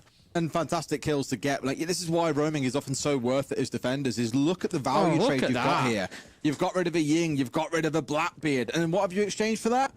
You got rid of one of the shells, and obviously the player of Muzi being taken offline as well from the Scorpos, but you still got the shield down, you still got the bulletproof air quotes behind that shield as well. It's 100% a trade that you'll take every day of the week. Yeah, it's absolutely fantastic, and we're now at the 1 minute 15 mark, and NIP still aren't inside of the map. They don't know confidently where these top floor roamers have gone. Fantasy does manage to pick up Machina, so that's another one of them gone, but it's not all of them, because Hornet's still there. He picks up Pino, 3 versus 2. If Hornet can get himself back to side here now, then Black Dragons have done an unbelievable number on this roam. Absolutely fantastic. Again, you lose Machina, the Fenrir, okay, it stings a little bit. Any activated, those mines still stay online, it's still useful to them, of course, but there's only 2 players left to push into him. You still got to deal with the goo mines, you still got to deal with the C4. Question mark, to be fair, on why Hornet has still got a bulletproof in back pocket, but we'll let him off, Tim. He's got a kill, he's got back towards site, he's done his job in this round. Outside of he's putting definitely down forgot camera. He's got that. He's definitely forgotten about that. Absolutely. Well, it was like, I'll just keep this here for safekeeping. Why not? Who knows? Might need it a bit later on. Not that I think they'll be too worried here, because with 20 seconds to go, they are at least doubled up here, ready for this push to come on through. Wizard starts to push on forward. He could be dead to rights. He's going after 1. Will he be able to find anything on his stepping towards sight? Rare deleted. Rare gets a second. That's what you want to see. Black Dragons up 3-1. Yeah, Black Dragons looking pretty good. As I said, there's been mistakes on the side of NIP, but you can only play what's in front of you, and Black Dragons have done that well. Mistakes are generally only mistakes when they get punished, and Black Dragons have certainly been there to do the punishing. So they find themselves 3-1 up, and NIP reeling and rattled at the minute. They're going to call that tactical timeout. Not really surprised, to be fair. Nah. It has been a rough first 4 rounds. Again, we had that craziness in round 1 that saw them walking away the winner. I was like, oh, cool, maybe we're onto something here. And then since then, it has just been absolute dominance from Black Dragons. What I am curious about, and I'll come back to it, so I say it an awful lot, is there are 2 halves to a game of Siege. I do think you could see a bit of a switch over here. Black Dragons look very, very comfortable on the defensive side. Once they get on the attack, that could change drastically. So don't write NIP off yet, and certainly don't count Black Dragons as your winner just yet. But NIP sorely need to find a second round in this half. If they go into that second half 5-1 down, I don't think it really cares about there being 2 halves to a game of Siege. I think Black Dragons managed to find themselves at least a couple of rounds in that half to get things over the finish line. Yeah, I'd agree with that. I think if Black Dragons come away with anything less than a 4-2, they're going to be really kicking themselves here. It's got to be 4-2 minimum now, 5-1 ideally, because NIP are just not doing enough to take rounds away from them here. So yeah, I think you're absolutely right. They need to just get themselves into that position where they just need to find a couple, and I would be very surprised if they don't get that done. But that being said, Black Dragons could easily come in and make the same sort of mistakes that NIP are making as well, I guess. So we'll see how it plays out. It's going to be Gym and Bedroom. We're going to have our final bans come in. Clash has been taken away from the defenders. We've seen Black Dragons using Clash a couple of times over the rounds so far with reasonable, a little hiccup there, with reasonable effect. A reminder for everybody, of course, we've got the Clash changes now where the shield can be planted and the player can move around it. So it's almost kind of like a portable mirror window in some ways, apart from it's see-through, so you can still see if the Clash is in behind there, not like the mirror windows. But the other important factor is that electricity now doesn't do any damage anymore. That's the one to remember. It will still slow players down, but it won't do them any damage, so it's no longer effective against something like a Monty, for example. Monty is banned out here, but the point remains. Yeah, it was a game of banning away shields as we thought it might be. The Blackbeard being left up did concern me, but that's neither here nor there now. It's not being brought along in the round itself. Here we go with the start up towards this top side of things, or at least out towards this Jacuzzi breach. You remarked before that it was forgotten about, Tim. Well, this time around you will be ecstatic to know that they have remembered and have brought the tools for the job. Excellent news. Let's see if they can get it done and get it open. That's always the next question. I saw somebody, I meant to make a note of it. I saw somebody the other day playing Maverick in NAL it was. I'll have to go back and have a look who it was to praise them, because they had quite obviously put in a lot of work onto that torch, and we've seen teams, and it frustrates me because if you're going to bring the Maverick and you're going to play it the last couple of days, it was in NAL on day one. Yeah, so no, we were praising, I want to say it was Fultz recently at an event about how you have to get it right. Yeah. Oh, if you're a pro team. If Maverick may be needed, you should have somebody on your team who can absolutely nail that. Get the reinforcements off every time. I already mentioned Falcons struggling with it. They should be absolutely nailing that, and it's always something to watch. I think Cons has done a good job of it there. You know, it'd be a class drill is like all your teammates grab C4s, 4 of them. You're the Maverick by yourself, trying to get a hatch opened up where they've got a Kaid, a tuber out, C4s ready to toss at you. It becomes a miserable existence, but my God, you'll become a good Maverick in no time, that's for sure. Hits does manage to pick up Rare. Fantasy doubles down as well, picking up the trade onto Machina, who had just found Pino. 3 versus 1. NIP surely get themselves another attack. Surely, right? Flash trade manages to pick up Fantasy. 1 versus 2. Cons does have Diffuser in hand. Going to take a little bit of damage from that Toxic Babe. This is being played really well by the smoke at the minute. Going to send another one deep. Just that very quick peek around the corner, but I don't think he quite finds his man. It's taking little lungfuls of it, but nothing too meaningful. Cons unable to think about putting the diffuser down yet. Will go for it now with the flash coming in as well. And he gets it down. He's got it down to a 1 versus 1, Tim. It's only got to find Cons now, who's sat in behind the mattress, and he knows about it as well. Steps across and almost finds his man. But now Cons has escaped him. This might be a hard one to chase down. A matter of experience between these two. It's not looking too easy. He's going to try and long arm it, draw his man back in, pops out the Goyo canister as well. That could be massive. He's going to have to go in pretty blind here and try and make it happen. The long arm's through, goes in, he doesn't stick it, but he gets the down as well. Flastry finds a 3K, goes huge, and gets Bad Dragons up to 4-1. There you have it. We've spoken so far about NIP mistakes costing them rounds, and you gotta say it's the same again. 1 versus 3, and Flastry does everything right. It's not just about NIP making the mistakes there. Flastry really does do everything right. He was playing that smoke beautifully. He was just dipping in and out and getting those Toxic Babe canisters into the right positions. Great stuff. Chipped away at the health, and when you're playing with an SMG, it's a big, important part. If you can take 10, 15, 20 HP off somebody, it's making those fights a lot easier later on. Flastry, absolute masterclass. Beautiful clutch from him, and that puts Black Dragons 4-1 up. We've had a few plays like that, like nades back on border earlier as well. There was one in the prior game too. It's been a night of some really exciting clutches and multi-kills. It's been fantastic, Tim.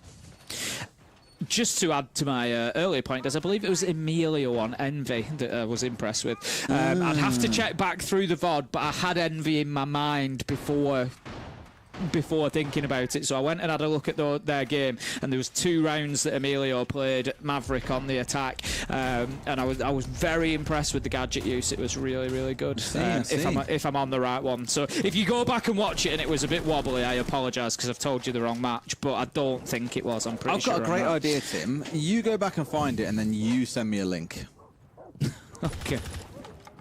You're the one maxing lyrical about the guy. I feel like the burden of proof is with you. I'll find it. I will. I'll find it after we're done today. I'll go and find it because it was just very clean, very good Maverick play.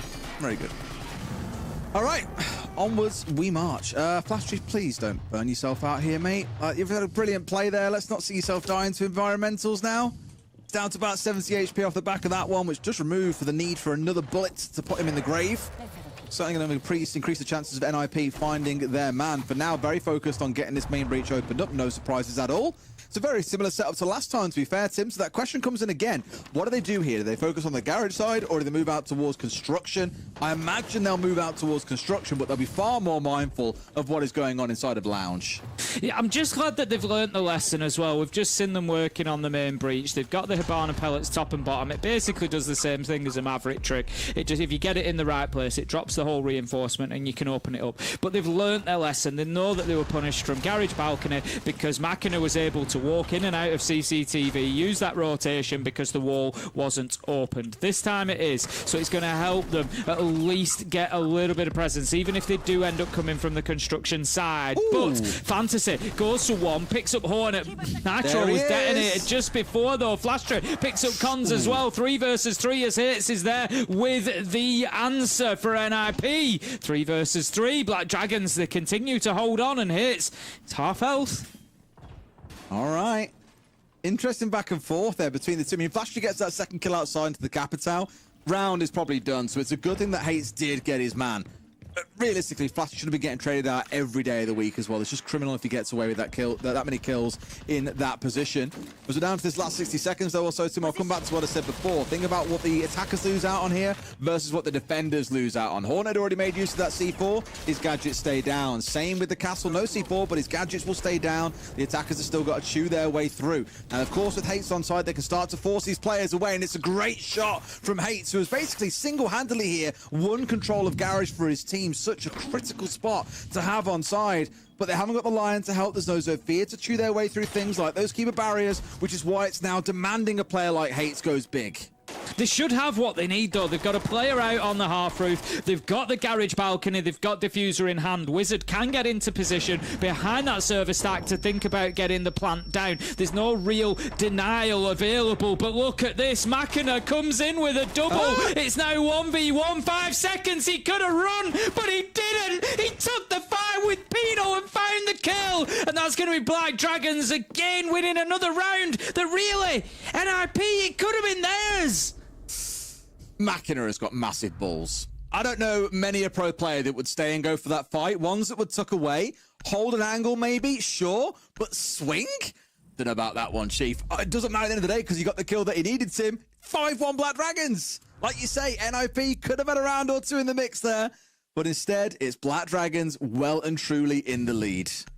Yeah, I think NIP, you got to be kicking yourself there. There's at least 2 rounds that they should have won where they had man advantage. There was a 3v1 and a 3v2 that they've lost, but there's also rounds where, you know, not opening walls and other mistakes have really not necessarily cost them the round, but certainly, you know, cost them the opportunity to win the round. I think it's probably fair to say. But 5-1 Black Dragons, they're going to feel pretty confident coming in here. We could see a complete switcheroo. We do get this sometimes where teams, you know, maybe rosters are a bit newer, they've been put together, they struggle on the attack, they get onto the defense. This is always going to be where it's a little bit more polished because you're setting this up regardless of what the attackers do. This is your setup, so you can practice this over and over and over again. When it comes to the attack, you kind of responding to what the attackers are doing. So, you know, maybe you haven't seen that before in a scrim. Maybe that's something you've only come across once, so you don't really have the plan there for it.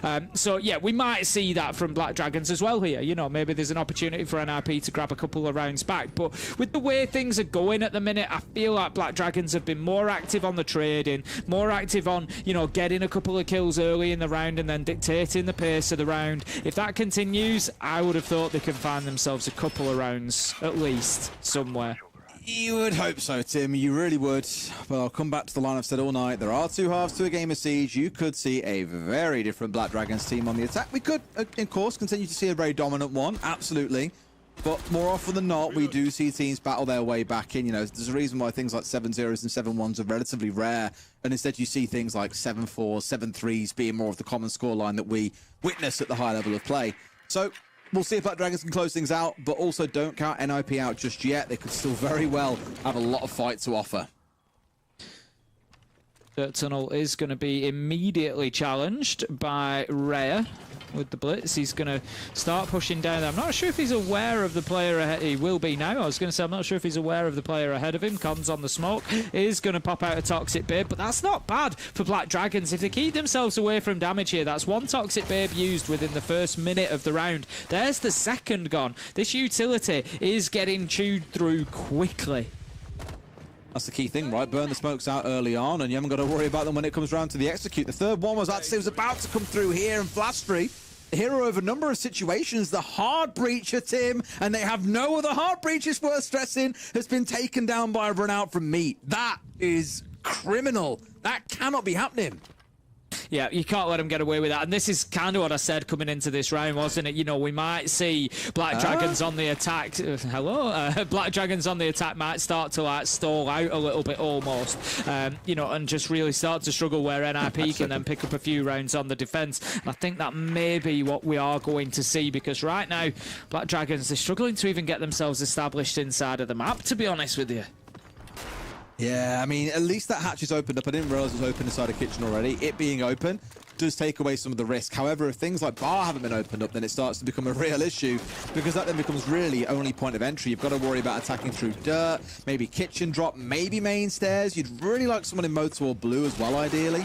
It just takes away those options that you have available to you if those hatches are still left locked up nice and tight. So for the defenders, for the most part here, they at least know the spots that are safe and what they can play around, and ones where they've really got to get prepared for a war. Blitz will once again go back to Dirt Tunnel, knowing that they can maybe push in there and get a little bit of traction now that Cons has dipped away, but need to deal with that very common as army spot to the left of Dirt Door there. Just going to be sat in there behind those keeper barricades, holding this position, preventing the shield from making progress. Machina does find one, but Fantasy is there for the trade. We have a flurry of kills, but it's NIP who come out on top. Pino Fantasy finish things off. That's going to be NIP getting themselves a second round on the board, and it's going to be a big confidence boost for them picking up their first defense. Really, I think as soon as they got rid of Flastry early on in the Headbanner, that round was done, sealed, signed and sent off. Really, really good play from Hates as well, who had a really good prior round in the Capital, let's not forget too. So a couple of big rounds from him have really led to NIP getting themselves a bit of breathing room here. 5-2 it stands at, still a big hill to climb, but you are filled with a bit of confidence now if you're on NIP side. Exactly, NIP I think are looking at this and thinking we need another round or two. They won't worry about it too much just yet, but I think they'll already feel confident about potentially getting to overtime there. And I know that's a big call after one round, but I just look at it and Black Dragons have suffered the same problems that NIP did. They weren't getting themselves in the map, they weren't getting themselves established, they weren't clearing utility or disrupting the defensive positions, and it cost them ultimately in the end. They never really got any ground. How bothered were the defenders in sight? Not very bothered, and that was the problem. You love this measure. Honestly, it's a brilliant measure. So with the defenders inside, bothered. At our next event, you need to rock up with, you know, like it's like a piece of paper that's got like an arrow on it, and you can have like a Timo meter on there. Like yeah, it'd be like I think we should do that. And I think we'll regularly consult the bothered meter for how bothered you believe either team is at that moment in time. And I can tell you now, NIP's defense there, they were not bothered. That dial is firmly off to the left. Now, here we please, surely. I was about to say, surely Hates doesn't fancy it again. Are you might trying to think about? No. I was thinking surely he doesn't chance a swing, and I'm glad that he hasn't so far. But for a second, he might still think about it a little bit last second there, but nope. And hold his position. They're going to assume that main is clear. It is not. It was just far enough away from the environmental ingredient there not to get himself any damage attracted. We can see he's still on full HP. Black Dragons still looking to get themselves established inside of the map. Two of them now have been able to do that. They're going to start working on Red Stairs and Garage. This is an improvement already over the last round. Machina manages to get a double. That's really big. NIP just giving themselves up, selling themselves a little bit as they try to get back to site. The pressure was mounting. Machina had taken the chance of getting himself onto construction window, and he's punished two of them. Well, Tim, when two teams are really struggling to attack, what's the solution you should turn to? Apparently, it's a Kali. 2 big kills from Machina completely opens up this round for them. This is the kind of spot where we spoke about this back on map 1. If you're in a 5 versus 3 at this level, you should then not go on to lose. If you're in a 5 versus 2 at this level, you should not go on to lose the round. No, they really do need to be winning this. We saw NIP, and that's going to be one of the differentiating factors. We saw NIP with man advantage a few times, 3 versus 1 now. This is a situation we saw NIP in, and Black Dragons won it in the 1v3. Flashstreak came through and won the 1v3, and so this is where Black Dragons need to show the difference. You know, NIP, you gave away a 3v1. We didn't give away a 3v1. We've got ourselves onto map point, and that's going to be the deciding factor between these two teams. Oh, I mean, Machina was the difference in that round, Tim, as well. Yeah, the fact that he's picked up 3 kills there as well is a little bit, shouldn't really be giving Akali the opportunity to make plays like that, but it's all the play that Black Dragons really needed. Now find themselves up at 6-2. If they come out this game they're winning, you probably look at it and say for both teams, it's been very lackluster on the attacking side. Like, it's taken a hero play in that round to get it over the line. God knows what it'll be that wins that 7th round for Black Dragons in the game, but they are now firmly in the driving seat. 4 rounds they've got to get this right. NIP can no longer make any mistakes.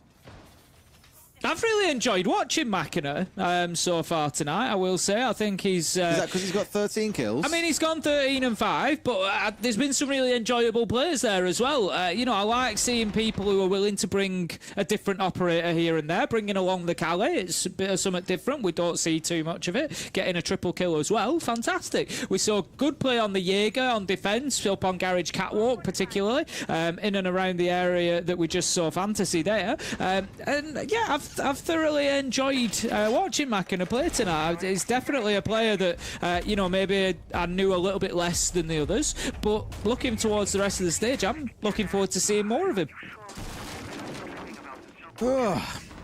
Okay. Admittedly, again, more team cohesion I think needs to be built out, but do agree. Pretty good so far as things stand. Another player that I referred to earlier on was Fantasy, winding back the years here, jumping on that Jaeger as well, an operator who's very well known for back in the day.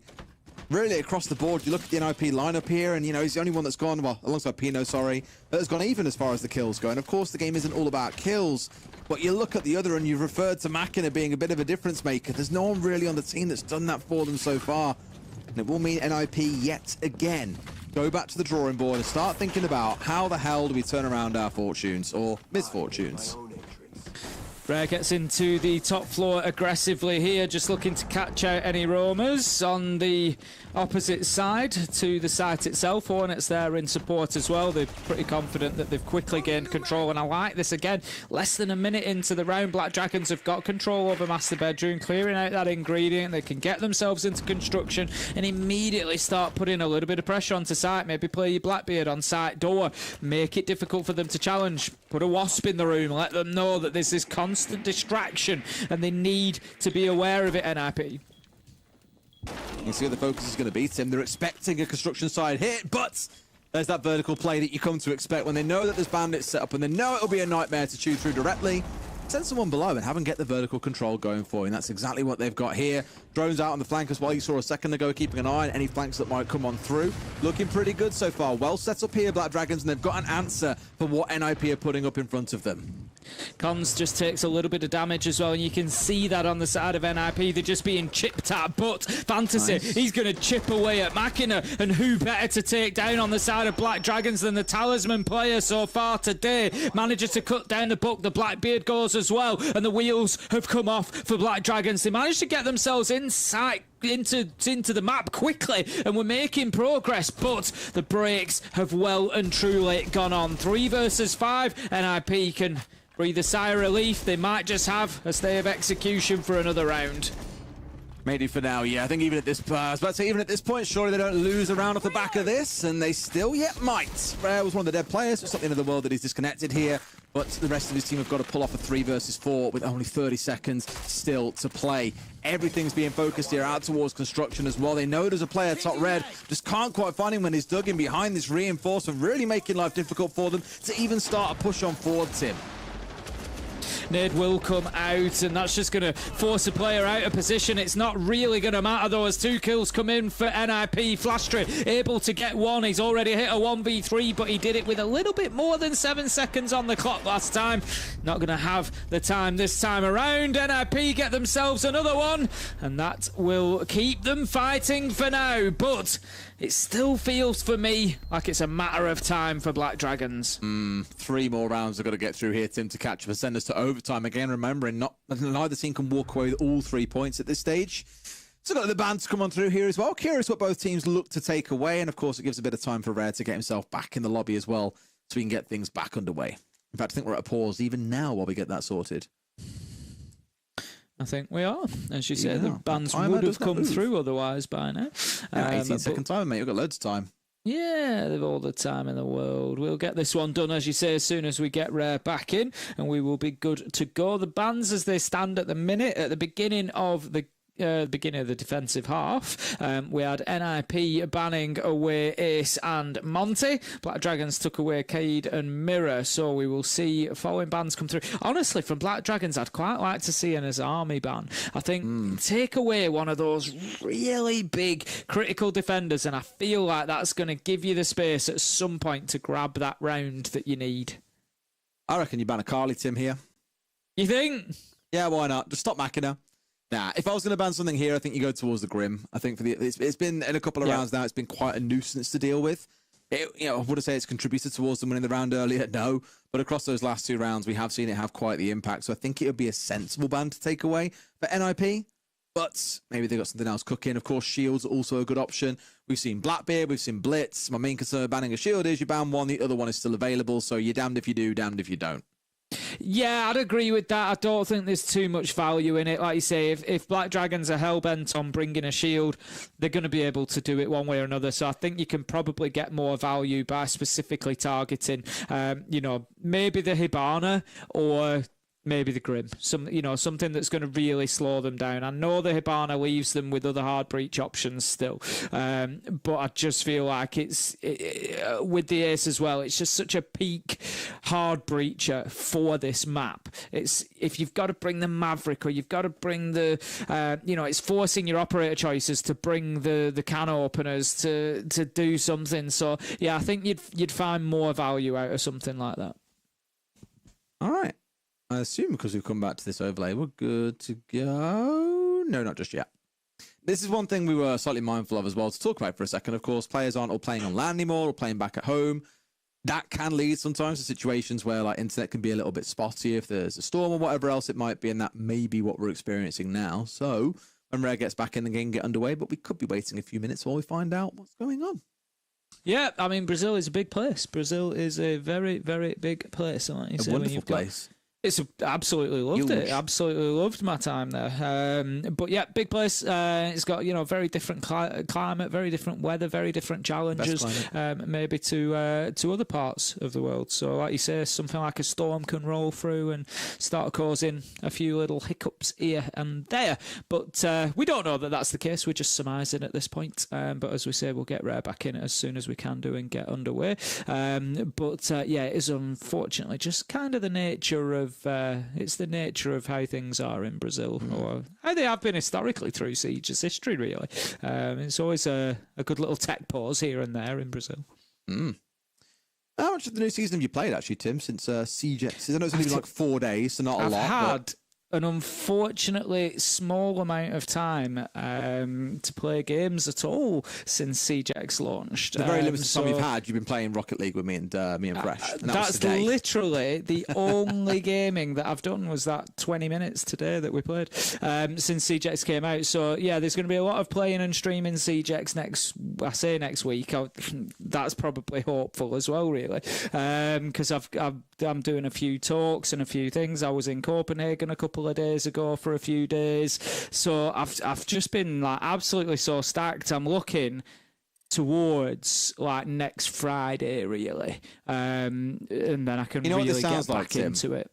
And this, I saw someone tweet about it the other day, actually, from the Siege community, and they were just like, Man, I was looking like when I'm next available, and it's like the 21st of July, and they were just like, is this what being an adult really feels like? And honestly, like, that's what it's been like the last week or so. And I mean, I don't complain. I'm very fortunate. Obviously, you know, my work it's very specific in the times that it has to happen. So I you know, flexibility can be a difficult thing because obviously the games are when the games are, and that's, you know, when we've got to work.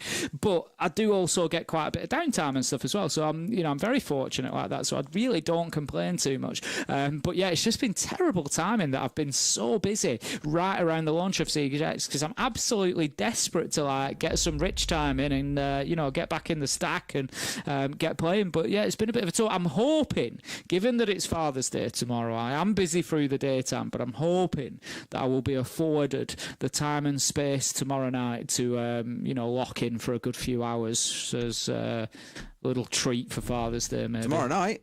Oh, you're not casting tomorrow, are you? No. I thought you were, and I was just like, mate, you're here with me, what are you on about? And then I realised I'm casting a demo, aren't I, instead? You are. There we go. Okay, we're all good. Oh, why are you subjecting me to demo for like 6 hours, man? You did that to yourself. Did I? No, I agreed to help out Emmy. I agreed to help out a friend. And my punishment for that is to be stuck with demo for 6 hours. Bless them. You'll have fun with demo. We will. To be fair, he was the first person I ever casted this Siege, and we had a brilliant time back in the day. It was very fun. So I'm looking forward to it. It'll be a good laugh. Yeah, we had a lot of fun back in UK Prem. The good old days. Now we're just bitter old men. Casting EML and SAL. One day we will be, you know, them two Muppets that sit up on the balcony? Yeah. I mean, we're Muppets in more than one sense of the word, to be fair. Ernie and Bernie, is it? I don't know what they're called, but they just sit up there and, like, just throw insults down at everybody.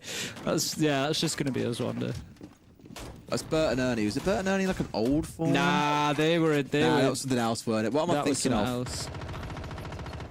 That was something else. That was another... I can't remember it was Statler and Waldorf. That's the one, sorry. Yeah, they're the ones on the balcony. That's who I meant. Just heckling and complaining about everything. Yeah. That'll be us. Bitter. Can't wait for it. I tell you what. Not today. Not today, though, Des. You're going to tell me what? What were you going to tell me? That's what I was going to tell you, that it won't be today. Ah, very good, very good. At least we're aligned on that front, then.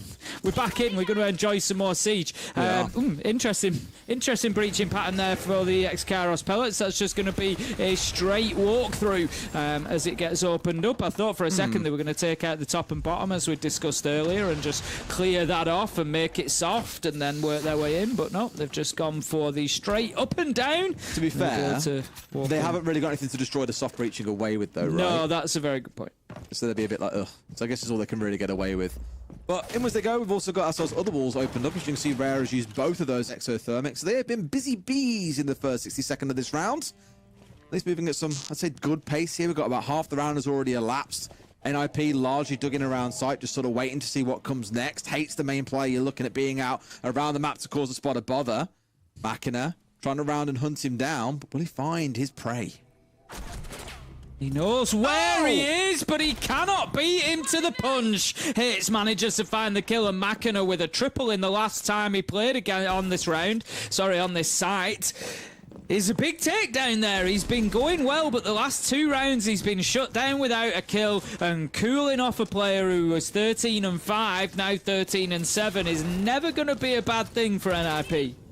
2 halves to a game of Siege, Tim. It can spin very quickly. I know he had a great round on the Carly earlier on, but it can just as quickly start to run away from you. Now getting themselves set up police on this Alpha, can he feel they've got all the control that they need? And they'd be largely right in that assessment. Main problem is, the main worry for them is they've got 40 seconds to go, Tim. All these players still stand on the side of NIP. There's still a C4 to play behind.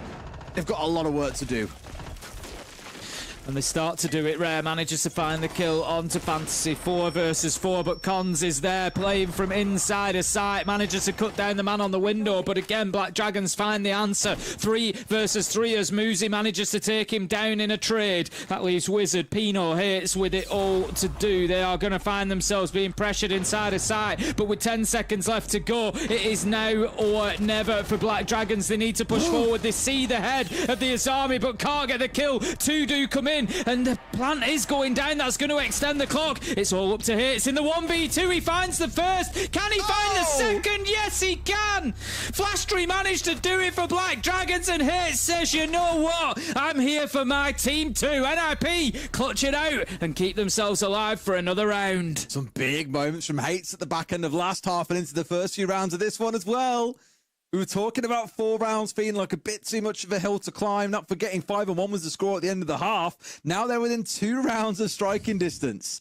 And I was worried for NIP team. I won't lie, they were in that 5-man situation. I thought, they've got the sight, they've got the clock, there's just no way they lose this one. Then when it becomes a 3v3, you start to worry. When it becomes a 1 versus 2, then I was thinking this is done. But Hates played it to perfection, played the time incredibly well. Black Dragons constantly guessing where the hell he was coming from, and they paid the price for it. Great stuff, and as I say, still 2 rounds to go. You got to feel like it's looking good for NIP at the minute to get themselves to overtime possibly here, because if we look at what's happened so far, the one site that they'd lost was Gym and Bedroom. They've just gone back there and got the win. They've already then had a win on CCTV and Cash. They're down to bottom floor basement again where they won back in round 7. So they need to basically win the 2 sites that they've already won. That's what's going to get them to overtime. And honestly, I think, lining up basement now, it's fantastic time for it, because it gets you to within that 1 round. It gets you to within touching distance when you've got to go for the slightly more difficult CCTV in round 12. So this looks good for NIP at the minute. It can change so much round to round is only my main concern though, right? Like, look at Makina on the Carly earlier. Look at that round then when they were, almost at, while they were down at a man disadvantage. It can flip so quickly, which is why I don't want to get too excited for them, just in case things do start to completely peel away. And then we're left like, oh, what could have been if NIP had got themselves close? Again, remembering last time Black Dragons played this map in an official was 433 days ago. The last time NIP won it was 433 days ago against Black Dragons. So for both teams, there's quite a record or a long streak here of misfortune on this map, or simply not playing it, that one team has got to overcome. And as things stand, it still looks like Black Dragons are going to be that team. Presence inside of bar again. It's going to be Hits. He was there last time, but taken down this time. That is also going to force Wizard back away. Big opener for Black Dragons. Managing to get themselves the man advantage. The Dockerby call comes in. They've dealt with that roam absolutely brilliantly. If you look across the side of NIP, everybody back to bar. Pino taken down. It looks like they might not make it past basement. Des, I really fancied NIP to head in towards overtime, but right now, it's not looking good. Pino does get collected. 5 versus 4. Another phone call comes out here as well. Of course, got the jammers on the downstairs to be able to turn those off immediately if so required, but I think for the most part, just going to ignore it, knowing they're pretty safe on site here, and there's not going to be an execute coming with 1 minute and 30 still left in the round, so they'll just let those ones expire out. Does mean, though, that there are no phone calls now available. That second one could have been saved out, but I think Hornet made use of it just to make sure there was still no one else looking to roam up on that first floor. All 4 players down in basement, the vertical work can begin, and Black Dragons starting to set up for the execute that could end this game. Yeah, I think if they've recognised the mutes on side as well, maybe, you said yourself, they can run into those jammers. They just thought, it's not going to be too effective as part of an execute, so, let's just make sure we're safe on the roam. But right now, they're working Moto Hatch, looking to get themselves the drop. They will do that inside of the smoke coming out of the ingredient that they had just shot out. Cons just trying to stray around that edge, but he can't do anything as Makina manages to find the kill. 4 versus 3. NIP still holding on as Hornet gets taken out. And I was just going to say his fantasy slipped the net, but he had not. Flashtree takes him down. 15 seconds, Des. 2 versus 2, and Wizard might have just balanced it out enough here for them, Tim. Shots coming on through, and Wizard wins out another. Finds a 3K for himself, and Moosey's got it all to do with just 10 seconds to play. Wizard, he works his magic. Gets a 4K, and NIP are still in this game. They really are playing it close to the wire.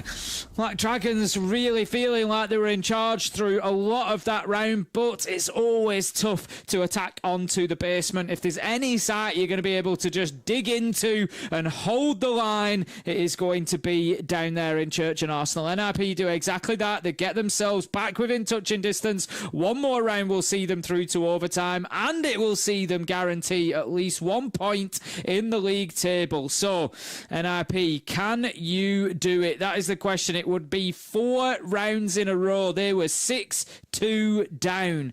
Let's not forget. They're going to have to do it up in CCTV and cash, unless they fancy a bit of bar and stage. I doubt they fancy a bit of bar and stage. I doubt that too. I doubt they fancy a bit of bar and stage. I'll tell you what, someone's come for our life a little bit here, actually. We were talking about Waldorf and Statler, and obviously the stream is slightly delayed. We came onto that on the stream, and someone said, "You're already a bunch of Muppets." You see, but I'd already made the joke, Des. So, jokes on them. Jokes on them. Well, they got their first Tim. Well, technically they didn't, but they kind of did. But it's fine. It's okay. Yeah, I don't know. This is one of them games where you look at it, and I'm glad I didn't say I'd tattoo NIP's name on my body anyway after this one, like I did back in the last game, because I did have that suspicion that, look, I've said it so many times, 2 halves to a game of Siege, NIP have absolutely shown that to be true. A very different half from them. Do I think it's on them that they're the reason why this game is still ongoing? No. I think there's been a couple of rounds where Black Dragons could have seen this wrapped up, but if not for a brilliant clutch out of an individual player or a last-second play, Hates, for example, making use of the fact we were in the extra time of the plant going down to end out a 1v2, Wizard hitting a nasty 4K in the last round. It's come down to moments that really Black Dragons should not be letting happen, and now they're at a spot where they could be staring at the jaws of overtime. Yeah, it's the same story from both attacks in slightly different ways. I think, the mistakes have been slightly different from NIP on the attack to Black Dragons on the attack, but essentially the outcome and the story has been the same, and that is that they have made mistakes, they have given opportunities to the defenders, they have lost in those man advantage situations that they should be winning, and I think, both of them, when they come away from this, we often talk about, you're going to come away, you're going to learn the lessons, you're going to watch the VODs, and it helps them develop. They both desperately need to be looking at their attacks. Well, Machina clearly is very much sped up of Carly, as this round is over onto the Glaz instead. Not a lot of smokes to play behind. I'd say not a lot of smokes. Not a lot of smoke nades, only the 2 in back pocket. But, of course, we have got that Capitao on side. And, Tim, we've seen some teams make great use of Glaz. I think of Dark Zero back at our recent event. Really good use of Glaz when banning away certain operators on the other side. Not too sure it's going to be the best for them here. However, there is also no Warden on side. So that could actually play into their favour quite heavily. Yep, definitely. They know now that there's somebody up at the top of Red Stairs. Do they know about the defender down in Lounge? That is a big question to keep an eye on. It's Wizard that's kind of up and down and around that area, just trying to make a nuisance of himself on Blue Stairs. The Azame just trying to dip out of the way, but it's maybe not going to matter as Cons manages to get a double. Machina and Hornet both taken down. The Capitao and the Glaz. What a combo to pick up at the same time. And that could be all they need as well, Tim. The 2 key operators are removed. Unless we see something crazy. Again, NIP should not be losing a 5 versus 3 when you've taken away the 2 most important operators on that side. So I'm even they brought along a Thatcher, for example, as well to try and deal, I imagine, in case there was a Warden somewhere to try and stop them. That's not going to be the case. It doesn't matter even if there was a Warden because they can't make use of this combo they brought along. NIP have to win this round. There's just no reason why they should ever lose it. No, absolutely not. Rotero drone is going to go in. If they get far enough up there, it will take out both sets of barbed wire, which it does. So that's going to give a little bit of access to Red Stairs, but it's not going to be easy. Cons is there. Picks up the 3rd on the round with a nicely timed swing just as that flash comes in. Finds the kill before it activates itself, and that leaves us 4 versus 2, and they just want to feed Cons at this point. They want to give him more and more. Wizard manages to pick up 1. Flashtra does eventually find Cons. Says it won't be a 4K for the round, but look at this. They are all fronting up. They know exactly where he is, and Pino steps in, says, I'm going to deal with this, and he finds his man. Oh, dang it. They really let this one slip away. I mean, fair play. NIP a battle back in at a time, Tim, where it looked impossible. And for Black Dragons, they're going to be scratching their heads a little bit because they've got to start on the attack inside. Oh, no. That 5-1 half feels like so long ago now. They've got all the work to do. They've got the 2 hard rounds to play out here. NIP should be able to get this one done. I say should because, as we said all along, crazier things have happened. But at least by the numbers as it stands, NIP should be the ones to walk away with the 2 points. You would expect so. As I say, both teams need to go away and look at go back to the drawing board, look at their attacks. If we come out of an entire clubhouse with only 2 successful attacks, including overtime, that that kind of tells us everything that we need to know about the matchup, really. Definitely work for both to be done. But let's focus back on whether that will be the case or not. Occasionally, we do get these kind of strange reversals when we get into overtime, where we just see that a map has been heavily defender favoured throughout, and then all of a sudden, somebody just comes out and wins 2 attacks, and it's, completely flipped on its head. But we will see. Maybe the case, maybe not. I would guess for not at this point, but it's going to be Black Dragons kicking things off, attacking down into the basement. Can they get rid of those mistakes that have cost them a couple of rounds on the attack? Well, looking very heavily to focus towards the execute here, by the way, Tim. Just looking at the lineup coming out of Black Dragons that they've got, leaning in towards that blitz, leaning in towards the Ying Candelas. Really want to overwhelm and storm their way through, cutting off the defenders with things like those Grim Bees. Of course, the vertical work to come out of Machina is also key. The IQ feels a tickle out of place here, I'm not going to lie, but at least it's going to give them the information they need to be able to clear out any crucial bits of utility, making use of those frag nades in back pocket as well. So things like the Melusi should not be in place for long. The big thing for me, though, that I'm worried about is that in this round, we have got a Warden on side. It was missed out last time. Even though they brought up the EMPs on the other side, this time around there are no EMPs, so Pino could be crucial to NIP holding on. In goes the shield. It's going to be chasing down any roamers up on the top floor, making life difficult. Pino, as you say, safely within the cocoon of sight, making sure that they've got that utility that they need later on in the round. Nitro's still in hand as well, so can definitely be having an impact. 1 minute 30, pretty quiet so far, as we would expect. Black Dragons have gone in, make sure that they've got the entirety of the map, which they do, so I want to see them moving confidently now. Everybody's back on site. They should know that at this point. They've got 9 drones still alive, so they're not going to be short of intel whatsoever. So now start pressuring and give yourself those vital seconds for that execute. No mute jammers as well, no Mozzie pests, nothing to impede those 9 drones. Tim is the main one. Literally any information they could want here is available to them. There is almost like no excuse for you to mess up and execute here by not knowing where a player is or not having cleared out a crucial bit of utility or at least being aware of it.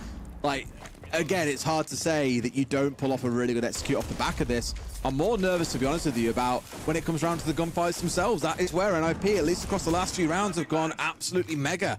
We spoke about Hates, we saw Wizard with his 4K, Cons in the last round picking up 3. They've had those hero moments, and that is what I think if it's going to do any damage, that's going to be what stops Black Dragons getting this over the line. So much vertical work being done here, but not really paying any dividends. Yes, it's making it difficult for the defenders to play where they want to, but with 30 seconds left to go, NIP have got 5 left alive, all on full health. So it is going to be a classic clubhouse basement bloodbath in the final 20 seconds here, which is what we are rapidly heading towards. Here comes the utility, and here comes the Black Dragons. Muzi manages to find Wizard with a nade. We've got the blitz inside a site as well. Rare just dancing at the minute, trying to find a position to make something happen. Flashtree has diffuser in hand, kills are coming in, and they are all going towards Black Dragons until Hates manages to stop it. 2 versus 2, diffusers down cold, and there's nothing Black Dragons can do. They made more of a dent onto site than maybe they have throughout this entire game, but they still weren't able to get a successful plant. They figured out step 1, Tim. They got players in the right positions. They were pushing in, ready to go. And then they all froze. Stood still, barely moved. I think the big thing that impeded them was Rare couldn't charge forward on the blitz because of a goo mine. We spoke about it. So many drones are down. You should know where all these gadgets are. If you're going to drop and push in, for example, down main stairs and stepping through Ash Rush Wall, surely you're droning that out to check if there are any goo mines there ready to impede your blitz, because once he was stuck with that goo mine in his foot, he was running nowhere, and the whole thing just ground to a halt. Outside of that, Black Dragons, it was all in their control, and they've given that round away to NIP, who, to be fair to them, have defended very well there under a lot of pressure. They're up to 7 and 6, and Black Dragons, they've got to be kicking themselves that they've let a 5-1 become this. Yeah, absolutely. And the thing is, it's not just that they've let a 5-1 become this. They had opportunities. They had opportunities to close it out. That's going to be the thing that they remember if they lose this, is that it definitely could have been done. They were 6-2 up, you know, not just 5-1. They were 6-2 up. They had 4 rounds back to back. They had man advantage in 2 of those rounds. 2 of those 4. They were in, I think, a 5v3 and a 3v2 at a point, and still weren't able to lock it out. So definite questions for them to answer. But let's get back into it. Round 14 we're going to head into. Action phase is underway. Black Dragons, unsurprisingly, have chosen to take the basement for their defense, and we're going to see they've got a heavy top floor presence again, just like they did last time. I was really impressed with their top floor roam last time around when we saw them defending this site. And we've got Hornet, we've got Muzi, we've got Machina all up there looking to stretch NIP and force them to waste time. Okay. Do we think they can make this attack work, Tim? I mean, history suggests not. Do you believe they can? I do not. I see and understand. They've got the tools for the job, admittedly. Like, again, leaning in towards a Dockerby and a Blitz, I think is a brilliant combo. I love these little pairings of operators you can form, you know, Deimos, Dockerby, Lion, Dockerby, Blitz, Dockerby and anyone, really. I just think she's a fantastic operator, very oppressive in the right hands, and when teams don't have to play around her, this is where you want Cons at this moment now to really be in a spot to charge forward and capitalize on the information, but he's still outside and very, very far away. So, and now Hates has gone down, which means they probably lose out on the second Dockerby call, which is not the way you meant to play this operator.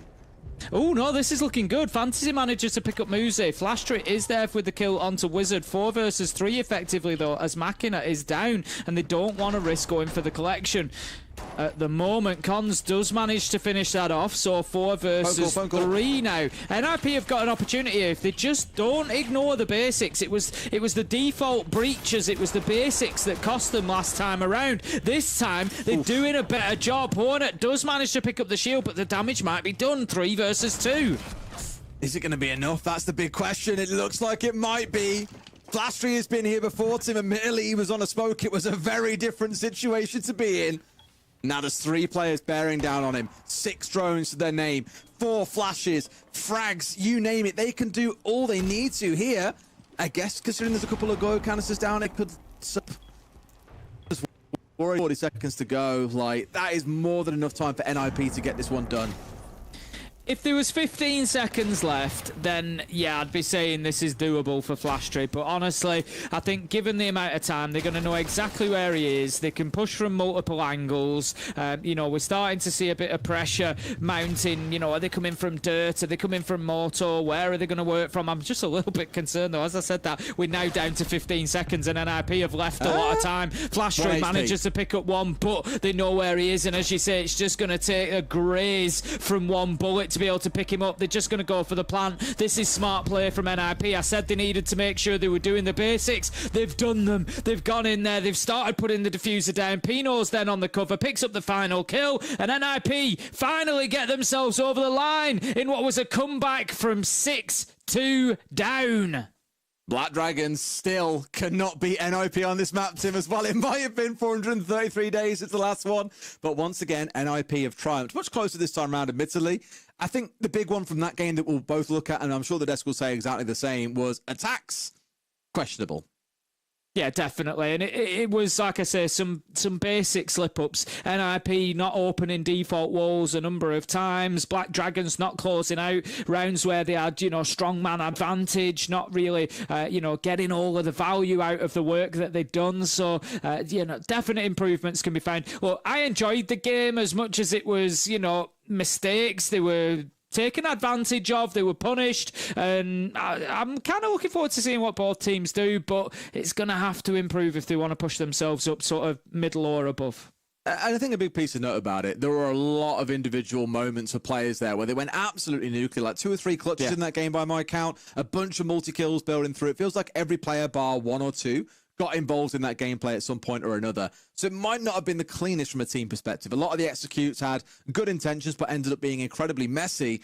The actual play from individuals I thought was of a really high quality, but as we so often say, at this level, it's not enough to have 5 gunners on a team. We've seen super teams formed around that exact same principle. You've really got to have that team synergy and strategy like basis together. Otherwise, it's going to fall apart at the seams. And I feel for both, we've seen that weakness a bit exposed today.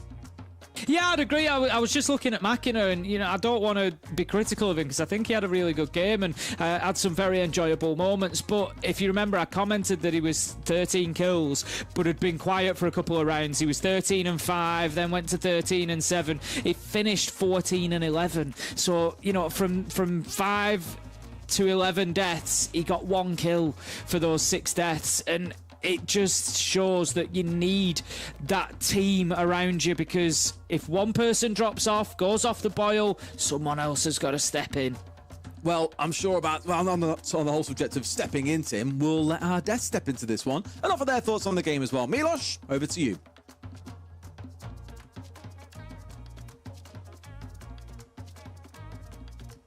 I'm at a loss for words. There's no two ways around it.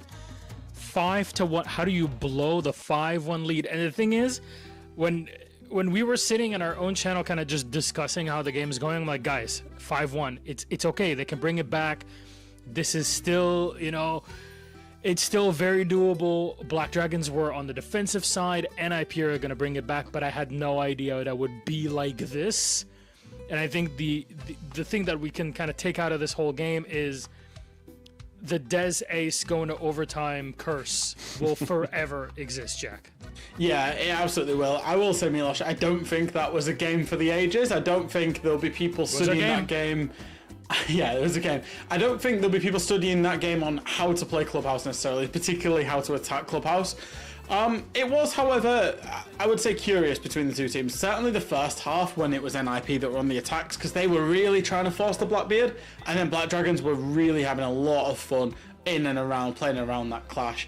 And then NIP got onto their defenses.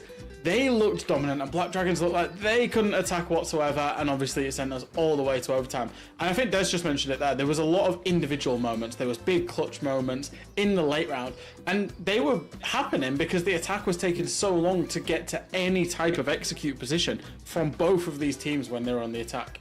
It was a very slow map. Every team played the turtle strategy. Every team played the Clash or the Azami and Castle combo. And if you look at it, it's really a testament of struggling to play as a team, because I agree with two things that Tim and Des said. The first one is there is incredible individual talent in both teams, and we saw that today with multiple multi-kills, with multiple clutches, 3 in total, and clearly you see that you have the talent in these Brazilian players. You see they understand the game well. The problem is the cohesion there in the attack department. When you both have teams on both sides that go 5-1 in defense, you've got to ask what's going on in attack. And for me, it's not abusing the ban system. Clearly, look at Clash. 3 rounds of Clash, literally denying the entirety of NIP. They ban it, but they're stuck with the Azami and the Castle. If you look at the Black Dragons, when they go into attack, they've faced Azami 6 times, Castle 4 times. Did they buy any of those? Nope. No adaptation whatsoever. And this strong position late round that we see here, the rounds where it was really hard to remove players from strong positions, most of this is enabled by the Azami, by the Castle. And every team played that slow game. You have the new operator ban system. Abuse that. You need to go faster pace. Abuse the Ying, abuse the Blitz, go a little bit quicker. And that's the level of adaptation that I expect from these teams. From a team that used to be a world champions in NIP, for example, that I didn't see today. And I keep wondering, is that a lack of direction on both of these roster? That's an open question. We'll see more as we get to see more games of these guys. But that's what I like there. There is talent. We need better direction and adaptability. Yeah. I think, honestly, like, it sounds harsh, like, coming in on both of these two teams, but I will go back to what I said in the pre-game of this, is that both of these teams are pretty fortunate that they're playing against a similar level opponent. I think these are two teams that are probably going to end up in the mid-table fighting to be in those 5th, 6th spots to go to playoffs, to, go all the way through at that point. Had, I think, either of these teams been up against a FaZe, a Furia, maybe a Liquid, a W7M, whoever, I think they'd have probably lost it. And I think that's just a reflection of where both of these teams are at. Like, obviously, they managed to get it to overtime. They both got points going away from this game. But there's a lot of improvements to be taken from both of them, particularly on those attacks. The fundamentals on attack, but also reacting to what the defenders are bringing, like Leo was mentioning, the fundamentals that Jack talked about now and in previous matches as well. There's just a lot to go through in this matchup and what can really happen. But I think now that we've gone through the first 4 games, it is a great setup for the match of the day, the one that everybody has been looking forward to, and that is Team Liquid versus W7M, 2 of the best teams in Brazil and the South America region. We'll talk about them and more after the break.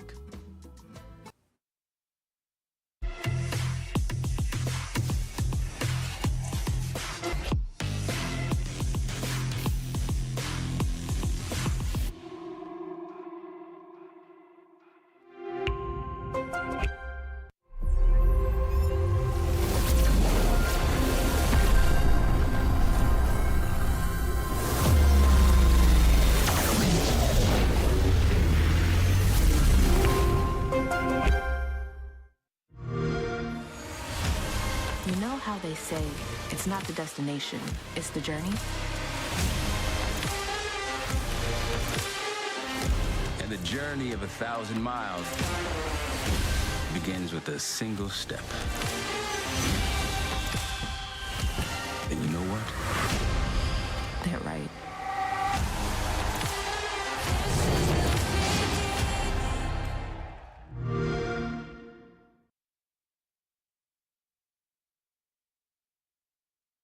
America League, our first play day, and we hover over beautiful Lima, Peru. There's so much beauty in South America, and I have to say, one of the most beautiful parts of this wonderful planet we all live on. My friends, it is time. The game of the day is about to begin. It's Team Liquid versus W7M, 2 of the heaviest, hardest hitters in Brazil going up against one another here in SAL. Welcome to the desk. I'm Milosh with my beautiful, fresh, and Alpha Magents. We have to talk about these teams, and especially within the context of Reload and how things have been. We'll start with Team Liquid first, because this game is a grudge match in many ways. Palu, now on W7M, used to be on Team Liquid, and yet at Reload went deeper with his new squad than he did in a long time with Team Liquid on the other end. How are Liquid shaping up for this matchup today, Jack? Yeah, I think it's a curious one. Both me and Leo, when we was out there in Brazil talking about Team Liquid, we hyped them up, I think it's fair to say, Leo. We liked the changes that they made. This team, obviously, they made the drastic changes. They wanted to move Palu on. They brought back Ask. They obviously also moved Lagonis on as well. So, yeah, I think there's a lot to like about this team, Leo. Yeah, absolutely. I think if you look at the departure of Palu, I guess there was a lot of debate, but you needed to change something. And if you look at the roster and the way it's been built, you think it was much needed. I think that W7M got better with the trade, and I think that Liquid got better as well.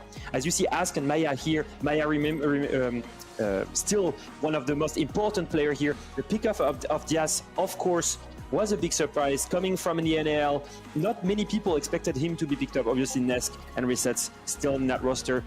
So 2 moves and 2 important ones. And I will say, strictly from an in-game POV, I think the Diaz pickup was a big surprise, a big question mark. No one really expected that when you have such a big talent pool in Brazil. And I think, strictly speaking about the game, he had a huge impact, and a valuable one, only playing as a support and also fragging heavily in the game in the group stages. And if it was not for that BO1 against CAG, these guys, I think, would have went really deep in Reload. So I think they've actually looked better without Palu. Yeah. And Palu has increased W7M level. So I think that both teams actually benefited from his departure.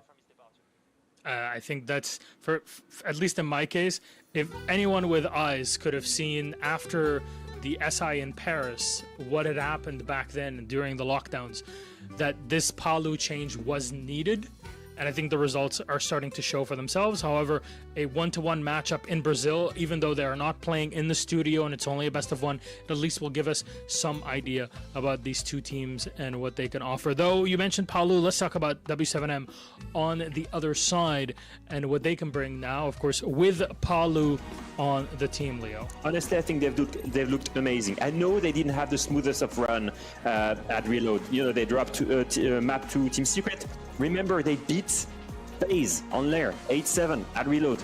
The same rosters that you guys know, the same guys plus Palu and instead of Dash. And I will say that Dash is going crazy with Wildcard. But the addition of Palu has, again, made W7M that much so strong.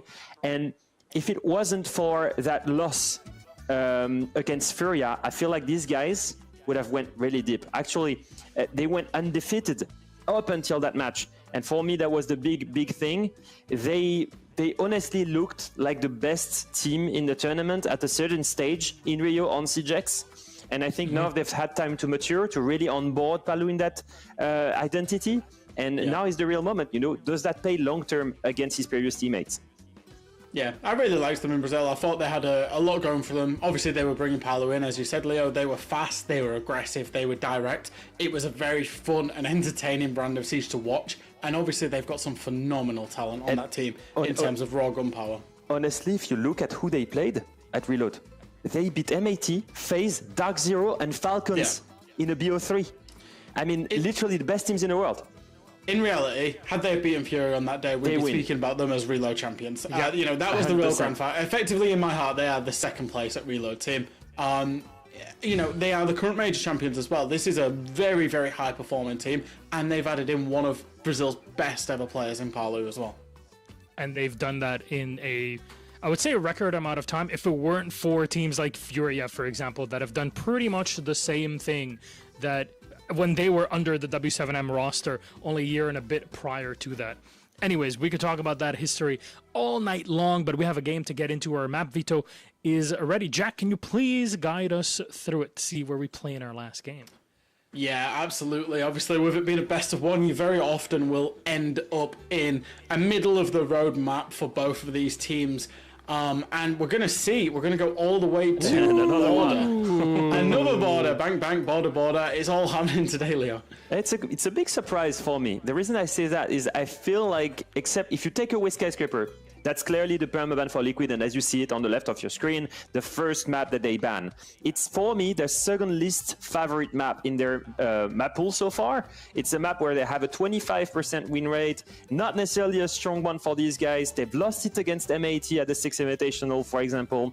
Now, assuming that the arrival of Ask, the arrival of the Ask Lucas has changed the play style of the team. I think it strived away from a very passive, traditional way of Siege that Lagonis was bringing. I'm assuming that has changed the map pool a little bit. So they're trying to throw them, I guess, something that's new and unexpected from Liquid's side, but maybe just because literally they've completely revolved the way they play. Whereas on the side of W7M, it fits their playstyle really well. I feel like it's been a decent map for these guys as well. I haven't played this in a long time, you know. They lost it 6-8 to Furia actually in the semifinals. They should have won that as well, Leo, as well. And they should have won that because they were dominating that map. Wasn't it? That was KZ, that was Felipox, that was Herds, that was all of the individuals on the side of Furia dropping multi-kills. If not for that, actually, W7M would have won that match against, remember, Furia is probably the best border team in the world. So they should be very comfortable. They start on defense again. It's, once again, and that's only for Derry, going to be about the matchups and the gunfights. Actually, maybe that's a good moment to bring in our casters, if anything, and have you both address at least one of them directly about their comments on our prior border matchup today. Maybe we can bring it up. Yes, we can. Gentlemen, please, the floor is yours. Where are you looking at? Where are you looking at, Derry? He's looking for all the strats. He's looking for all the strats on border that aren't there. No, I was looking into the sky to try and find your point, but I can't find it. I'm sorry. That's an easy one. I said it was all about the gunfights, and you assisted to the most TDM game BO1 you've ever seen literally 2 hours ago. Granted, I will give it. KZ was, I don't know what that man was possessed by, but that was something else in that game. Him and Nade, Jesus. Yeah, that was a game. That was a game. A game of Siege was played. It might not look like Siege, but it was Siege. Yeah, and now the question is between W7M and Team Liquid, you know, these two teams that we've seen at Reload how tight things were. Both of them could have potentially performed in a world. They could have been both in the grand finals of that tournament just because of how well they were both performing. If we're looking at it just on paper and numbers wise, what happens to teams though when they go from playing internationally to in Brazil, in their own region? Tim, you've assisted to this over the years and seen the differences that happen between those two states of mind. Yeah, Liquid will play pretty well, is what will happen. I wasn't overly impressed with them at Reload. I think obviously they've made some, big changes, the biggest we've probably ever seen them make, really, with Palu leaving and going to W7M. Liquid always seem to perform better on the regional stage, and then they get to the LANs and they struggle. And I'm not convinced that the changes are long term going to affect that, but yeah, I think we'll see him. I think we'll see a good game tonight. Darren's? I don't know. I feel this will be a W7M runaway, personally. I think Liquid, like you say, I agree. They play better locally, granted. They do. I just don't... It's painful, because on paper, they look like a fantastic team. The players they've got should be able to perform at that level where they can beat most of the teams in the competition. But you're in an incredibly competitive region. W7M, when he looked at, I think when they first got the team, were like, okay, well, it's not quite the old roster, the one that was winning everything, but it's okay still. Yeah. Then they go on and win something. So you're just against another really, really strong team here that I just don't see Liquid kind of pushing into that upper echelon of being able to call themselves a top 3, top 4 team. I really like this fixture because I think there's a little bit more to it as well. Obviously, it's Maya against his old team, Volps against his old team, obviously Lagonis against his old team as well. These two teams have ended up very Palu, sorry. I don't know why I said Lagonis though. But these two teams have ended up very, very meshed in terms of the players that have been on this, on each of these rosters. So, I don't know, it feels a little bit like a derby, in terms of traditional sports, like anything could happen. Yeah, and I feel if you look at the present results, taking the only benchmark that we have on CGX, which is Reload, clearly W7M was the better team. But I was actually happily surprised with Liquid's performance. If you take away that CAC game, I think they were doing decent compared to what I expected from them. But clearly, if I have one sentence to say, I would say that W7M is closer to FaZe and Furia than Liquid is closer to W7M, if you see what I mean. I feel like W7M is closer to being that top 3 team in Brazil, and Liquid, they're fighting to still be relevant in that top 4. That's fair. I would second that. I concur. Indeed. And you know what? The big question about the stage will be who makes it into the top 6 into the playoffs, and then from then on, who performs well against the other best teams in the region to be within the top 4 and qualify for EWC. There's just a lot that is on the line for all of these teams here, and slots are limited. You're not getting any automatic invites. You have to play your heart out within the stage itself. And we're waiting here for the broadcast to kind of get started with the game. Our lobby is set. In the meantime, generic question here, players to watch out for, because so far we've been throwing names around. Who am I looking at if I'm just someone that's coming in? One from Liquid, one from W7M. Who are you asking? Anybody. There's 4 of us here. Let's all shout at the same time. All of you. Dodez and Maya. They're my 2. Damn, I was going to go for Maya. I need to pick somebody else. It has to be Palu. You have to mention the guy. You picked it then, Leo. Damn, I was going to go for Palu. Now I need to pick somebody else. Easy, I only mentioned one. Now you have more space on Liquid side. Let's go for Nesk then. Why not? Palu against Nesk. Oh yeah, Palu and Nesk is a good one. That's fair. Traditional one. No, do you know who's actually been overlooked? Who is like genuinely a star in this W7M roster? It's Volps.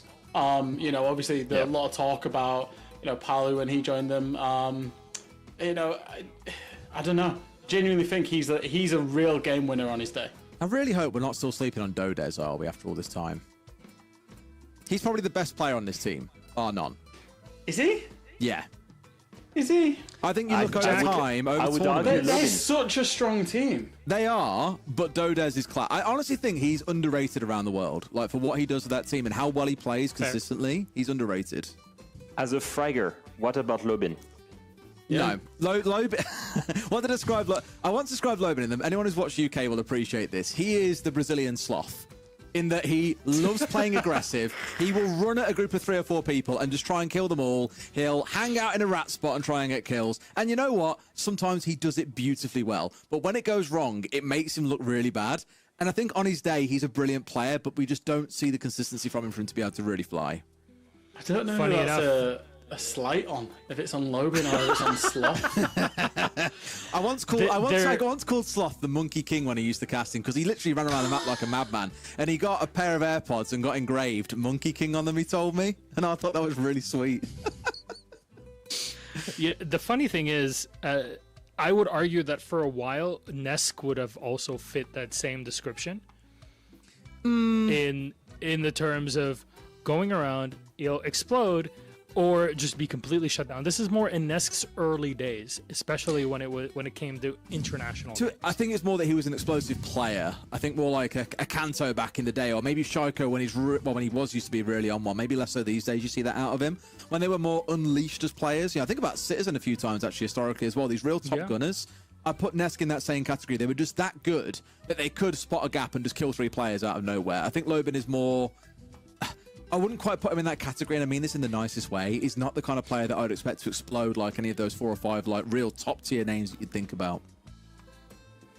When we look at Nesk, I feel, I've said it before, I feel like the game caught up with him a little bit. I feel like through his absolute best period, Nesk was just head and shoulders above everybody else in terms of understanding the game, and his positioning was always just, he was always one step ahead. And I feel like as the years have gone by, the game and everybody else has caught up to that, and now he's kind of just on that par with everybody, and I think that's why we've seen his impact. Unfortunately, the reality is it's dropped off over the last couple of years. The amount of impact that he will have in big games especially, and I think it is just the fact we've seen it with a few players. If you think of Kanto when he first started at G2 was just running over everybody, and then everybody kind of figured out how to deal with it and caught up with it, and these things happen in cycles, and I feel like that's been a problem for Nesk. And you've got to remember, this guy is 30 years old. Yep. No offense to you. Calm down. What the hell? But he's 30 years old. He was still playing. He started playing in 2017 in the Brazilian league. Yep. Along with him, Cyber and Sexy Cake, all 3 of them are still playing in this league, and that's crazy. They've been playing since 2017. Is that lineup of 5 on screen in age order? Actually, it could well be, yeah. How old are you? I'm 31 and a half. Yeah, you're actually as old as the year. Yeah. How old are you, Jack? 30. Phew. Damn, actually, it is an age. Is. Wow. Yeah. Man. Nobody checked my age. 54. Nobody asked and just made sure of mine, did they? He doesn't look a day over 62. This is a wind-up. The funny thing is, for me, by the way, there's problems on lobby, which is why we're kind of turning this into the old people podcast. Yeah, it is Nattery Central here. But there was a time I remember when the first Pro League finals, the international ones that we had in Sao Paulo, Arena Max 5, place that burned down actually like 6 months ago or something, at the end of 2024. And I was introduced to Sexy Cake at that event, who was an up-and-comer, who was kind of a hopeful, and he was turning 18 very soon. At some point, the rules in Brazil had shifted to change where you actually needed to be 18 to compete, because before that was not the case. It was only like the 3rd event that Brazil was able to compete. Nice banana there. I was just getting your I always think whenever you listen to a Milos history session, you need to bring snacks. So my snack was a banana. Anyways, I still remember the time where Sexy Cake was being touted as this brand new prodigy. Retalia and Meligini from the Brazilian broadcast team came up to me. He's like, you have to meet him. This guy is going to do great things. And he did. 8 months later, he's winning Pro League off the back of Lion. But that's another question. Maybe Fabian could elaborate on that one day. But specifically, it's this split in my mind that how the hell are we now 7 years later?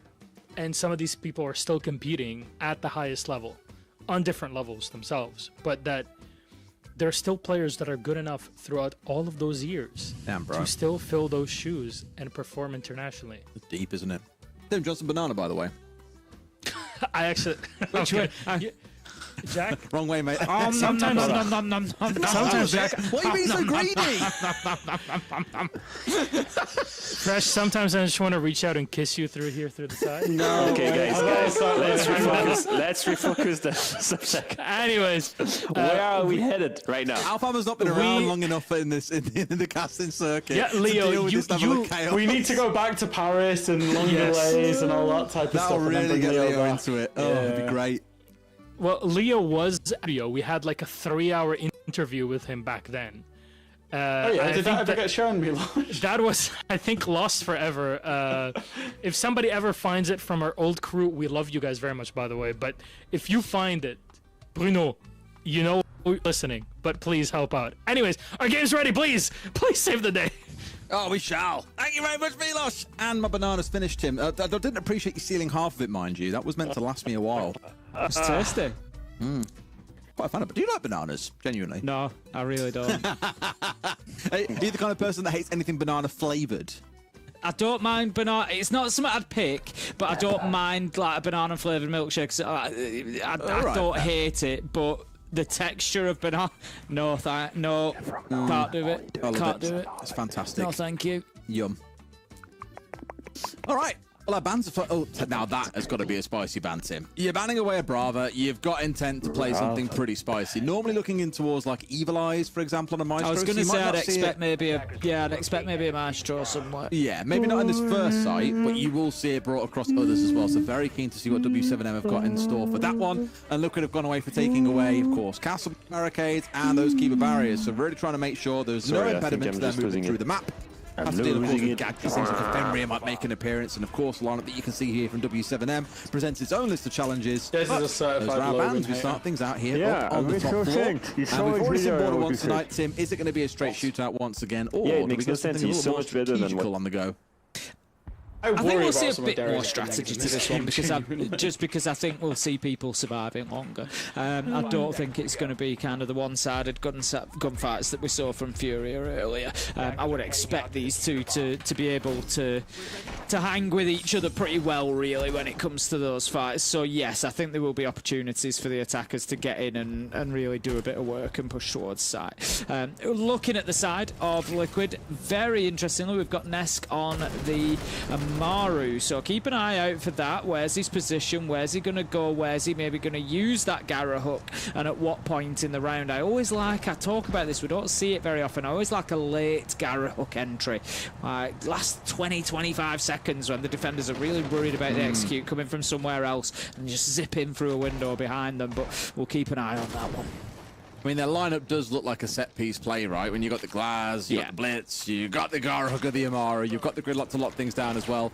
It screams it's going to be a hit-around sandwich, which is why W7M here I was about to say maybe a little jump out there or something crazy going on. Just to try and look to be quite disruptive, but here we go. They're in a good spot, so they're going to try and look for a plant going down, smoke's going out, which will line things up for this Glaz. Smoke's coming out at the same time. A couple of whiffs taken in by resets, but this Blitz is right up in their face right now. Palu gets one back, bringing down his old brethren and Netsk at the same time, and 2 more kills quickly follow. Numbers advantage remains with the side of W7M though, 3 versus 2. The problem for Liquid at the minute is that they don't have the diffuser in hand either. You've got DS and Resets both trying to work inside a site, but they don't have anything they can do to really distract the defenders by putting a plant down, for example. Another kill comes in and it's looking good for W7M. Dots manages to cut down Resets, and that's going to close things out 1-0. It was a good attempt from Liquid. That's the kind of strat that you're talking about, really, Des, where you just throw a load of stuff at the site and see what you can get by playing direct, not playing into that gunfight game around the map. It didn't work out for Liquid this time. I want to say that Diaz was a little bit unfortunate. Oh, no, I think it was Ask who went in on the blitz, wasn't it? Sorry. So Ask goes in, and he gets somebody cornered at metal, and they do end up dead, but I think his first flash doesn't hit them because they kind of sit in behind the metal detector, and he was then kind of trying to drop back and just let his shield recharge and didn't take the challenge onto them because the hand wasn't in front of the face, and he took a lot of damage from elsewhere. And I think it was just good movement from W7M, from the defender particularly, that managed to get out of the way of that blitz shield and just create enough distance. So it was good stuff from the defenders. I think a lot of it comes down to Liquid's approach to the round was, rather than using the cover of the glass to get a plant down, it was go kill, right? They wanted to kill 2 or 3 players, get themselves good control, and then make a plant happen. It just looked like a bit too much chaos going on around that smoke, though. It was a little bit of a meltdown. So, nice attempt, nice idea, but W7M were just more than ready for them. Now we get to step into a next round and see how things go. Quite a far run out there from Dodez, of course, and get back with that dash, no problem. And a very, very low risk of being caught out on the return back in towards site. But that bar being on the outside, in case you're wondering why the hell you do it, it's the sound cue. You know someone's out on that balcony, you can swing them, you can try that run out, you can be aggressive. And so it's nice to see W7M being willing to want to challenge Liquid here, right up by the outside borders of the map, rather than letting them inside, and only then looking for kills off the back of it. VODs is going to be the one tasked with keeping hold of East Stairs. Going to be out there with the smoke, which is the usual operator that you look at this. You were talking about lobbing, jump outs and unexpected kills, taking gunfights when the opportunity presented themselves, and well, he's just done exactly that. Here's Ass goes onto the drone, gets straight out there and finds his man. Ass taken out, and that's the Twitch drone's gone as well. Telling you, man, he loves his aggression low, but he gets bored otherwise. He can't sit still for too long. VODs finding onto another, and this is what I said earlier on, right? They're barely inside the building at this point, yet they're still being challenged at every single turn by members of W7M. It's a really strong, really active defense. Doesn't know about East Stairs. Myers just walked forward and killed 3. That is one way to delete a round out of seemingly nowhere. Unaccounted for, and absolutely decimates this team. Makes it a 4K. Liquid, Maya should I say, making it 1 apiece. I think this is why everybody is so excited to watch Maya when in the server. Just so explosive as a player, so much talent and ability, and really putting it to use there to get Liquid back into things. But overall, we often talk about these hero players and how you can't rely on them, and so Liquid, they need to sharpen up. That's 2 rounds that they could have been losing quite easily there. First one they did lose, second one W7M was certainly in the driving seat until Maya happened. So need to make sure that they're coming in. What I want to see from Liquid is getting some confident control of the map this time. They want top floor, they want office, they want East Stairs, they want break room. Want to see them get confident control of that and then start working towards site. All right. So good to see that there's individuals willing to step up and make themselves heard when required. What I love about, and the reason why I said Maya earlier, by the way, is one of those players that obviously we've seen him float around a little bit. I remember back on the Lost days when he was, you know, with a few of the players that we see in this lobby now as well. Lobin, I think back to those days, like he was prolific at points. He reminded me in a way of like Fantasy back when he first appeared. Just absolutely stone cold, hard to stop, didn't quite have the same aggression or pace that we saw at a player like Fantasy, but was regularly putting up really strong numbers. And I think with the right team around him, he could be one of those players that is consistently seen as one of the top players in the game. It's just taken him a little bit of time to find and click, I think, where he really fits and what his role needs to be, have the right teammates around him.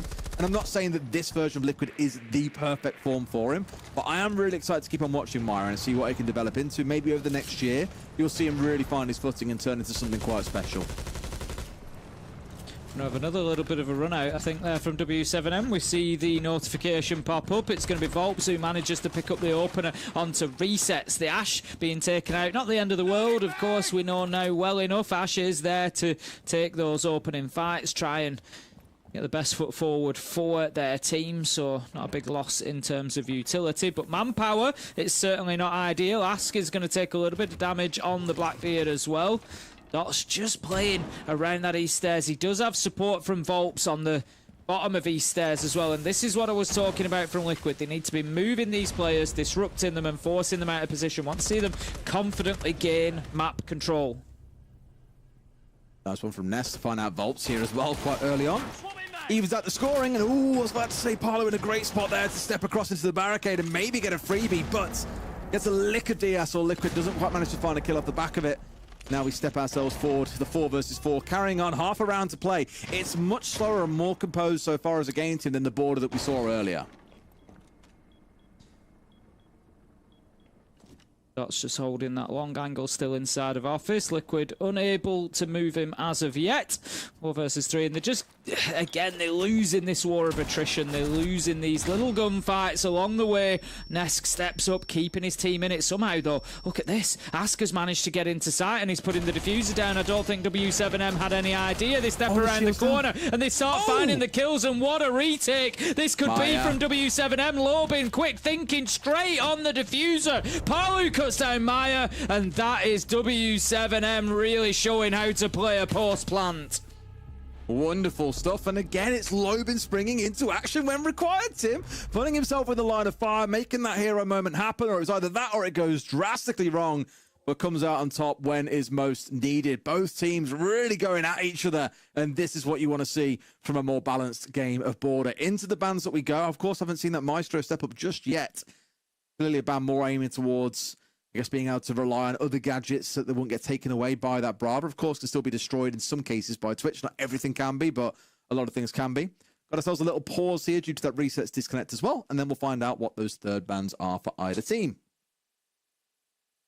Yeah, I think so far, W7M certainly having the best of things, not just in terms of the... It could be 3-0 is the reality, but for Amaya 4 kitty. So Liquid definitely need to get themselves established. You know, coming in, Des, you said W7M could be a little bit of a runaway for them. And at the minute, it's certainly looking like it could be heading in that direction. Team Liquid, if they don't do something soon, if they don't start locking down a few of these attacks, and as I say, it's getting confident control of the map. I know they got a diffuser down there. You probably think, yes, they got the diffuser down. They were inside of sight, but they didn't have control.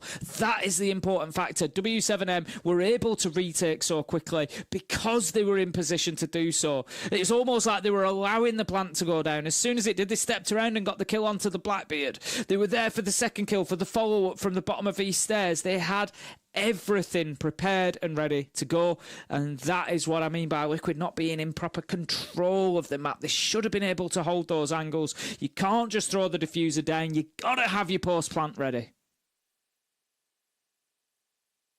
All right, well, hopefully get back underway in just a moment's time or so.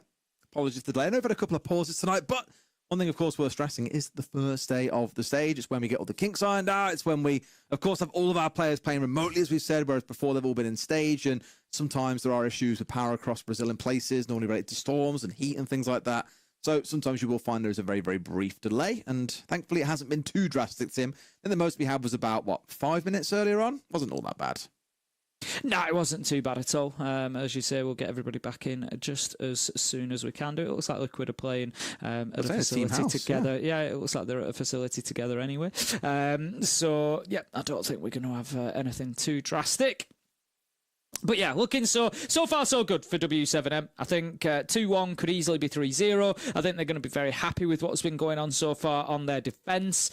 We've seen very much over the last couple of games that, things can definitely change around at the half, but I don't know. I feel like W7M, I think, very much as Leo said, are closer to that top 3 than maybe Liquid are to W7M. And I think we're really starting to see a bit of a gulf opening up, and this is a good example of that. Can't rely on Maya to drag you through every single round, Tim. Exactly that. As they'd love to. You can't. It's, we talk about hero players, and don't get me wrong, they're very nice to have. Especially when you're a team like Furia who's winning round after round, and yeah, you chuck in a hero player to get a round as well. Great. But when it's the only one you're getting, and that's the reason that you're getting that round, that's when it becomes a bit of a problem. Sure. I'll let you guys know when this gets back underway. I mean, you'd assume all being in a team house, they'd be able to just get moving again, but unless maybe Resets isn't in the team house. It's quite funny, actually. There was a bit of chat about it yesterday, I want to say on Twitter or X, take your pick on the name you want to use. And someone, I think, had asked Fabian, why are you guys not in a team house? Thought you would be. And the one thing that Fabian shared, which I think is obviously always worth considering, is we actually had a vote, and the majority just didn't want to. They'd rather be able to play from home, and so that's what we're doing. And we just get together for Super Weeks, and we get together for pre-events, and that's the way that we've chosen to do it. And it's probably one thing worth looking at. People might look at it and go, "Oh, that team's not playing in a team house. The org don't support them." not always strictly true. Sometimes for players, they just believe they play better when they've got their own comfortable setup and they can wrap the game up and then tuck up in their nice little own bed and not have to worry about being away from home. Like, that can be what brings out the best performance in people, and that's completely fine. Absolutely. You know, you've got friends and family around you. You've got the opportunity to, you know, have that time away from the game as well. I can imagine, you know, if I moved across the country to live in a house just to play a game, it's going to take, you know, it's going to become a huge focus, isn't it? And of course, there will be benefits to that as well. And like you say, it's to each their own. But you know, you've really got to lean into what your individual players like. And you know, for me, I'd miss my golf course, Des. I don't own a golf course, just to be clear. Tim, I do want to tell you this. This may shock you. There are other golf courses around the world. I know, but it's not, you know, it's not your own, is it? But it's not yours, though, is it? You don't own it, as you just said. No, but I play there a lot, and I know it. You can play a lot of other golf courses, Tim. Yeah.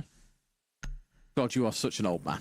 It's not, you know, I've missed my wife, I've missed my daughter, I've missed my creature comforts. No, it's I've missed my golf course. Oh, I'm so lucky she doesn't watch Siege. Don't worry, mate. I'll clip it and send it to her on WhatsApp later. We're all good. Very kind of you. I remember I took my wife came to Berlin Major, which obviously you know, but everybody else watching well. She came to Berlin Major, and it was the first live event she'd managed to like actually make it to. And I remember, and bless her for trying. After the final, so 3 days of watching Siege in the venue, she said to me, so the teams on attack are trying to get into the building. I think I'm starting to get it. Bless her. Oh, it's funny. Every now and then my parents will tune in and mess with me, be like, I've got no idea what's going on, but it looks cool. I was like, yeah. I guess it does look cool. Colours, yay! My mum said exactly the same as well. She was like, I listened for a while. I had no clue what you were saying, but for some reason I felt very excited. I was like, well, that's good. That's always good to know we're doing our job. That's what we're aiming for. That's good. We can get back to doing our job, Tim, because Resets is back in the lobby. We've had our extra bands come on through, seen the Ace and the Fenrir come out, and round 4 is underway. Shout out to all the parents, partners, friends, family, and everybody else that supports us all in esports, even though they don't know what's going on half of the time. So let's get into this one and see if Liquid can figure out what's going on half of the time. 2-1 down, they find themselves. Maya moving in quickly on the sledge, looking to take some ground underneath. As we round 4, we're going to see W7M doing the same rotation on defence, so they're going to be into Armory and Archives again. That's where Liquid are going to be attacking. So again, we're looking at those similar places. Top East, Break, Office, particularly important for Team Liquid to take control of here. They get caught out! Do they? They get away with it. I think it's because... Is it Ask that's out there on the Blackbeard? Nitro's not going to do any damage. Lobin is going to take a couple of shots, needs to be careful. Volps will pick up Maya, 5 versus 4. But, oh, it's Ask now taking the damage, 4 versus 3, as Volps manages to pick him up. Yeah, W7M are looking pretty in control of this game. The way that we thought they might, to be fair, like... On this defensive side, at least, they're looking pretty good. Oh, gets the smoke canister shot out there at the last second, and then comes out with the gun anyway. Who cares, man? Here comes Volts. The big 3K could make it a 4 if he spins on a dime and looks towards his right. It's being pinched in a little bit here. Has got support, and Palu's there to help him out. And between them, they clean up that round, Tim. 3-1. What a beautiful 4K coming out of Alps there, and it just shows the power of East Airs and why teams want to keep hold of that position. He's getting kills all over the place. He's getting them at the bottom of stairs. He's getting them on balconies. He's just hitting and breaking that Liquid attack at every single turn. Brilliant from Volts. I love that little back and forth where the smoke canister gets shot out and you think, oh, nice shot. And then you think, bit of a nicer shot from Volts as he absolutely slammed Resets on that corner. It was just beautiful stuff. Well, if you want to see players popping off today, well, I think we've had a lot of it throughout it, but especially on board. If we look back to some of the shots that KZ was hitting earlier, you know, look back to Nade in the earlier game as well. Like, it has just been one of those days where it's been absolutely bonkers on border. Bank has been the same, Club had its moments. It's been a good day of Siege overall. Not always the best from a team perspective, but if you like seeing players popping off, I feel like this has been the best day for it, Tim. 10 seconds to go. It certainly has, and I think we're going to get maybe a few more rounds of opportunity to see some popping off. With ventilation and workshop for W7M, as they have 2 more defensive rounds to go. They've had Fenrir taken away from them. We have seen them using it a little bit along the way. Interestingly, Dodes this time, highly rated by yourself, Des, coming into this one. He's going to be on the Oryx. Plenty of mobility available. I always love the excitement, the possibility of Oryx jumping up a hatch and having a real impact on the round with that slightly unusual rotation that we don't have any other defenders can do. I like to think they're bringing it along here for the shields, Tim. They're just like, yeah, they're probably going to play shields at some point. We want to show them what's what. Bam! Going straight for it. Because that fantasy of hopping up through hatches you don't often really get to see, to be fair. But if a shield's up in your face, well, I'd say it's pretty good for that purpose. Just looking down in towards customs, knowing that the push may come from detention door. But they've managed to sidestep that. Maya moves instead through storage and actually into sight. Look at that. Easy. For free. The cam wasn't being checked. The bulletproof cam was there in position, but manages to take down Lobin on the Solis, and they know that he's there now. And again, W7M just reacting really well to what Liquid were doing. To get this back and forth where you've hit this point now where it feels like Liquid are at least kind of realizing what they've got to be doing here to deal with W7M. Might have come a little too little, a little too late, because you tend to want to see attacking the attacking side of board to be the one where you're finding the majority of your rounds here, and they're still trying to battle to get over that first one. W7M already taking half of them. Onwards to take the lion's share most likely, given there are only 3 left standing here. Make it 2. Dodes finding 1. Nesk falling, and only Diaz and Ask stand tall. One more falling down, but it feels, Tim, like this one might be a little too hard to get over the line. Yep, Rotero drone going to be sent in by Ash to try and clear out a little bit more of that utility, try and give themselves an opportunity, I guess. 58 seconds left on the clock, so you can certainly use it. The air jabs go out, create a little bit of a safe space for them. Problem they've got is that 2 of the players at W7M are up on the top floor. You got Palu and Dots up there. Dots has got shotgun in hand. He's ready to mobilize himself to get into position, open up the floor, get the vertical angle wherever that plant might go down if Ass does try to do it. So you feel like without taking the top floor, honestly, I'd be very surprised if Liquid are able to win this. Gotta respect that vertical, and sure enough, Ass has got the presence of mind for it, but look at that, it's a drive-by! We didn't even see Vols coming, just off-screen Ferrari'd him. Shotgun gone, out the room, no problem. Can we have that car sound again, Des? Beautiful. 4-1 then for W7. As I said, without taking that top floor, it was Liquid had just not ticked to that box again. They'd gone in. Meyer had got an opening kill on Lobin inside of Workshop, had got it for free, to be honest, stood in front of a bulletproof camera nonetheless. But it's no good. Working, yeah, you can spot a gap and take an opportunity and get a kill, but it's not going to get you around. If you're attacking into ventilation and workshop at this level, and Liquid know this, it's essential really that you take that top floor. Even if you've taken the Solis out, it doesn't matter. There's only so many plant spots that you're realistically going to use. And as we saw, it wasn't even a case of them needing to open any more up. Dots had shotgun in hand, ready to do it, but they already had the verticals onto the spots that Liquid were playing into, and they were prepared for it. And so Liquid need to be focusing more on that, doing the basics.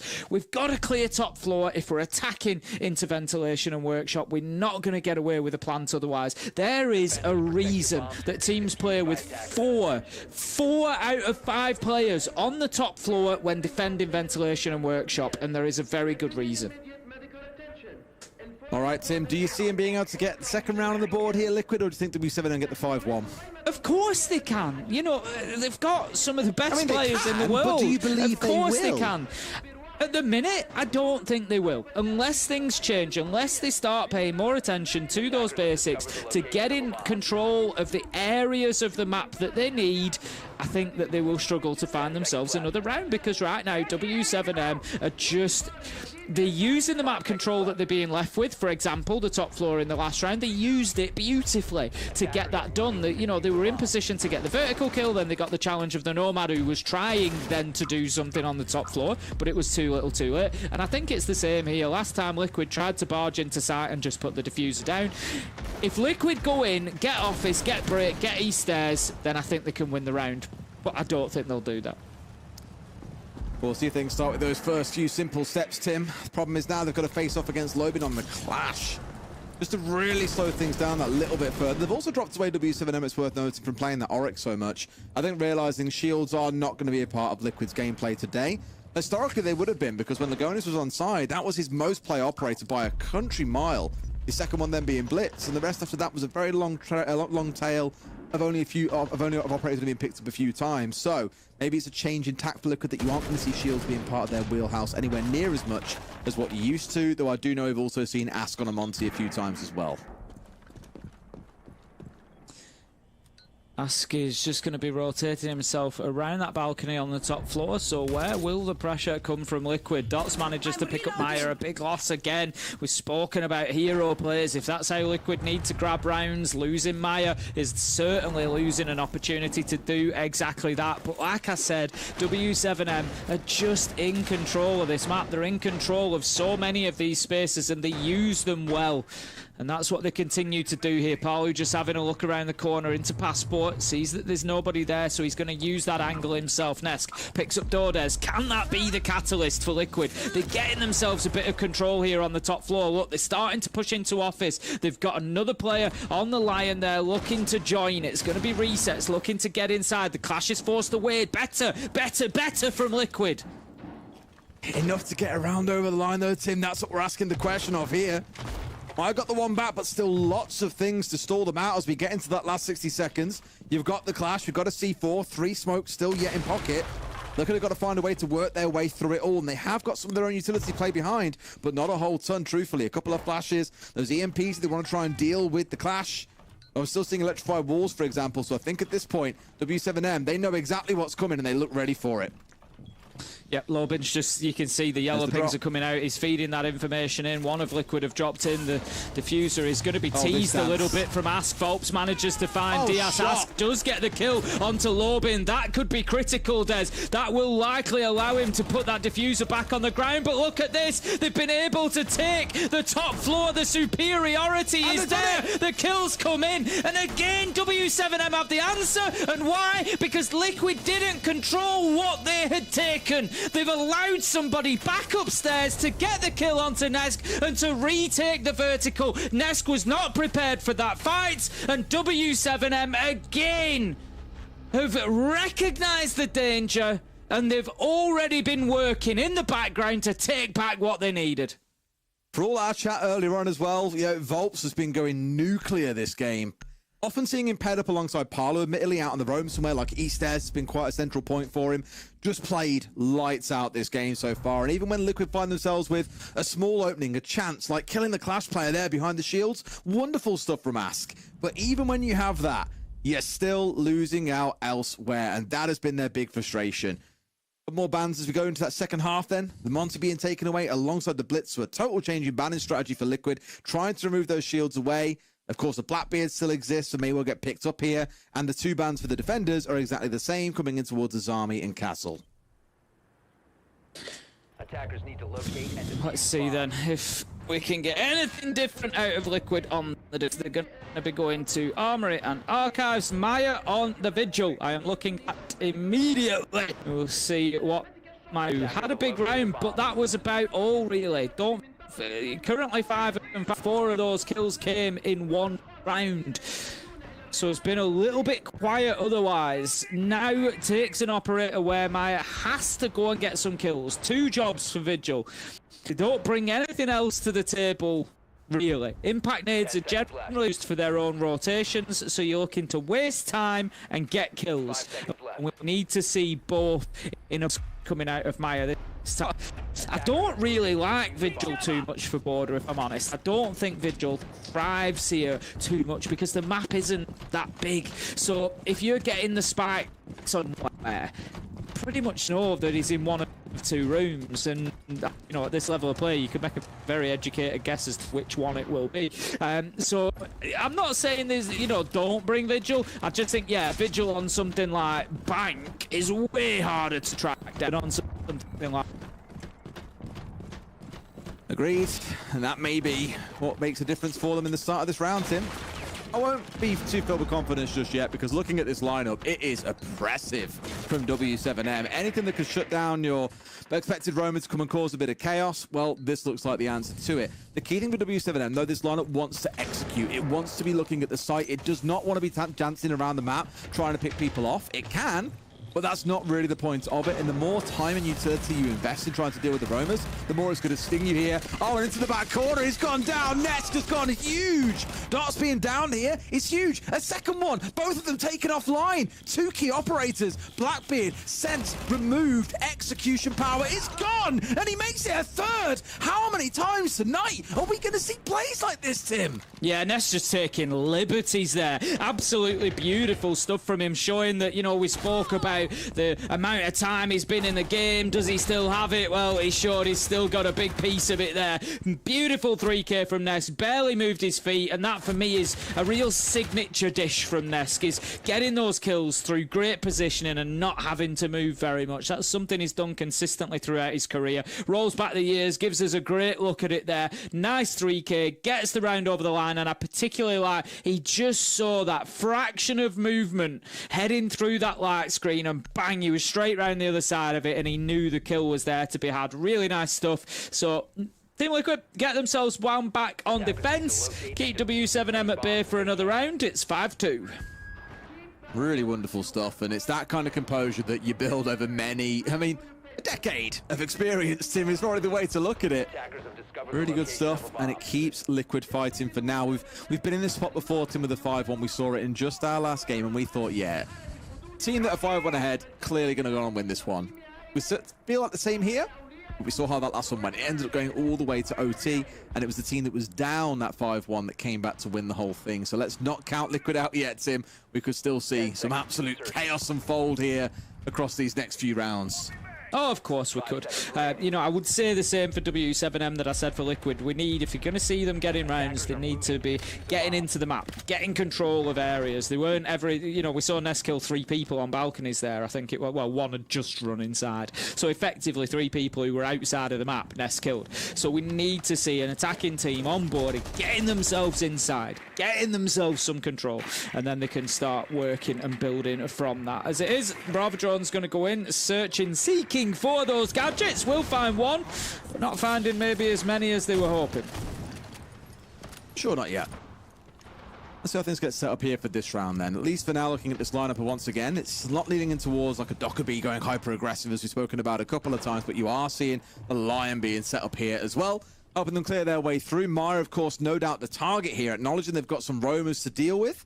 And the operator that we saw banned back in the first half by this very team, it starts jumping across onto the Brava. Now, here more looking in towards those 2 bulletproof cameras, of course, trying to deal with some of those FNATs as well, coming out from Ask's Fenrir.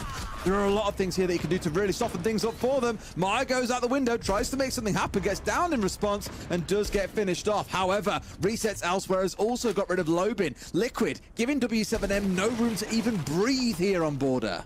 Volts is still alive, which is a big point to the plus side for W7M here. Having the Grim, having the Bees, it gives you something to execute behind, as does the Lion with the E1D scans. So they've still got, they haven't lost anything when it comes to putting the diffuser down necessarily, apart from the gunpowder. That's not ideal for them when Nest then takes out Volts. Now you've just lost the tip of the spear that would have been the utility that likely you used to clear that space to think about putting the diffuser down. So now it's a case of going in looking for kills. Palu and Nest, could it be any more poetic? Man. They trade each other a kill for a kill, and that is going to see the round go to Liquid. Resets finds Dots, and again, W7M struggling to get in the map. At this point, do we look at an early timeout here to figure out what's going wrong? Because, as you say, They're being, but like, the fact that Maya's throwing himself out of a window sort of tells you enough. Liquid just do not want to give W7M time to get set up. And it's a good idea, looking back at not the round just then, but the one prior. They had a massive execute focus set up on the go, and the way they've disrupted it across both rounds was Ness being hyper-aggressive, and in the second round, it was Maya being hyper-aggressive. They're getting tripped up before they can even get started in these rounds, and they've got to find a way to calm things down. Attackers have located a bomb. Ventilation Workshop will be the next port of call for Team Liquid. They did very well defending Bathroom and Tellers last round. So W7M, will you learn from Team Liquid's mistakes and get in, get control of Armory and Archives? Make sure that you clear out those defenders that are playing above. They will be up there in numbers. As it stands at the minute, there are 4 of them up there. As I said, quite often we will see 4 out of 5 defenders up on that top floor looking to hold on to it. There's only Diaz at the minute that is still down on the bottom floor. So W7M, challenge the borders, get into the map and start finding a couple of kills on that top floor. All right then, boys, it's now or never. You've got a much more dug-in comp to deal with. On the defensive side, that is, you know, looking in behind, very slow operators, mirror windows, Echo, of course, coming out once again. Already seen him have a big impact at some point tonight. On the other side, I wouldn't say it's like leaning any more in towards trying to deal with that roam. If nothing else, is stepping away from having a Dockerby or a Lion or a Deimos, for example, anything along those lines. Instead, leaning in towards more of the same, trying to have control with things like the Nomad to control those roams coming out from the other side, or of course the Blackbeard being the spearhead of this lineup. So for both teams, it feels more like the sort of lineup you'd see on a different map, to be honest, rather than one that you strictly see on Border. Doda's just trying to work his way in here. If he finds himself an opening kill here and they can start building from that, he has the opportunity. He can't quite get the angle onto the player reinforcing. Liquid get away with that one and manage to keep themselves at full strength for a little bit longer. It's not a bad spot to be in for sure. If Ness goes down there, he's been the X factor in a few of these rounds. Not the player you want to be losing. Sure, he's running around in the mirror, nice and slow. He's not going to be the crazy guy that he has been in a couple of these rounds, but still able to have a massive impact regardless. A lot of focus on towards East Airs here, as we come to expect. We had a good chat about this on the border earlier on, Tim, was that East Airs is where basically every single attack starts. It's always step 1 at the top of your checklist. Couple of shots again just fired by Ness, keeping everybody at bay for the time being. Knows that he's going to be coming under some real pressure, into some real trouble here. Does all that he can do to get himself out of it, but no, we hear the Selma just taken off there. I don't think Nesk is going to be under pressure just immediately. The wall stays solid and he can keep fighting. 1 minute 10 left to go, and again W7M just not getting in and clearing them out. Here we go, a flash coming on through. This one didn't hit though, and oh no, it's a Blackbeard. We know what this normally leads to, Tim. It often looks like death. Got a bit of support from behind as well, but of course not too much the mirror can give here, unless it's a great C4 over the top. A flash coming in front, but Dots is in, showing what he can do on this Blackbeard. Makes it a second, looking for a third, but can't quite find it. Another one steps up though. It was Volts for a second. Palu finished off, and it's a 2 versus 2. When all the dust settles, Tim, this is what it comes down to.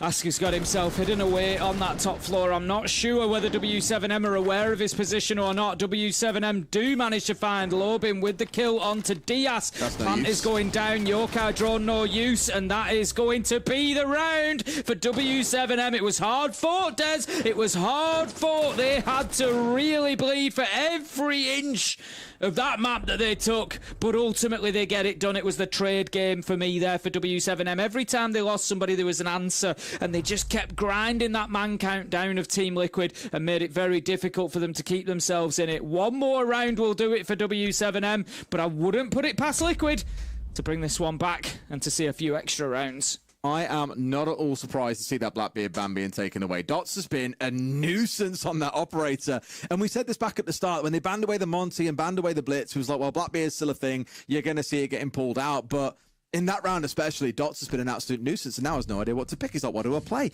I can't play Shields anymore. Let's go to Ash instead. Because that's a similar thing, right? Need to locate and defuse bombs. Almost identical. Almost identical. In his hands, yeah, it probably is, to be fair. Just run in and try and get some kills. It's all the same. It's all the same. Back to Armory Archives we go then. Team Liquid were able to win this back in round 7. It was their first defensive site. W7M, I'm just having a look across the lineup. Nothing really giving away too much. We've got the Lion, but other than that, all pretty standard stuff. The Ace there for the Breach. We don't really see too many teams at this level try to work towards West Breach, which is what you generally see in ranked, but it's a little bit of a difficult one. Ness showed why last time around. He played himself inside a CCTV and got 3 kills as they tried to get towards that wall. So I'm not sure we're going to see W7M go for that side. With the class coming on, makes me think it's more of an Archives push. It could well be. This is what they're riding everything on as well, and saying if we're going to win this game, this is what we win it with. I mean, will they come to regret banning away the shield? Very maybe. I want to say it was Dark Zero that were in a game where there were certain things being banned away, and it was all targeted towards certain operators. I want to say they banned away a Ying as the 3rd ban. And then I think Nathan was saying after the game, he was like, well, if they ban away a Ying, we're just going to play Glaz. And so what did they do? Banned a Warden, played Glaz 3 rounds in a row, absolutely slapped their opponent. It was a really cool thing to see. And of course, here we have got a Warden on side. DS is drawing that around, but just shows there's always something else to consider here. A lot of pros and teams have really spoke strongly about the new ban system. They think it adds a lot of variety to the game, which is great. And I do think we are seeing that building up. I know it's only day 1 of SAL, but from Reload and from what we've seen of NAL as well, it does add some real flavor to the game. I've loved it so far. Aska's just going to be in that east stairs position with the smoke, as we expect. So far, we've seen a lot of great play from there, not just in this matchup, but across the entire evening tonight. We've seen some big plays on border, top of east stairs. Now then. Oh, boy. Is it going to be a freebie? No! Too slow was the cry. Resets gets taken out. 4 versus 4. Ask is there for the kill onto Dots. That's going to be the mute gone. The Glaz gone. Going to have some rethinking by both sides, I think. For sure. I mean, it was almost unfortunate because Dots got away with a slither of HP and then died to a player sat on East Stairs anyway.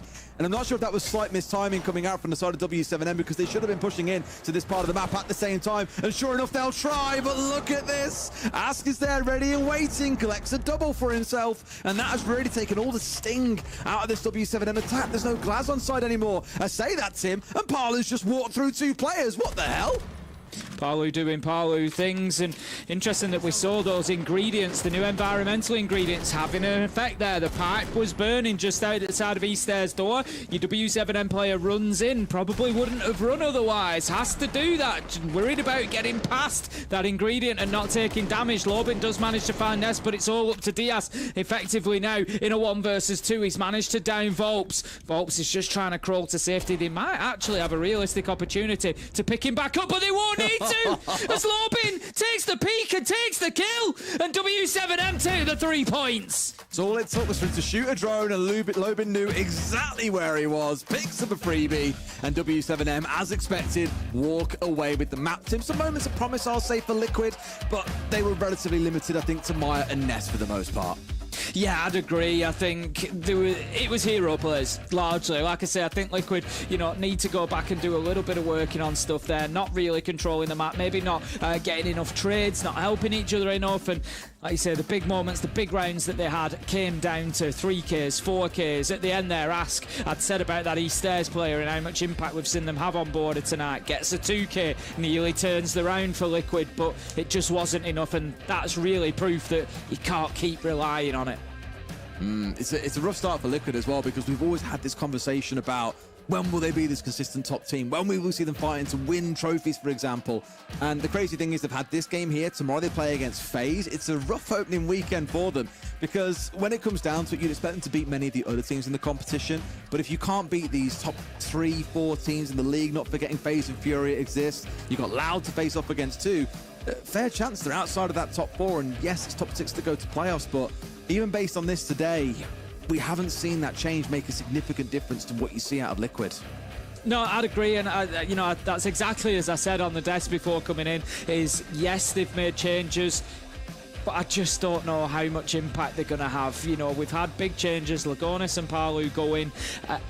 I'm just at a point where I've seen so many changes for Liquid now over the last few years. Chasing those titles, I think nobody could ever say that, I haven't not cheered Liquid on effectively, wanted to see them win as much as everybody has, but I'm just not convinced anymore that it's going to happen. Well, plenty of stage still to go for them. And of course, for W7M, they're back to winning ways and looking good here so far. That's the end of our casting for this first day, though, Tim. We'll go to our desk, they'll break it down, and we'll catch you guys again tomorrow.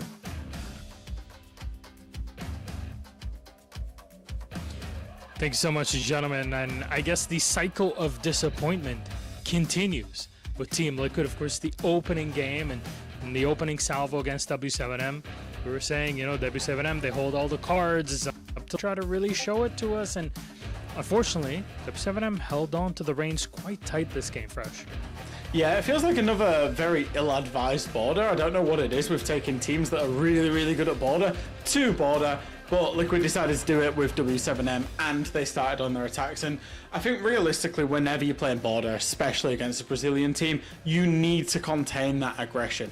And that was the key story coming out of the first half of the game for me, was W7M on their aggression, getting aggressive, getting those entry kills outside of the building more often than it was inside of the building, to be honest. It was a lot of fights outside to win, and realistically, once you allow a team to get 5 rounds on their defense, they're always going to snowball and have that momentum and carry it through.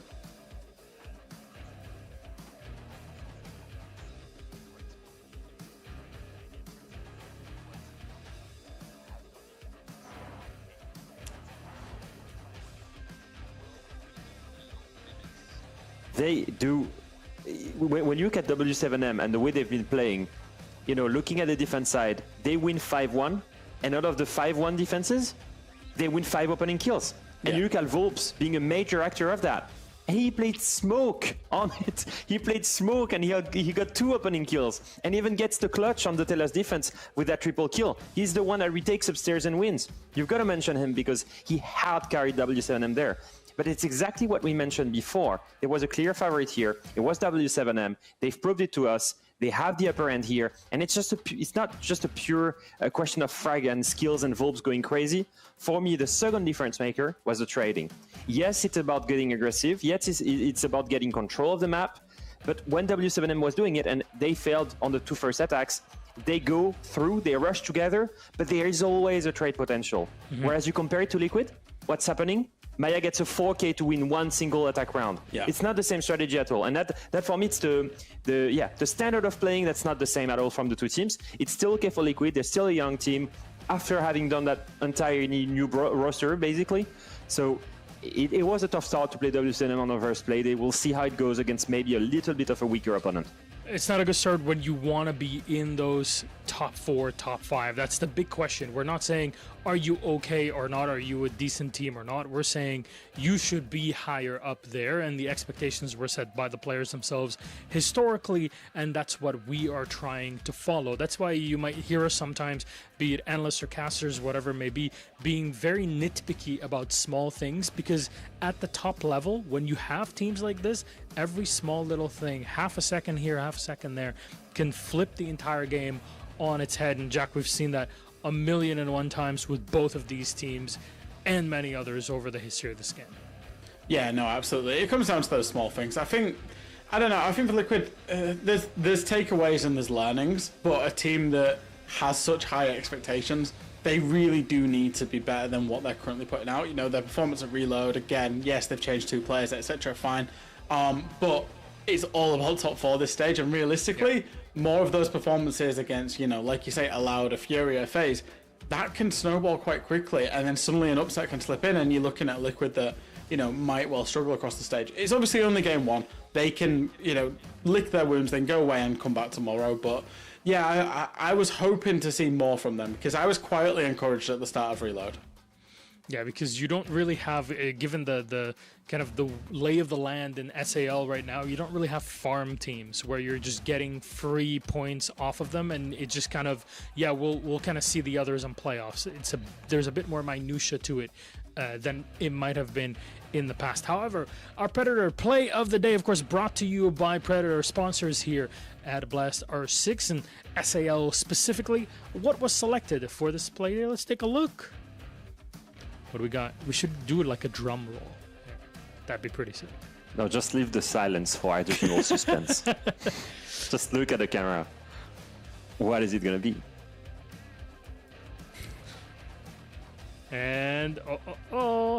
It is the nade clutch with the shotgun playing solo. Doing it 1v3, by the way, 6-0 and 0 when he does that, which is completely insane.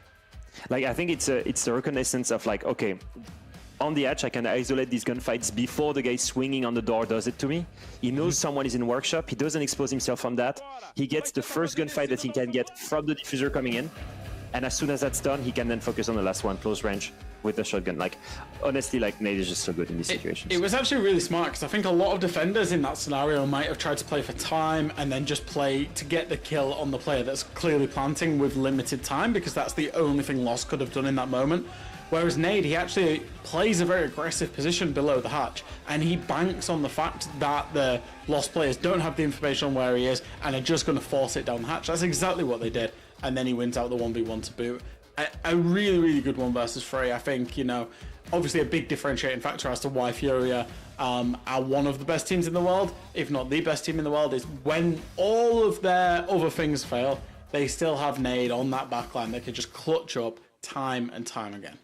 There's a reason why they are considered the best team, or definitely in the top 3, where on a different given day it could be one team or the other, but we have all the players that really are supposed to pop off whenever they will be, no matter the role they're put in. However, from the Predator play of the day, we move on to our next Playday schedule, which is tomorrow. Every weekend, Saturday and Sunday, is SAL time. Make sure you're marking your schedule. In the past, you'd see all the players in the studio. That is no longer the case, but the games are equally as exciting, because tomorrow's match of the day is a banger again. Liquid get their second match of the day in a row, and they play against FaZe. It does not get easier for Team Liquid. It's a tough ask to recover, no pun intended, to recover from one day to the next. Honestly, I think for Team Liquid, the one team they probably did not want to be facing tomorrow was FaZe or a Furia. I think they would have liked a game, I think, against one of the newly promoted teams, maybe, just to settle themselves in, get a win, and get back on that horse. But, you know, staring down the barrel of potentially, should they lose that game tomorrow, 0 wins out of 2, you know, bottom of the table. Oh God, I feel for them.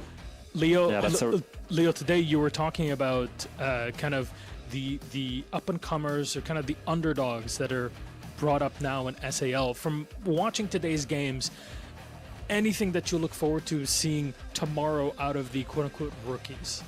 Very clearly, 9-0 loss. Like, that for me is a really interesting matchup. It's one of the two teams that I think are in the capability of upsetting this middle of the pack teams, like Liquid right now in the shape that they are in, like maybe a Loud that was struggling today. Yeah. You know, it's the kind of teams that right now needs to gain points against the lower end of the league, and clearly it's also a way to gain experience, but most of all confidence that you can actually win in this league by playing against weaker opponent. So tomorrow, that game, 9Z versus Lowe's, that one is actually very interesting to me. I just want to see just how far 9Z can go, because that very first play day for me, they were the most interesting team and surprising team. Not quite an upset, but close to it, and that's what I'm expecting right now. I kind of want to see one from them. That's it for the day. No two ways around. Gentlemen, it has been an absolute pleasure. It feels like forever since we've been on a show together, even though that was a month ago. Yeah, it wasn't that long ago, Mr. Losh, and back out there in Rio. Yeah, it was a great time. I think we all had a lot of fun in the studio and out of it. Also, that's for sure. I'll never forget our beach day in our beach morning in Rio de Janeiro. That was one for the ages. That is for sure. But our day is done for today. This just means that we get to relax. You get to sleep. Enjoy your evening, because tomorrow you're gonna need it. We got games ready for you. 5 best of ones coming at you one more time, and the game of the day, the last one, is a classic Liquid versus FaZe that you absolutely do not want to miss. Fresh Alpha, thank you so much for today. Thank you, Des and Ace, for the cast. And we'll be rotating everything for tomorrow, because I'll be with the NA crew, which I'm very excited about. Equally as excited. That is for sure. Just to be clear, because you guys will be traveling to Copenhagen, and of course you're leaving me back home, so it's going to be a blast to kind of, no pun intended, to watch EML on Monday and Tuesday, but tomorrow, I hope that you'll grace us in the chat during SAL. But We'll do that is absolutely. I believe it. I believe it. Fresh Leo, thank you so much. We'll see you tomorrow for more SAL. Have a good night. Bye-bye.